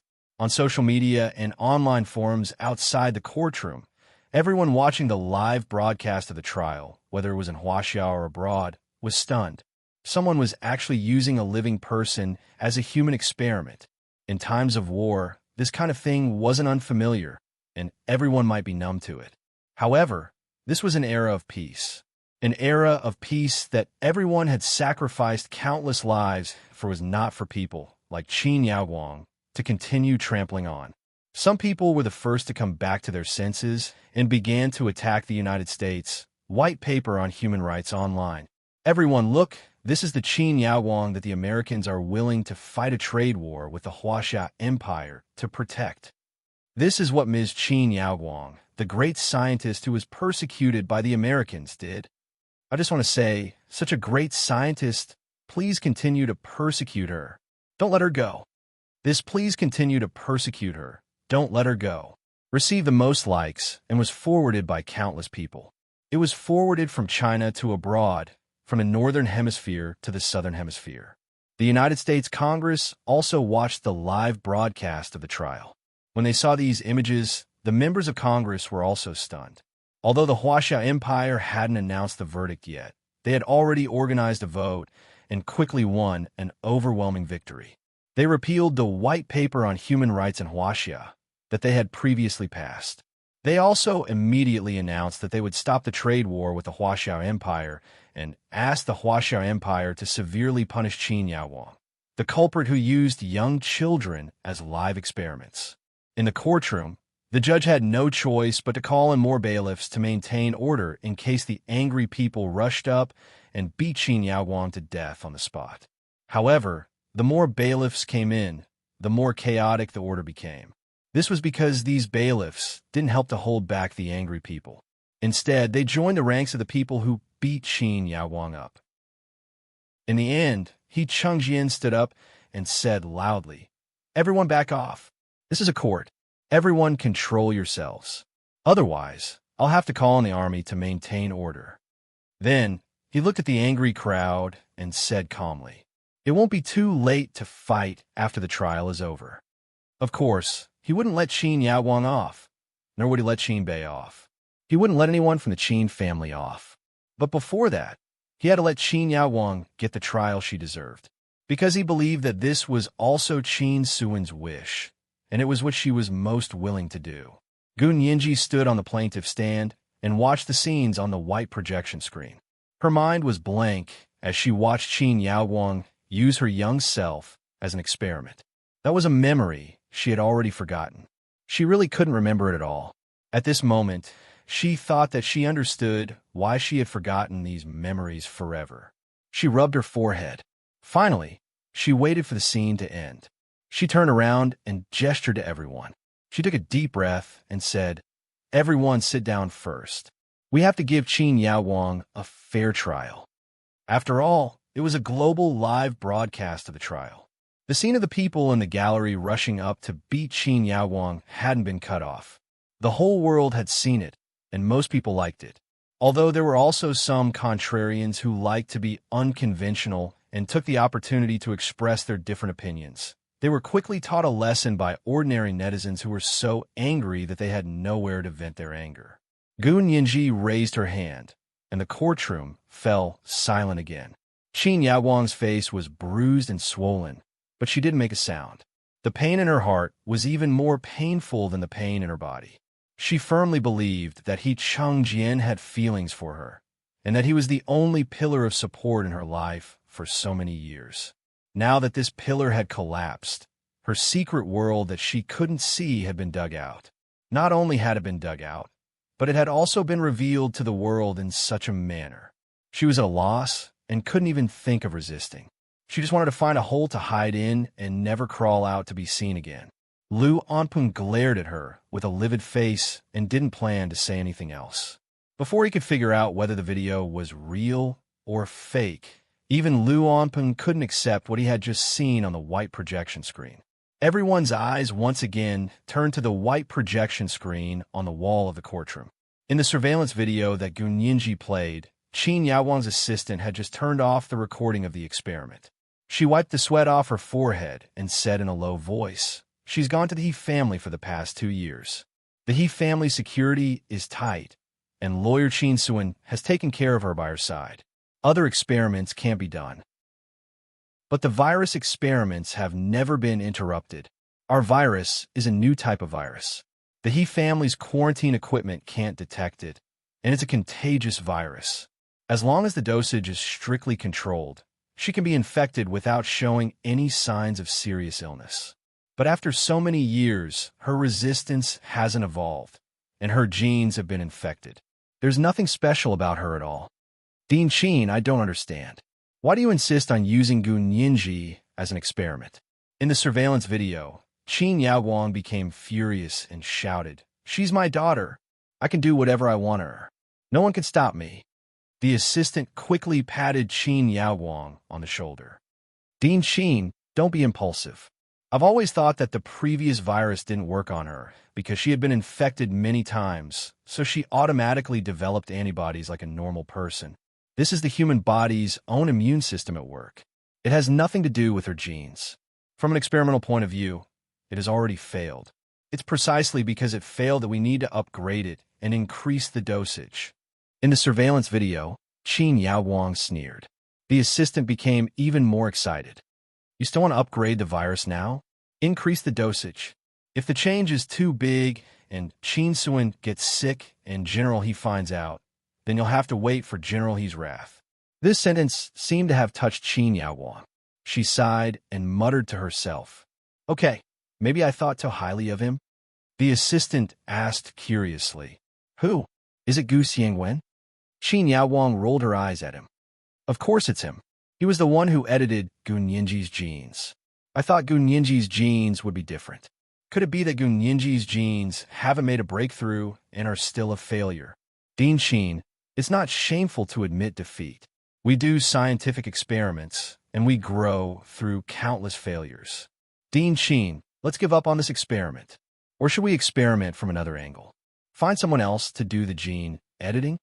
The assistant wisely made a reasonable suggestion. At this moment, a strange smile appeared on Qin Yaowang's face in the surveillance video. "No, let's do one last experiment. One last time, increase the dosage. If we can knock out one, it's one." The assistant was very puzzled. But if we do this, Gunyinji might get sick. Lawyer Qin Suan, who has the closest contact with her, might also get sick. Nonsense. I didn't do anything to Qin Suan. I experimented on my own daughter. She got the virus from her. What does that have to do with me? Even if I go to court, I'm not guilty. Qin Yaowang rolled her eyes. Go out. I need to do some preparatory work myself. The assistant pushed the door open and left. In the video, Qin Yaowang sat there without moving. Just when Gunyinji thought the video was about to end, in the video, Qin Yaowang suddenly walked to the wall, opened a safe, and took out a silver-white tray. She removed the white gauze covering the tray, revealing a few small crystal bottles and a well-packaged disposable syringe. Then the scene changed. Qin Yaowang was injecting herself with the drug. After the injection, she walked to her instrument and sat down. She connected herself to all kinds of wires and began to record the data. On the screen, the data on the instrument was displayed at a rapid speed. It was like a flashing lantern, dazzling the eyes. Qin Yaowang raised her head and faced the direction of the surveillance camera. The smile on her face was not only strange, but also smug. Her bright red lips curled up. She looked at her data and couldn't help laughing out loud. None of you know that I have perfect genes. Everything about me is perfect. The surveillance video stopped abruptly here. Gunyinji's heart thumped violently. Only then did she understand Lu Jin's intentions. Gunyinji suddenly stood up and walked quickly to Qin Yaowang's dock. She said loudly, "So you've already modified your genes. No wonder you haven't aged. Tell me, you tried to kidnap me 8 years ago. Did you want to continue using me as an experiment to perfect your genetic map?" Qin Yaowang stared at the abrupt stop and felt that she couldn't defend herself. Of course, she didn't have perfect genes. She had just been bragging for a moment. She quickly realized that she was wrong because her genetic data didn't improve and it worsened. But that despicable video didn't tell her what happened next at all. This is the first update of the day. Chapter 1890, Perfect Shedding.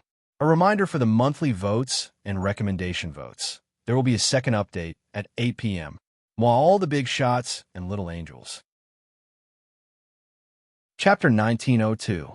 Gunyinji saw Qin Yaowang's lips move. Of course, she knew she would complain. She knew very well whether Qin Yaowang had perfect genes or not. This person was just habitually arrogant and conceited. Gunyinji wouldn't give her a chance to speak. She continued, "You used so many people as experiments to perfect your genes. Because you knew the law wouldn't allow it. You secretly built a laboratory? If I'm not mistaken, this laboratory was built during the 4 years your partner, Gu Xiangwen, left, right? You used a new virus that you synthesized yourself so the He family couldn't find out. But how did you get the virus on my doll?" Gunyinji thought about it. Such an important matter requires a very professional method. If you're not careful, you'll be exposed, so you did it yourself? That was the only way the He family wouldn't suspect her. After all, who would suspect a biological mother when she tidied up her daughter's doll? Besides, she was He Jichu's savior. At that time, Qin Suan and He Changjian couldn't wait to be grateful to her. Why would they suspect her? That's amazing, Qin Yaowang. That's amazing. Gunyinji applauded her. You transmitted the virus to me through my doll, and then through me, you transmitted the virus to lawyer Qin Suan. What a perfect murder. Qin Yaowang's entire body trembled violently. Her teeth chattered as she stammered. I didn't. Don't talk nonsense. You didn't? Are you denying that this video is fake?" Gunyinji wrote the address of the secret laboratory on a piece of paper and handed it to the judge. She said, "Your Honor, I request the court to send someone to search this secret laboratory. We'll definitely be able to find more evidence." Qin Yaowang covered her mouth as if she had lost her parents. She couldn't even say a complete sentence. Gunyinji wouldn't let her go. She continued, "And that assistant of yours in the video, if I'm not mistaken, was one of the 36 researchers who died in a car accident a few days ago, right? Qin Yaowang, you're so vicious that you have no blind spots. This person should be your confidant. He worked so hard to help you with the inhuman experiments for 6 years. Not only did you not reward him, You even turned around and killed him and all of them when there was a chance that the truth would be exposed. TSK, TSK. No wonder you're so cruel to your own daughter. Hearing this, Qin Yaowang suddenly raised her head, and a trace of clarity appeared in her extremely chaotic mind.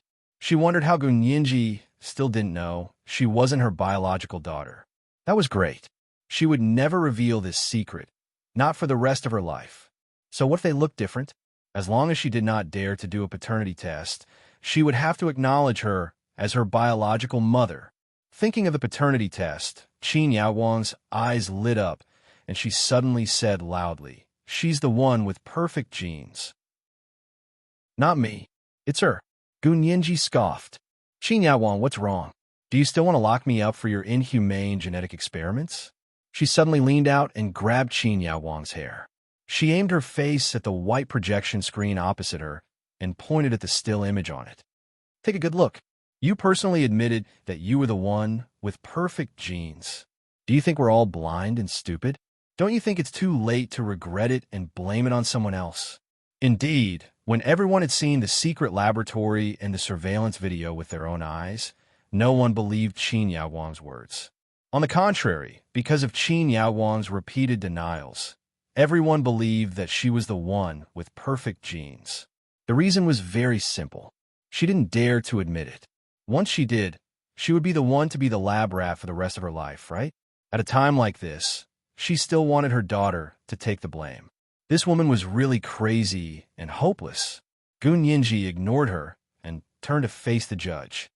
"Your Honor, now that the witness and material evidence are conclusive, Qin Suin was indeed infected by Qin Yaowang with a virus, causing her congenital heart disease and causing her sudden death.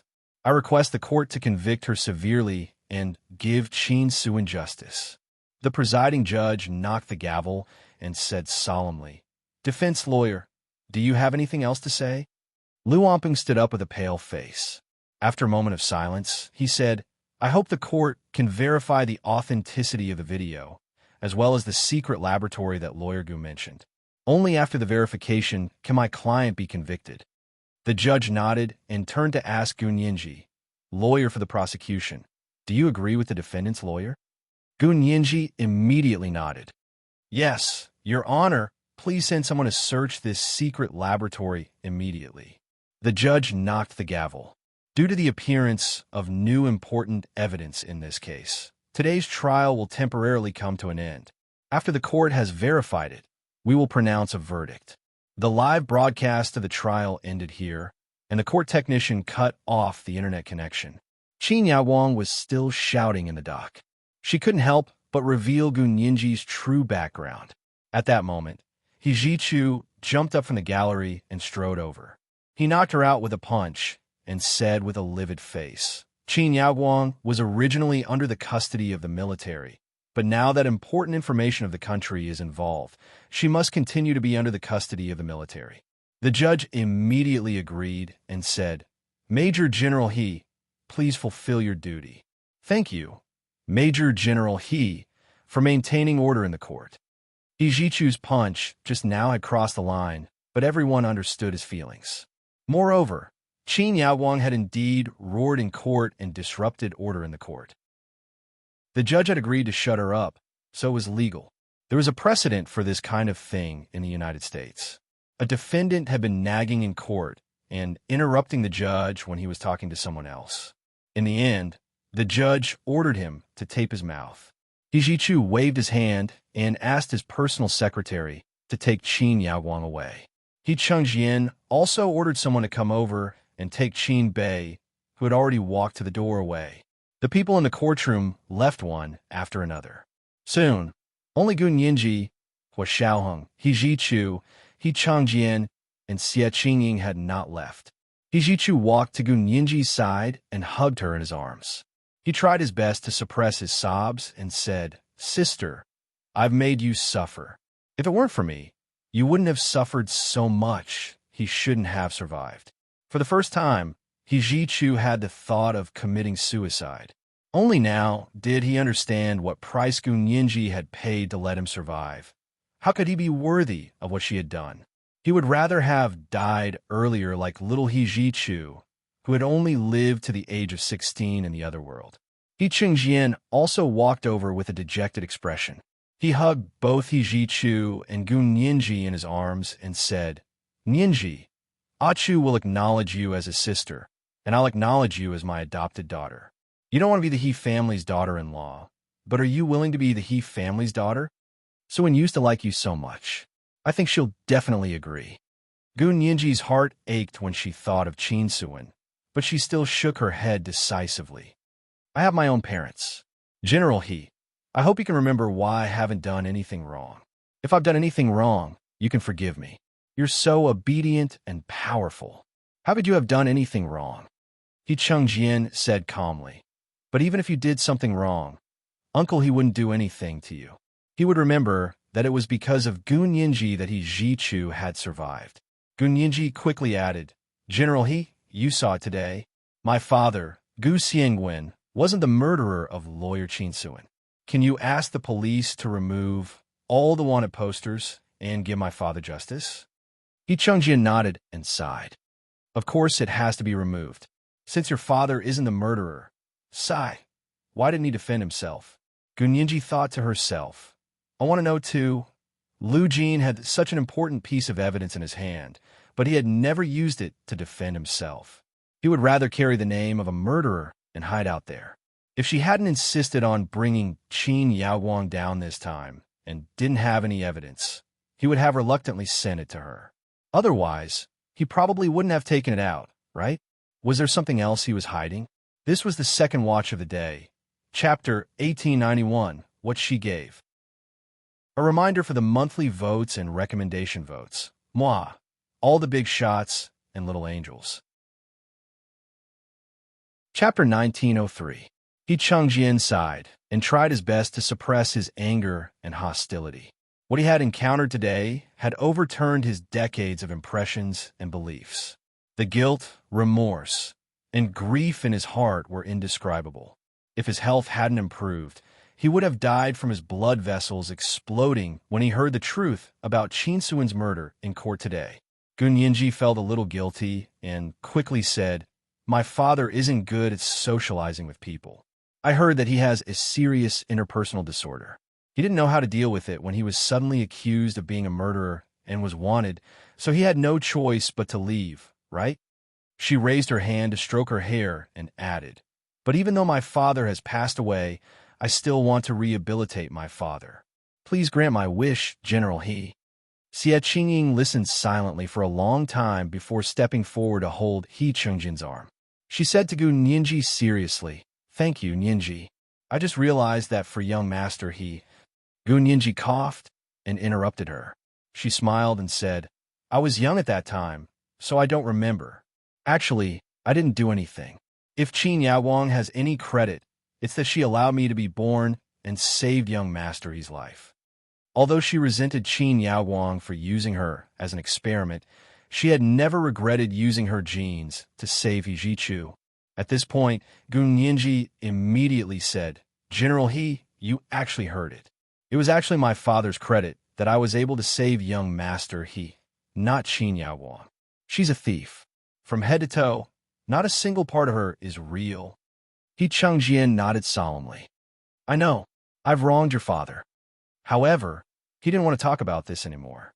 He took a deep breath and said, When Suan was alive, I didn't take good care of her.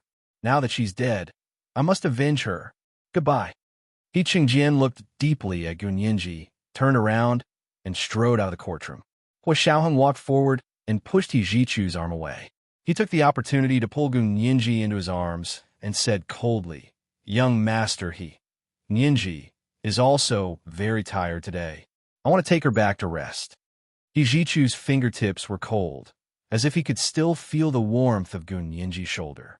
He secretly clenched his fists, and his eyes darkened as he followed Gun Nianji and Hua Xiaoheng out of the court. Xie Qingying took a few quick steps and followed behind He Ji-chu. Seeing that he was very depressed, she comforted him softly. Young Master He, this isn't your fault. It's all Qin Yaoguang's fault. Who would have thought that a biological mother could be so vicious? The corners of He Jichu's eyes twitched. He glanced at her and said calmly and patiently, "Don't say things you don't understand. It has nothing to do with you." Xie Qingying pursed her lips. She understood He Jichu's shock today, so she didn't argue with him. Instead, she quietly stayed by his side and kept him company. Hua Xiaoheng held Gun Yinji's hand and remained silent the entire way. They got into the car and drove quickly. They arrived at Gun Yinji's apartment in half the usual time. After they entered the room, Hua Xiaoheng slammed the door shut with a loud bang. He abruptly turned around and held Gun Yinji's slender waist with one hand and her slender neck with the other. He lowered his head and kissed her on the lips. From a moment, he saw Qin Yaowang's experimental video in court. Something was wrong with him. He realized that even after using all the patience and restraint he had honed in the military for more than 10 years, he couldn't erase the hostility and anger in his heart. At that moment, in his eyes, Qin Yaowang had already died 180 times. Each death was different, but it was all the same. He held Gun Yinji's little face and kissed it hungrily. A big hole had been dug in his heart, and only Gun Yinji could fill it. Yinji, Yinji, Yinji. As their ears rubbed against each other, his deep voice that sounded like a cello repeatedly repeated her name in her ear. Gun Yinji also recovered from the shock of today. She urgently needed someone by her side to comfort her, protect her, and love her. She jumped onto Hua Xiaoheng's body and was hugged by him. The two of them hugged and kissed intensely. It wasn't even a kiss, but a lick and a bite. Only by helping each other out could they feel each other's existence. Hua Xiaoheng held her leg, kicked open the bedroom door, and carried her in. He kept kissing her forehead, her temples, her eyes, her nose, her cheeks, and her red lips, just like a dragonfly skimming the surface of the water. There was a beauty vase in the corner under the window.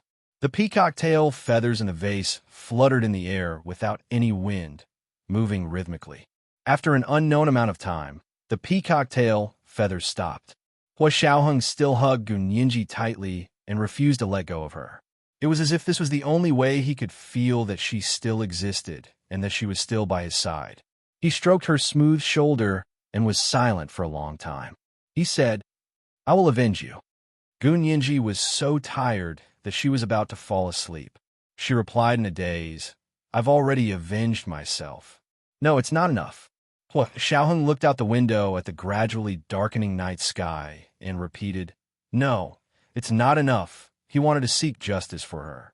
He would return all the suffering she had suffered without any bias. Gun Yinji suddenly felt strangely relaxed and at ease.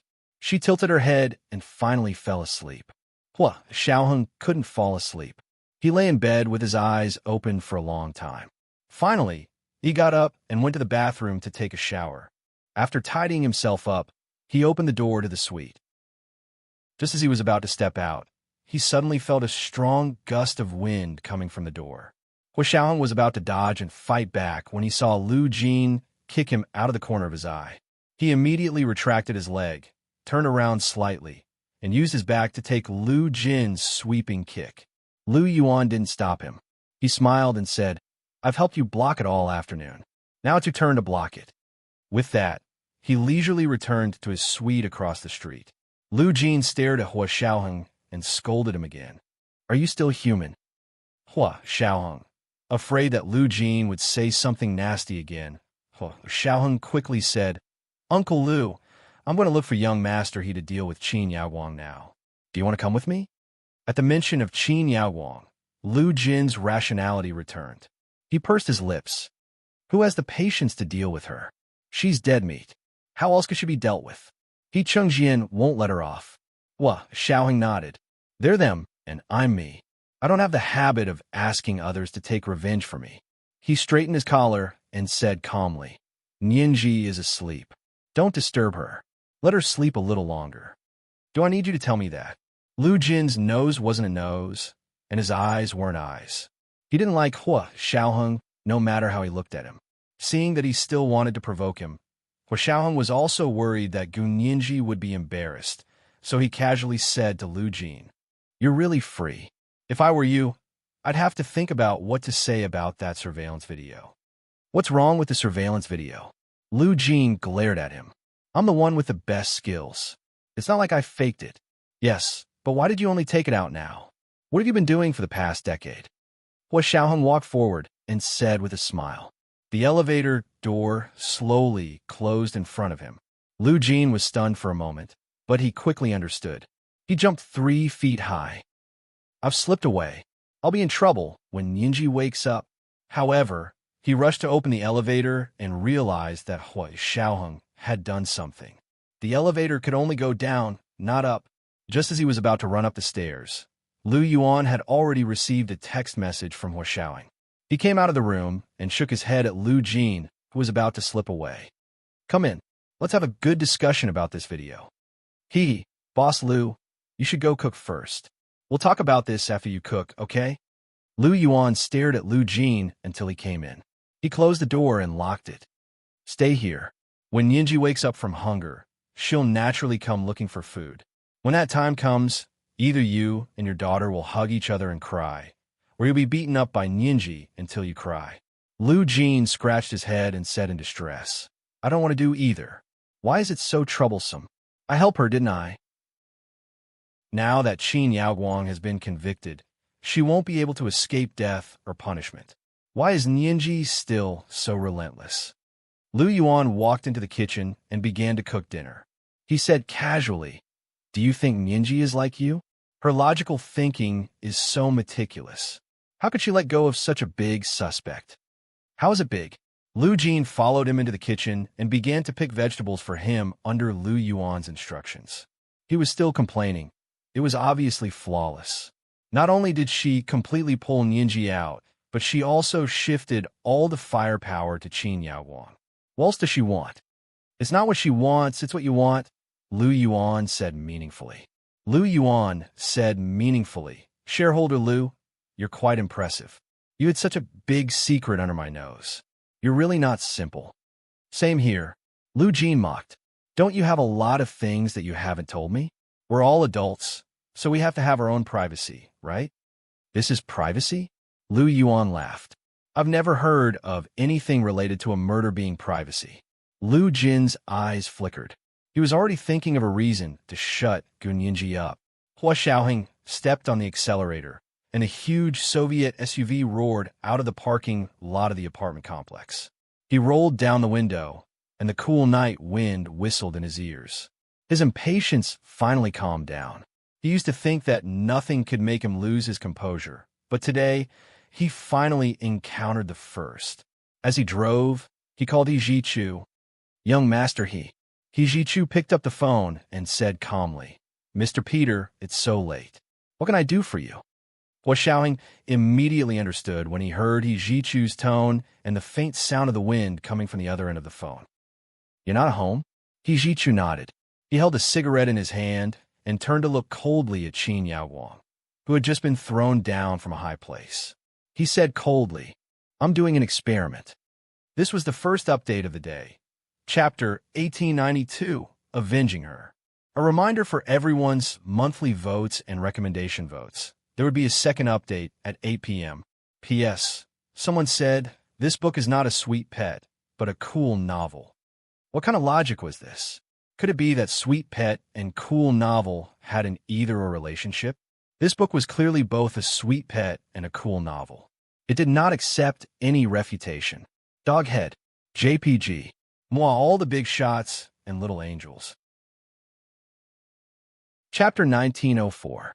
Hua Xiaoheng narrowed his eyes. Can I observe? There's no end to scientific research.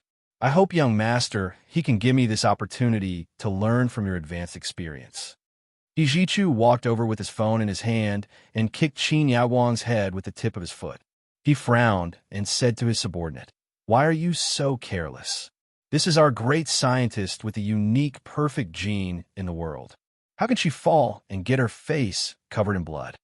As he spoke, He Jichu sent the coordinates of his location. Hua Xiaoheng received the address and immediately turned the steering wheel to the foot of the West Mountain on the outskirts of the imperial capital. From the outside, it looked like a valley surrounded by mountains. It was densely packed with trees. Even if there were high-definition satellites looking down from above, they wouldn't be able to see the situation in the valley clearly. Hua Xiaoheng smiled slightly. It seemed that the two worlds had the same thoughts. He walked in. As expected, a soldier with a loaded gun suddenly came out from behind the tree. He pointed his gun at him and asked coldly, "There's a scientific experiment ahead. No one is allowed to proceed." Hua Xiaoheng raised his hand and smiled. "I was invited by your young master, to observe the scientific experiment." The soldier stared at Hua Xiaoheng and confirmed it with a walkie-talkie. Hearing He Zhichu's order, the soldier let Hua Xiaoheng in. When he arrived at the valley, Hua Xiaoheng's eyes suddenly lit up. The moon was bright and the stars were sparse. The mountain was high and the moon was small. It was actually a good place to admire the moon and flowers. However, there were some people in white coats standing around the valley. They looked like medical staff, and there were all kinds of equipment. Not far from him, there was a blurry figure lying on the ground. When he walked closer, he saw that it was Qin Yaoguang herself. She was still wearing the custom-made Louis Vuitton suit she had worn in court, but it was already covered in mud and weeds. Under the moonlight, she lay on the ground with her head tilted. One could see that her face was covered in blood. Hua Xiaoheng clicked his tongue. "It's just an experiment. Is there a need to be so violent? Come, let me show you what it means to be unscathed. It's all subcutaneous injuries that can't be seen from the surface." He Zhichu. The corners of his mouth twitched as he crossed his arms and took a step back. "Then let's wait and see Mr. Peter's divine skill." Hua Xiaoheng walked over to the medical equipment and looked at it for a while before putting on a pair of white plastic gloves. He Zhichu had already noticed that Hua Xiaoheng's military boots were covered with a layer of plastic film, so there were no footprints on the soft grass in the mountains. He was truly an expert. He Zhichu silently evaluated it. Hua Xiaoheng turned back to Qin Yaoguang's side with a disinfectant tissue in his hand. He handed it to a medical staff member. "Go wipe her face clean." The medic was actually one of He Zhichu's trusted soldiers. He looked at He Zhichu. After He Zhichu nodded slightly, he walked over and wiped Qin Yaoguang's face clean. Hua Xiaoheng walked over and knelt on one knee in front of Qin Yaoguang. He grabbed her hair and lifted her head to face him. He said casually, "Do you think I don't know who Nianji's biological mother is? A person like you is only fit to be when she's biological mother. You two, mother and daughter, are equally disgusting and vicious. This is the biological mother." Qin Yaoguang was already on the verge of death. Every bone in her body was screaming, and the pain went deep into her bones. She screamed until her throat was hoarse, and she was in so much pain that she couldn't speak. However, she was still shocked by Hua Xiaoheng's words. You, what did you say? I'm Nianji's biological mother. You guys treat me like this. Nianji will think it through in the future. Are you still dreaming?" Hua Xiaoheng's voice was soft and low, like a death warrant coming from the distant horizon. It was cold and had an indescribable pressure. His aura was very oppressive. Qin Yaoguang couldn't help shivering. The corners of her mouth twitched from the pain. She said, "Otherwise, would you dare to do a paternity test?" "Of course we will, but you don't have to worry about that." As Hua Xiaoheng spoke, a silver needle appeared in his left hand. His right hand pinched Qin Yaoguang's face. Her mouth opened involuntarily, and she watched as the silver needle, which had absorbed the cow hair, pierced her throat. After a while, Hua Xiaoheng withdrew the silver needle. He casually rubbed the needle into a small metal ball and threw it into a nearby pond. Qin Yaoguang's limbs were stretched out weakly as she lay on the ground. She opened her mouth and stuck out her tongue, but she could only gasp for air. She couldn't say a single word. He Zhichu walked over and clicked his tongue. "The KGB's methods are indeed extraordinary. You punctured her vocal cords. I can tell, but why did you stick needles in her limbs and joints?" "Why? Of course it's to sever her tendons and veins." Hua Xiaoheng put his hands behind his back disapprovingly and said, "Do you have any other places?" If he wanted to do the kind of experiment that Qin Yaoguang had done to the young Gun Yinji, just here wouldn't be enough. He Zhichu laughed. "Of course. Does Mr. Peter want to continue observing and guiding?" Of course, I want to learn from your country's advanced experience. Xiaoheng looked around, and his gaze stopped at a large rock not far away. It was as tall as a person. Yijichu saw that he had seen it and said with admiration, "Mr. Peter is indeed sharp." That's it. He walked over. I did something on the big rock. The big rock suddenly moved and slowly slid to the side, revealing the cave inside. It was dark, and no one knew how big or deep it was. Yijichu turned around and made a gesture. His men quickly lifted Qin Yaowang and walked into the cave. Xiaoheng followed him in. After walking in for 5 minutes and making many turns, his eyes lit up. It was obvious that this was a biochemical defense facility. Yijichu said coldly, "This was originally a biochemical defense facility prepared for the World War. Now, it's being used in advance." Xiaoheng nodded and praised. "Young master, he is wise and thoughtful." Next, they began to experiment on Qin Yaowang according to the sequence of Qin Yaowang's experimental video. Physics experiments, chemistry experiments, and biological experiments were carried out in an orderly manner. Qin Yaowang's vocal cords had been pierced, and she couldn't make a sound. Her limbs were weak, and she couldn't stand up at all. She was tied to the pillar. Hua Xiaoheng stood in the one-way glass room and looked at the poison gas room next door. He put his fist to his lips and coughed. Qin Yaowang's genes seem to be really good. She can fight poison with poison. Perfect genes. She has to leave us more data. Yijichu basked in the sun and watched without blinking as the experiments were done on Qin Yaowang. By dawn, Qin Yaowang had already fainted. Yijichu called for a stop. "If you faint, you can't do the experiment. You have to be awake for the experiment data to be useful." Hua Xiaoheng took off his mask and walked out. He said calmly, "You don't have to be awake for too long. The experiment subjects don't need to be conscious. Otherwise, how can you do the experiment? As long as you don't use anesthetics, it'll be fine. You need experimental data. With anesthetics, it won't be accurate." Yijichu, "All right." Hua Xiaoheng was still more ruthless than him.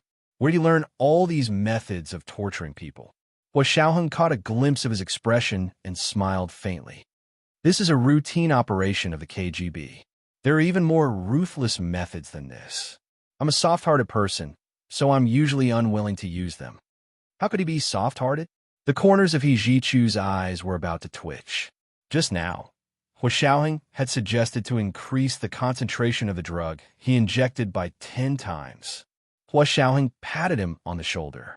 "Young master, I'm not as good as you in a lawsuit, but you're not as good as me in torturing people." Yijichu pursed his lips and pushed Hua Xiaoheng's hand away. "When she becomes a vegetable, I'll send her to an experimental facility. After all, it's the only set of perfect genes in our country. We have to make the best use of it." Hua Xiaoheng. The corners of his lips curled up. "All right, I take back my words. In terms of torturing people, I'm still not as good as you." At that moment, in a secret base in another suburb of the imperial capital, He Chengjian was slamming the table angrily. He looked at an old man in front of him whose face was flushed red and whose figure was exactly the same as Qin Bei's. However, his appearance was completely different. He roared, "Where's Qin Bei? Why did you pretend to be him and go to the trial?" The Qin Bei they had captured from the court was actually a fake. This person was able to deceive the court and all of them. It could be seen that Qin Bei had planned this long ago and had been waiting for this day. The old man was hairless and bald. He blinked and suddenly laughed out loud. "I've lived for more than 80 years. It's enough. He gave my family 10 million yuan. I'm an old man, and I can't earn that much in 2 lifetimes." As he spoke, his laughter stopped abruptly. A stream of black blood flowed out of his mouth, and he fell straight to the ground. After a quick examination, He Chengjian's personal secretary said to him regretfully, "Chief, this person is already dead. Check it out. Who the hell is he? He wants to run away for 10 million yuan? Qin Bei's plan is too shrewd." He Chengjian clenched his fists so hard that they made cracking sounds. This was today's second update, Chapter 1893, Learning Advanced Experience. A reminder for everyone's monthly votes and recommendation votes. Moi, all the big shots and little angels. Chapter 1905. Gunyinji was too tired.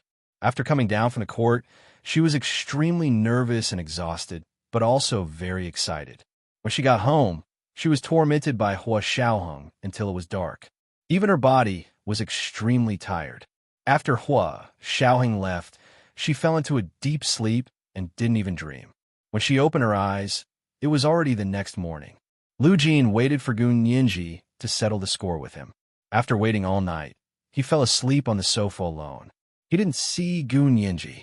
Gunyinji sat up from the bed and rubbed her almost broken waist. She gritted her teeth and cursed Hua Xiaoheng under her breath. His stamina is so good. He's really inhuman. However, thinking that he might not have done that for more than a year, she could forgive him.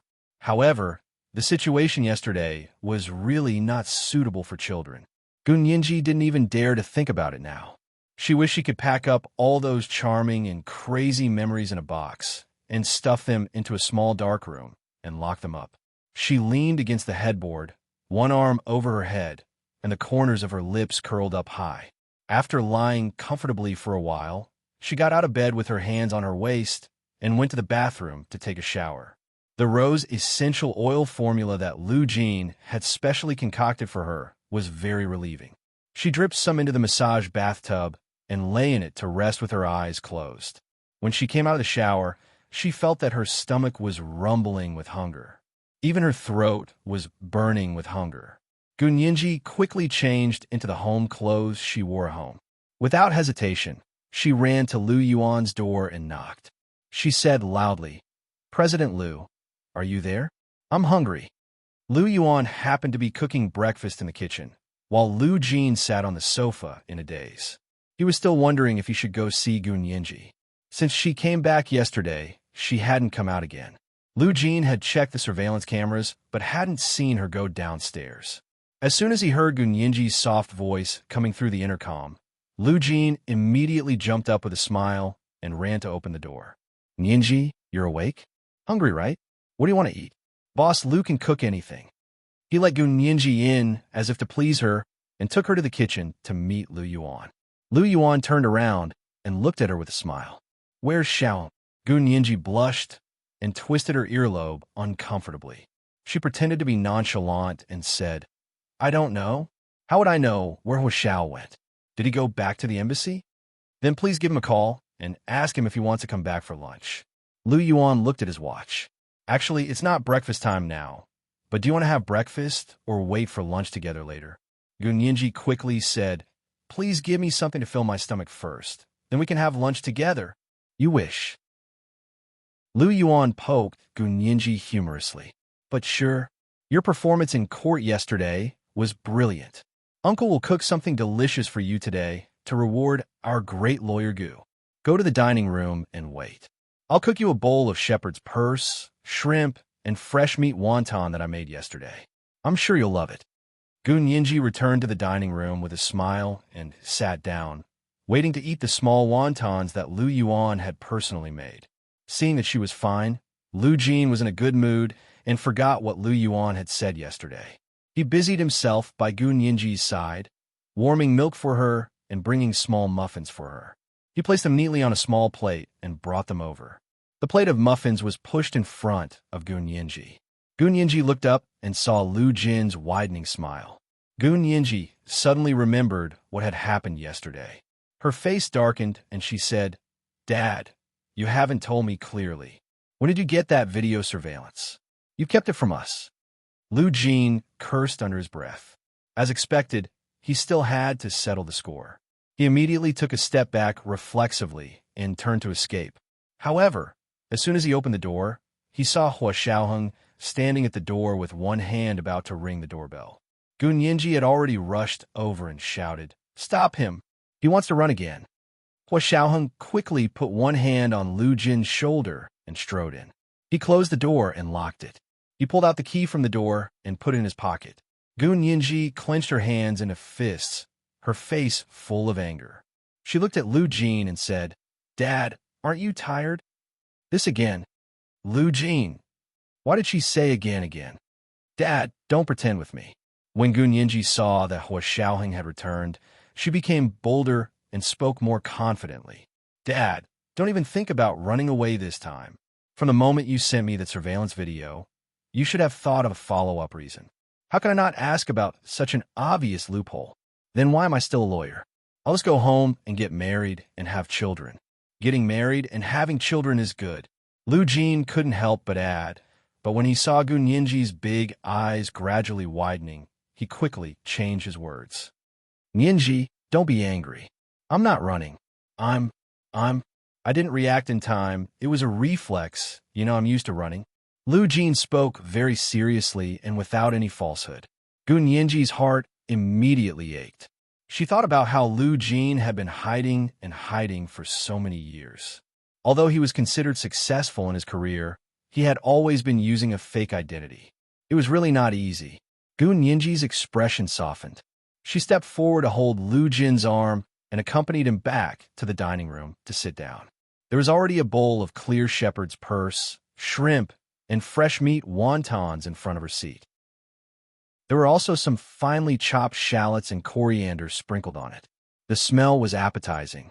As Gun Yinji ate the wontons, she stared at Lu Jin and asked him to tell the truth.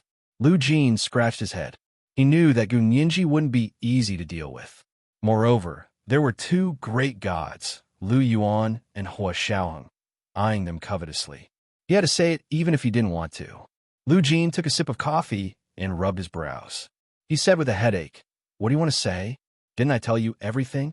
I sent you the surveillance video." "Dad, don't interrupt.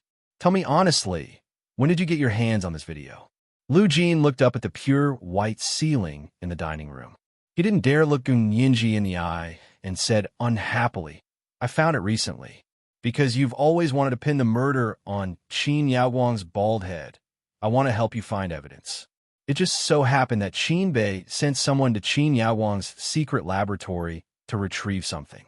I found out by chance, so I installed a remote surveillance device on that person and discovered the secret laboratory." Gun Yinji frowned. "Did you really find it recently?" If it had really been found recently, then it could explain why Lu Jin had only been on the run and hadn't cleared himself of the murder suspicion. Lu Yuan chuckled from the side. "You still know how to install remote surveillance. You didn't follow them directly. You're smart." He lazily picked up a newspaper and shook it open. He said casually, "If you had followed them directly, you would have become Qin Bei's hostage by now.